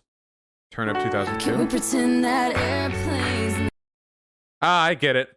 Because it's a song that's B.O.B. Nice! Fucking meme, except I can't play it because it's copyright. Spike Stripe with a gifted tier 1 sub. Quick meme. When the fuck did I do this?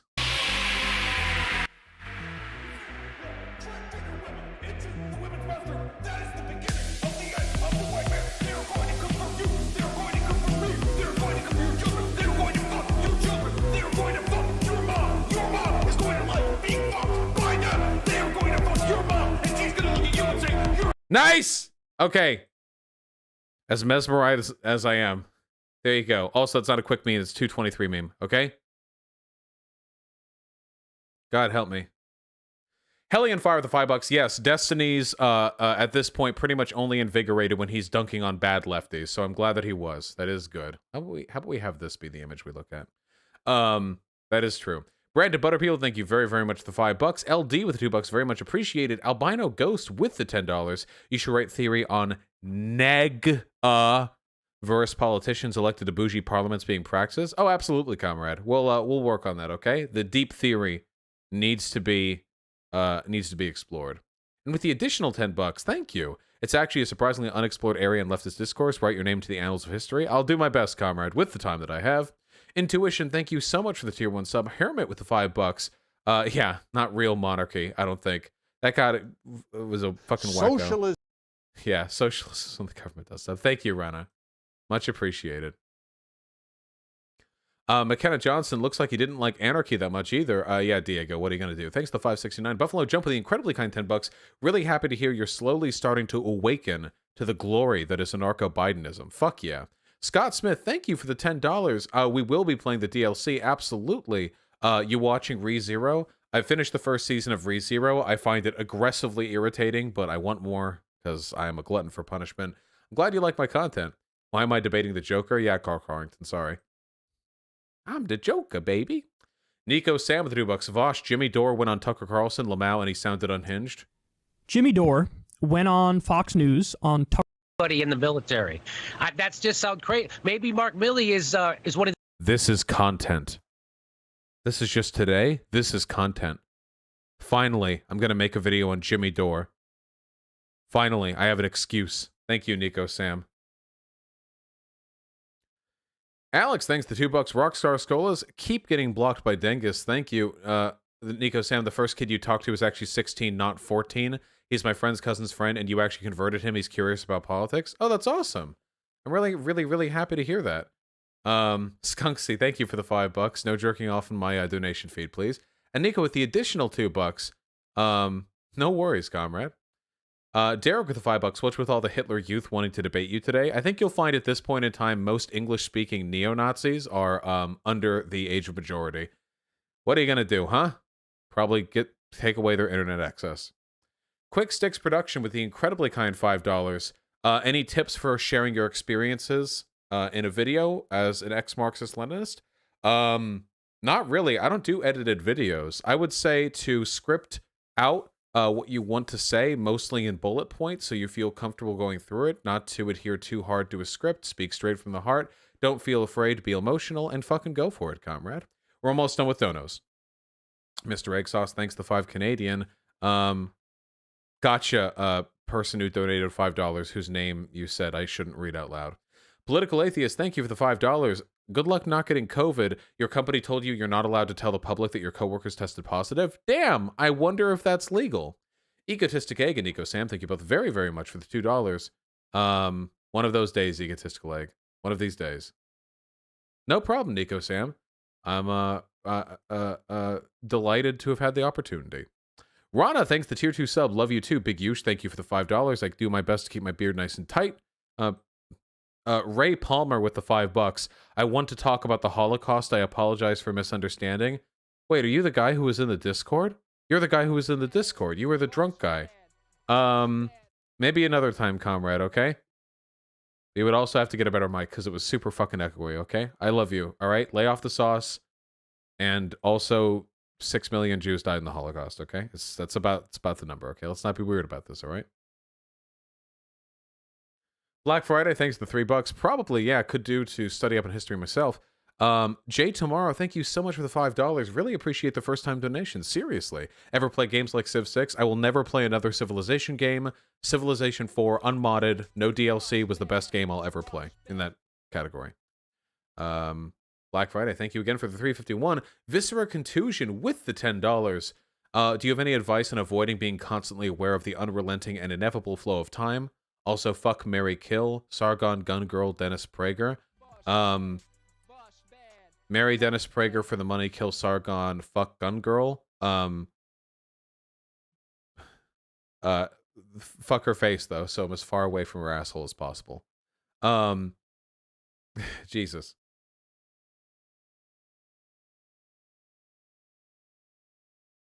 Carl Sagan Deluxe with the incredibly kind tier 4 sub. Obligatory Saki Tanuki with the incredibly kind $10. No, really, thanks for what you do. I mention you to tons of people whenever I can. I really appreciate that, comrade. And I guess I'll say this just as a matter of formality. But if you are enjoying the stream and somehow aren't already subscribed to me, feel free to subscribe. It's legal for you to do that if you want to. You can do it if you want. I would actually really like it if you did. It would make me very happy.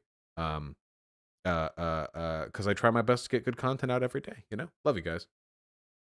And thank you, mate, seriously, for the tier 4 sub. Try my best.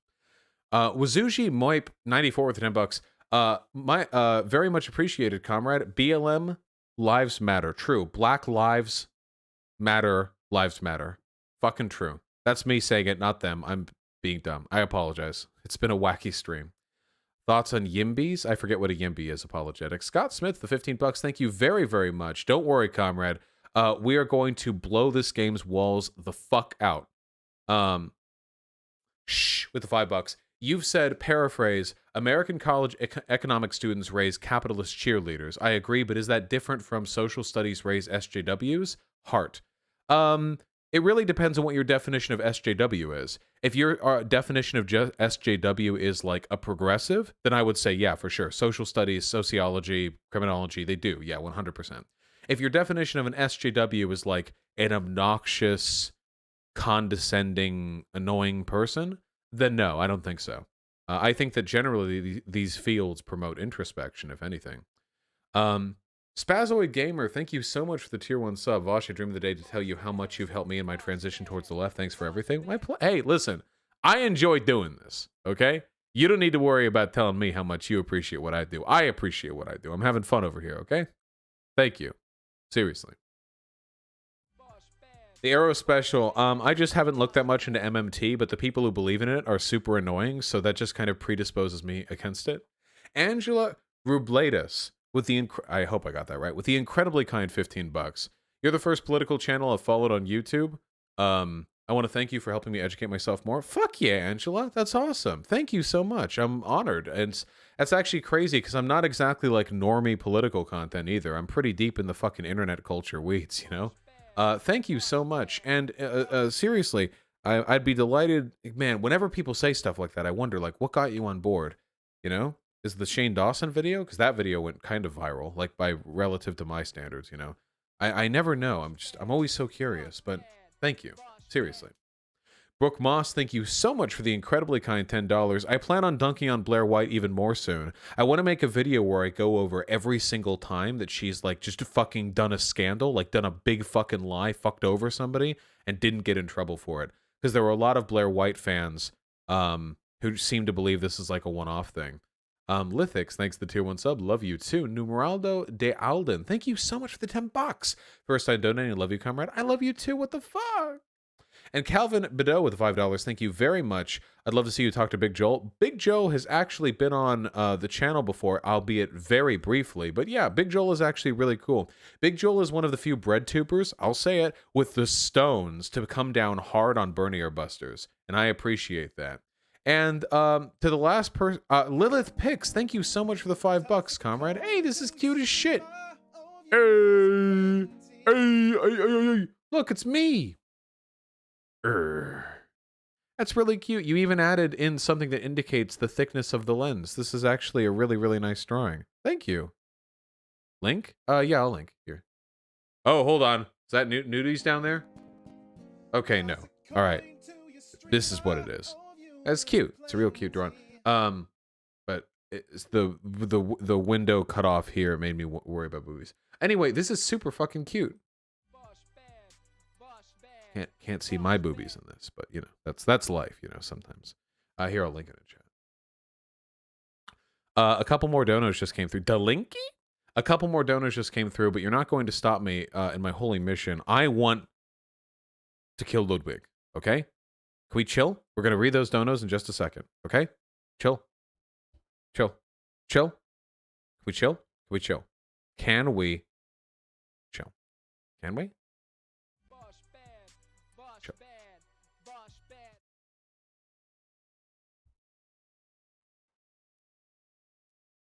Ludwig is a DLC boss? Okay, maybe not Ludwig, just like a guy, okay? I want to kill a guy. Is that so bad? Finally, give me sound back. Holy shit.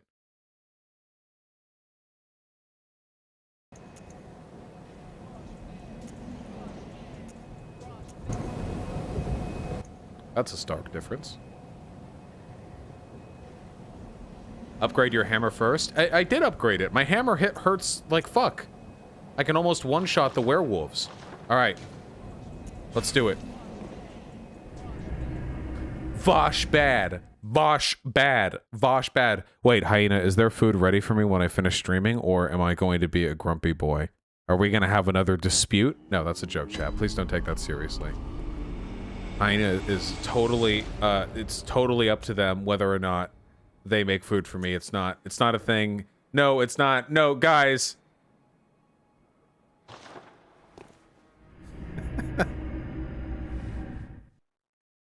Hungry. Nice, Numero de Alden. I can make you quesadillas, but the rice is old. Nah, the rice is too old. I might use the potatoes. Ooh. Do you think you could start? No, wait, it's too early. No. I'll make something with potatoes when I'm done. They hungry, dude. That Kyle. I'm so glad Kyle Kalinske never deleted that tweet, dude. Okay, we got this. We're going to the boss.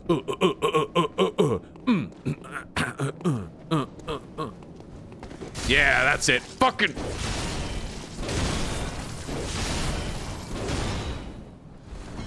Interesting. The sound is delayed.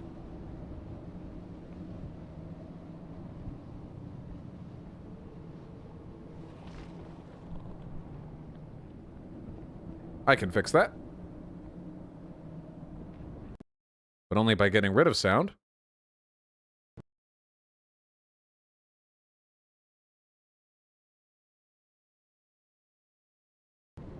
And then bringing it back.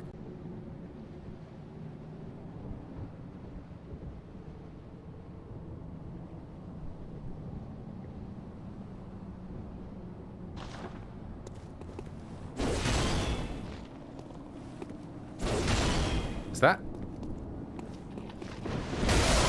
Okay, that's right. Okay.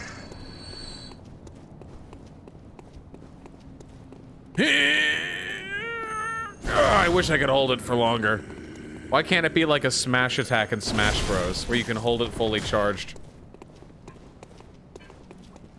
No, I want to hit. Yeah! That's what I'm talking about.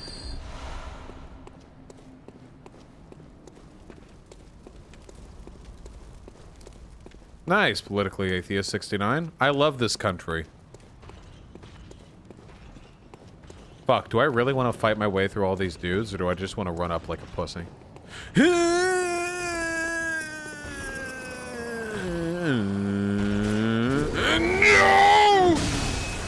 Dodge it.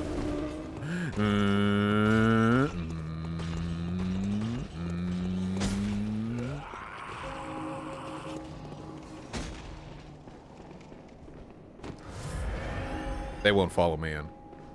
They wouldn't dare. Oh. Man, that's a boss room.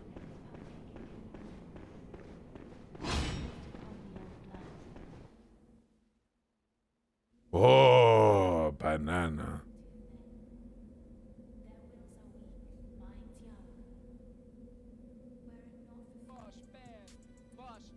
Numero to Alden. Thanks for the tier 2 sub, comrade. Much appreciated.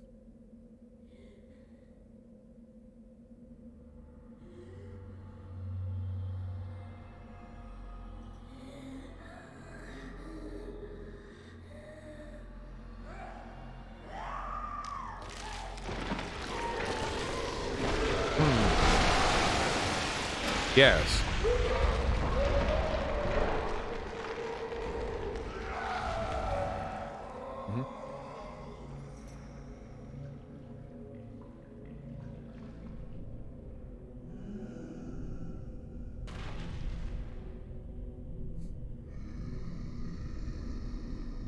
True. I only find you more attractive now. What are your attacks like? A prayer? And then a big smash. Ooh, big swipe. Double swipe. Scream. Okay, the knees stagger.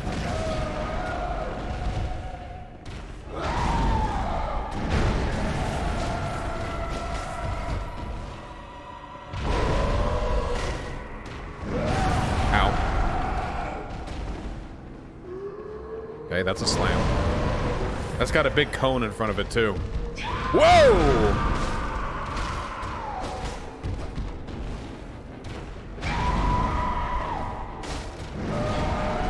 Okay, she backslides. Whoa, what does that mean? Nothing. Get out there and vote.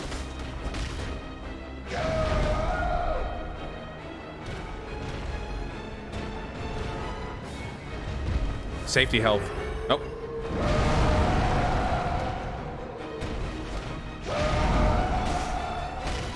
Backslide.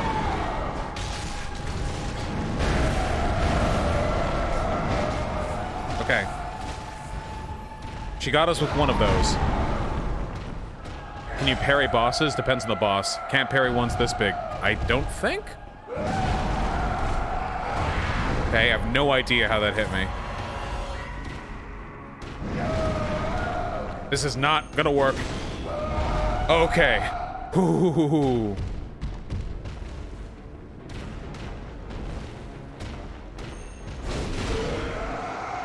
Yeah! That was a big hit! I love the hammer! Oh. She hungry.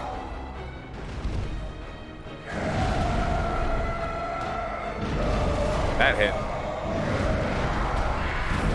That hit. Okay, okay.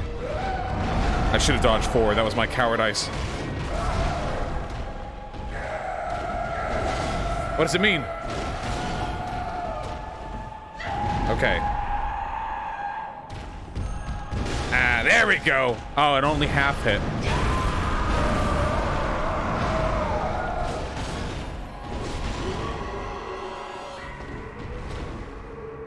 Okay, it's going pretty good for a first attempt, I think. That was my fault. That was also... Okay. Just a series of things that I don't like are happening right now, just consecutively. Okay, it's 50-50 for both of us. Come on! Fuck! Ah! How do we not time those rolls? I think we had that. I think we had that.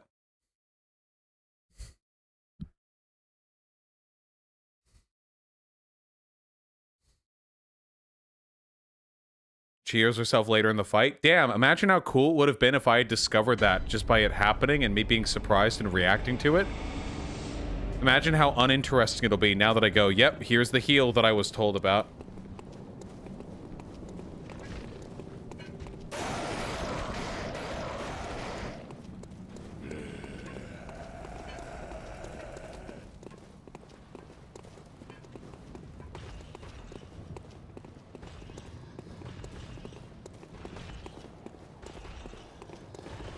Oh. Nope. Nice try. You guys are a pain in the ass to fight.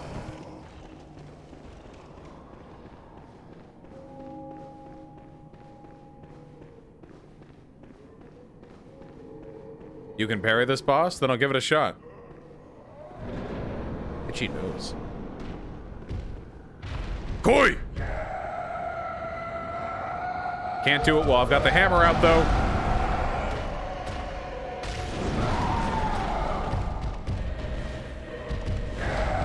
The side steps!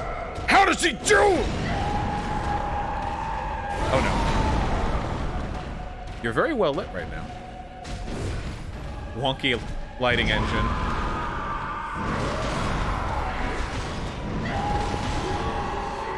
Slide to the left.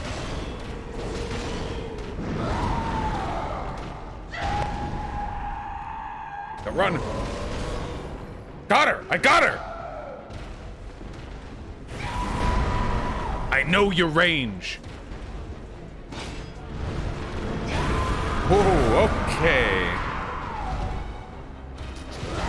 Okay, I don't know about...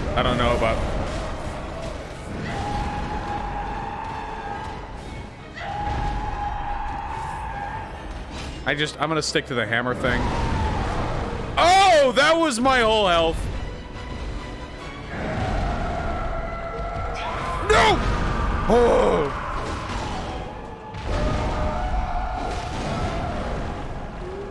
Nope. Okay, we gotta be over here for that one. Okay, just give me back up to full.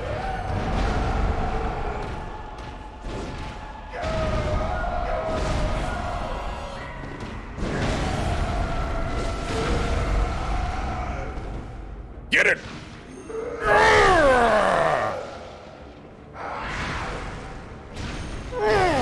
Nice! Again! Oh! Get down!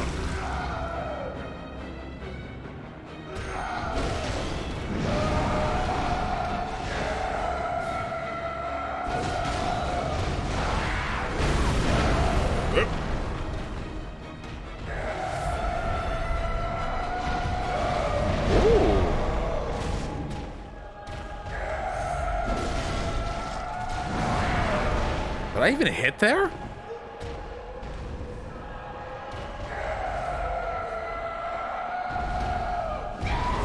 Oh, kinda went wide. Oh. Get him! Fuck! She used her turn move. Okay, we're doing good though, like health-wise. What is that? No! Stop!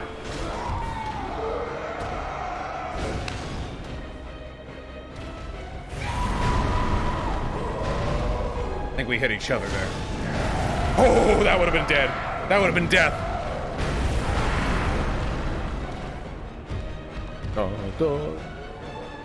Stop! Wait! Don't stop doing that! You are only prolonging the length of time during which I will be hitting you. Oh. Well, vice versa, I guess.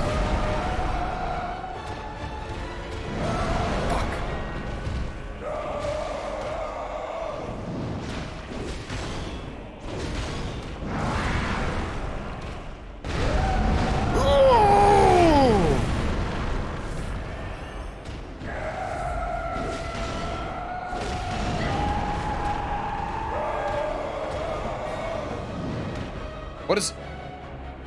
Feel like she skipped an attack there? Oh, shit! I'll take a safety heal. 3 hits. Can you get... Can you?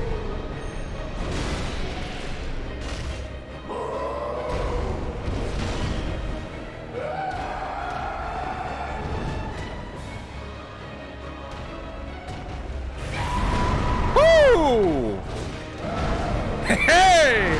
Oh. Hey, no! Damn it!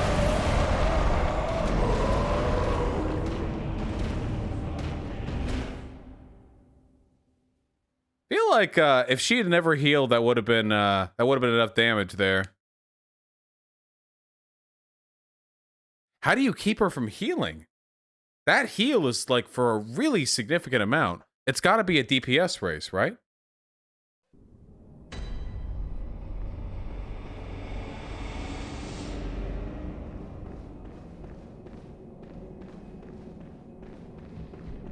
There's a get up close and don't stop attacking. Okay, so it's just a matter of staggering.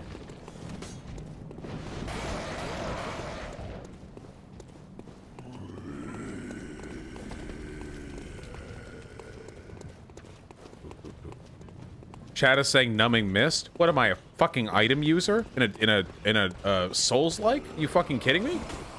Using consumable items? Why even fight the boss? Why not hire one of you to come over here and do it for me?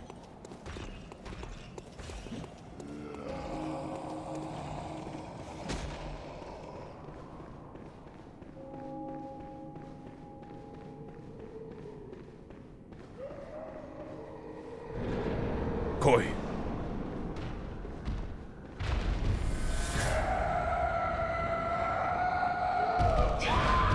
Nice move! Dipshit! Okay, that one is pretty good.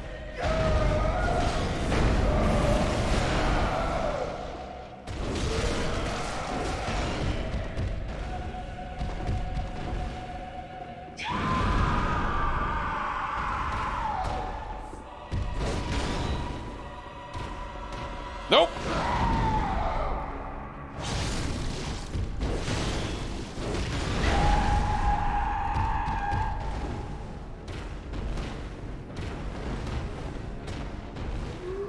Nope.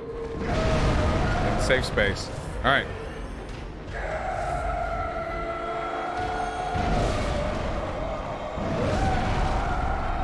Well, I hit with one. Was it worth it? Nope, probably not.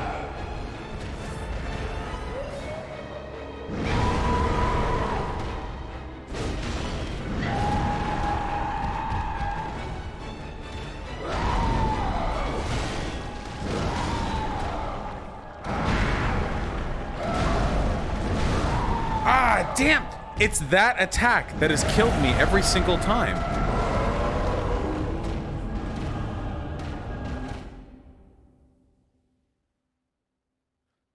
Yeah, it's the double slam. If you get hit, it's a 3-hit attack. If you get hit by the second one, the third one will hit you.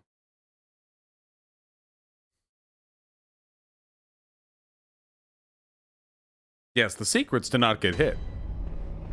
Don't wind up so much. Yeah, the problem with that is that it's really fun.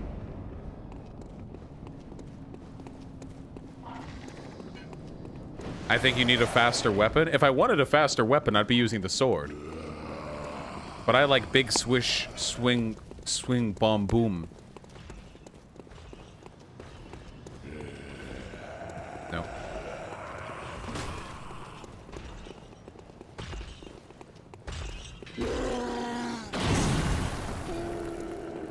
Yeah, it's about the aesthetics, okay? What's up? Nope.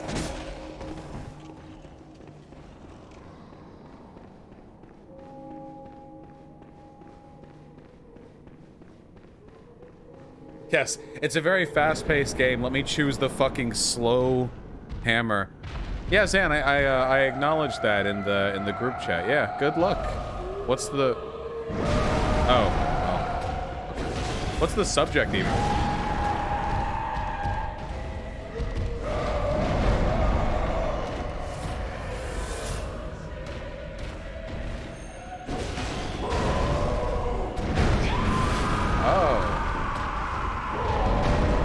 Okay.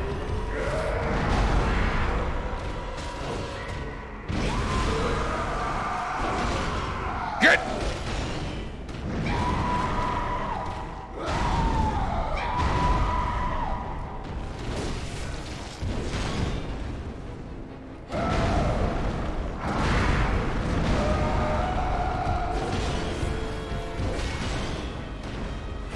Not the cleanest start.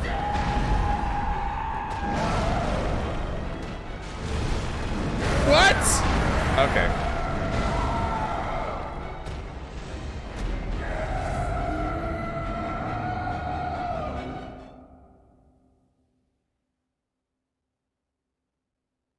I got this. I got one more attempt in me before the end of stream. Have you tried your Molotovs? I do not want your pussy baby bitch items.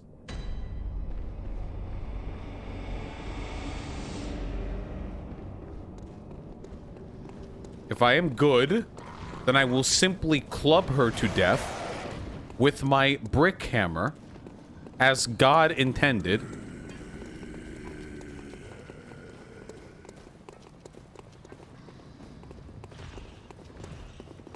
Stop projecting and use the item? No, I don't like to. I don't use it in any Soulsborne games. You guys watch me play Sekiro and Dark Souls 1 through 3. I never use consumables. The only time I ever used consumables reliably was back in Sekiro when you needed those, like, papers to attack the, that particular type of enemy. I didn't even use, like, prosthetics that much in Sekiro. Just me and the sword.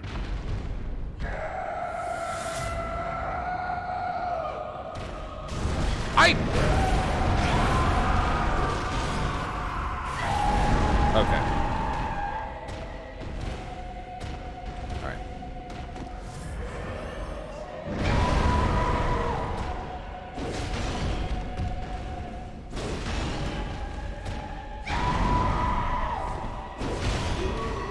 Get! Get!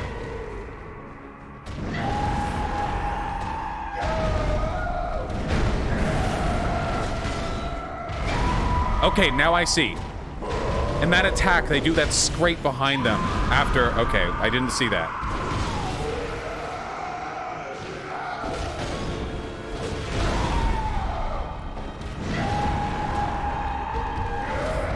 Oh!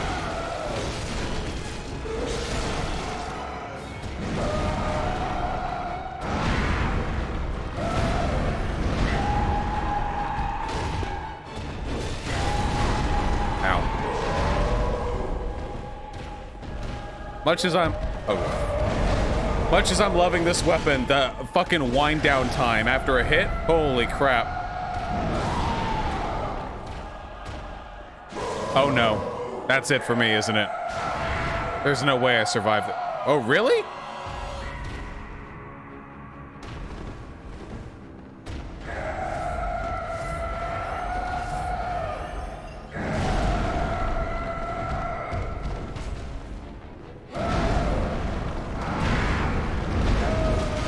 Get it! Get away from the fucking corner!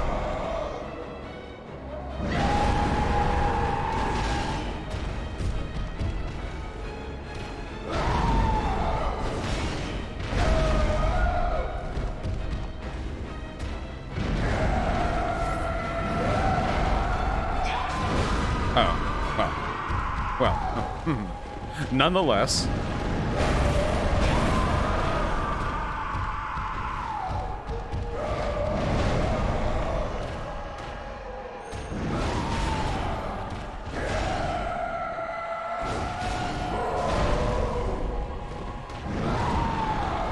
She's gonna heal.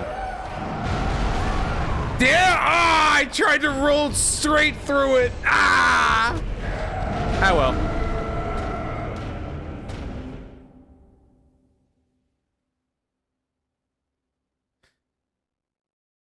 Tried to roll straight through it, but I did a jump instead. What are you gonna do? One more? Nah. I've got food to eat.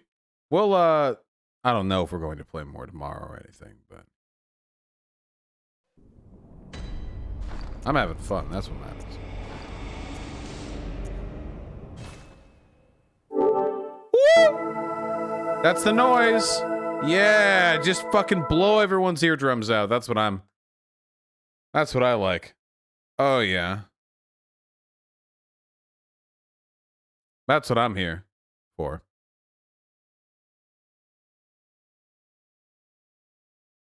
Nice. All right, let's close that. And there we go. And let's finish up the last few donos, and then we'll be on our way out, huh? You know, you can turn that down, Vosh. I don't know how PS4s work. Don't at me. Don't talk to me, okay? Don't talk at me. Jackson Wright with a very kind $20. Just got 80% on a math quiz after ignoring the class for 2 weeks and studying for 0 minutes. Nicely done, comrade. Just word of the wise, that doesn't work forever. Art Thief with a very kind 30 Australian bucks. BreadTube finally put me onto you after watching Contra for a while. Got sick of seeing TS's cringe. I assume you mean Thought Slime. Thought Slime has their moments now and again. But happy to have you here, comrade. Happy to be part of the Contra pipeline. You know. Disaster MIDI with the $5. Shout out to YouTube chat mods Max and Jackie, the mods in general, for all the hard work. Yeah, they're keeping that cesspool a little bit more clean. The Crimson Kaiser with the $5. I used to be conservative socialist. It was cringe. Used to love Christopher Lash and whatnot. Don't know who that is, but it sounds pretty cringe, comrade. Happy you're with us now. The Nico Sam and Dylan Nauta, thank you both very much for the $2. Very much appreciated. Black Friday, 89 with the $5. Happy to revitalize leftism in you and in anyone else, comrade. I'm just having a good-ass time. Numerate the Alda with the $10. Corona toilet paper final boss. True. Very topical. Furcifer with the tier 1 sub. Thank you very much. My tier subs haven't been recurring for some reason, but regardless, here's an opportunity to show my babies. Absolutely, comrade. Baby. Baby. Ooh, what's beautiful golden spots? Oh, tree babies. This one has such an interesting face pattern. Beautiful snarl. More babies. Tall baby. Snow baby. Phenomenal. Exceptional. And Sake with a very kind $10. When you're COVID Trump with the 2020 election victory on the couch and Vosh enters with anarchism armaments for Biden. Fuck is this?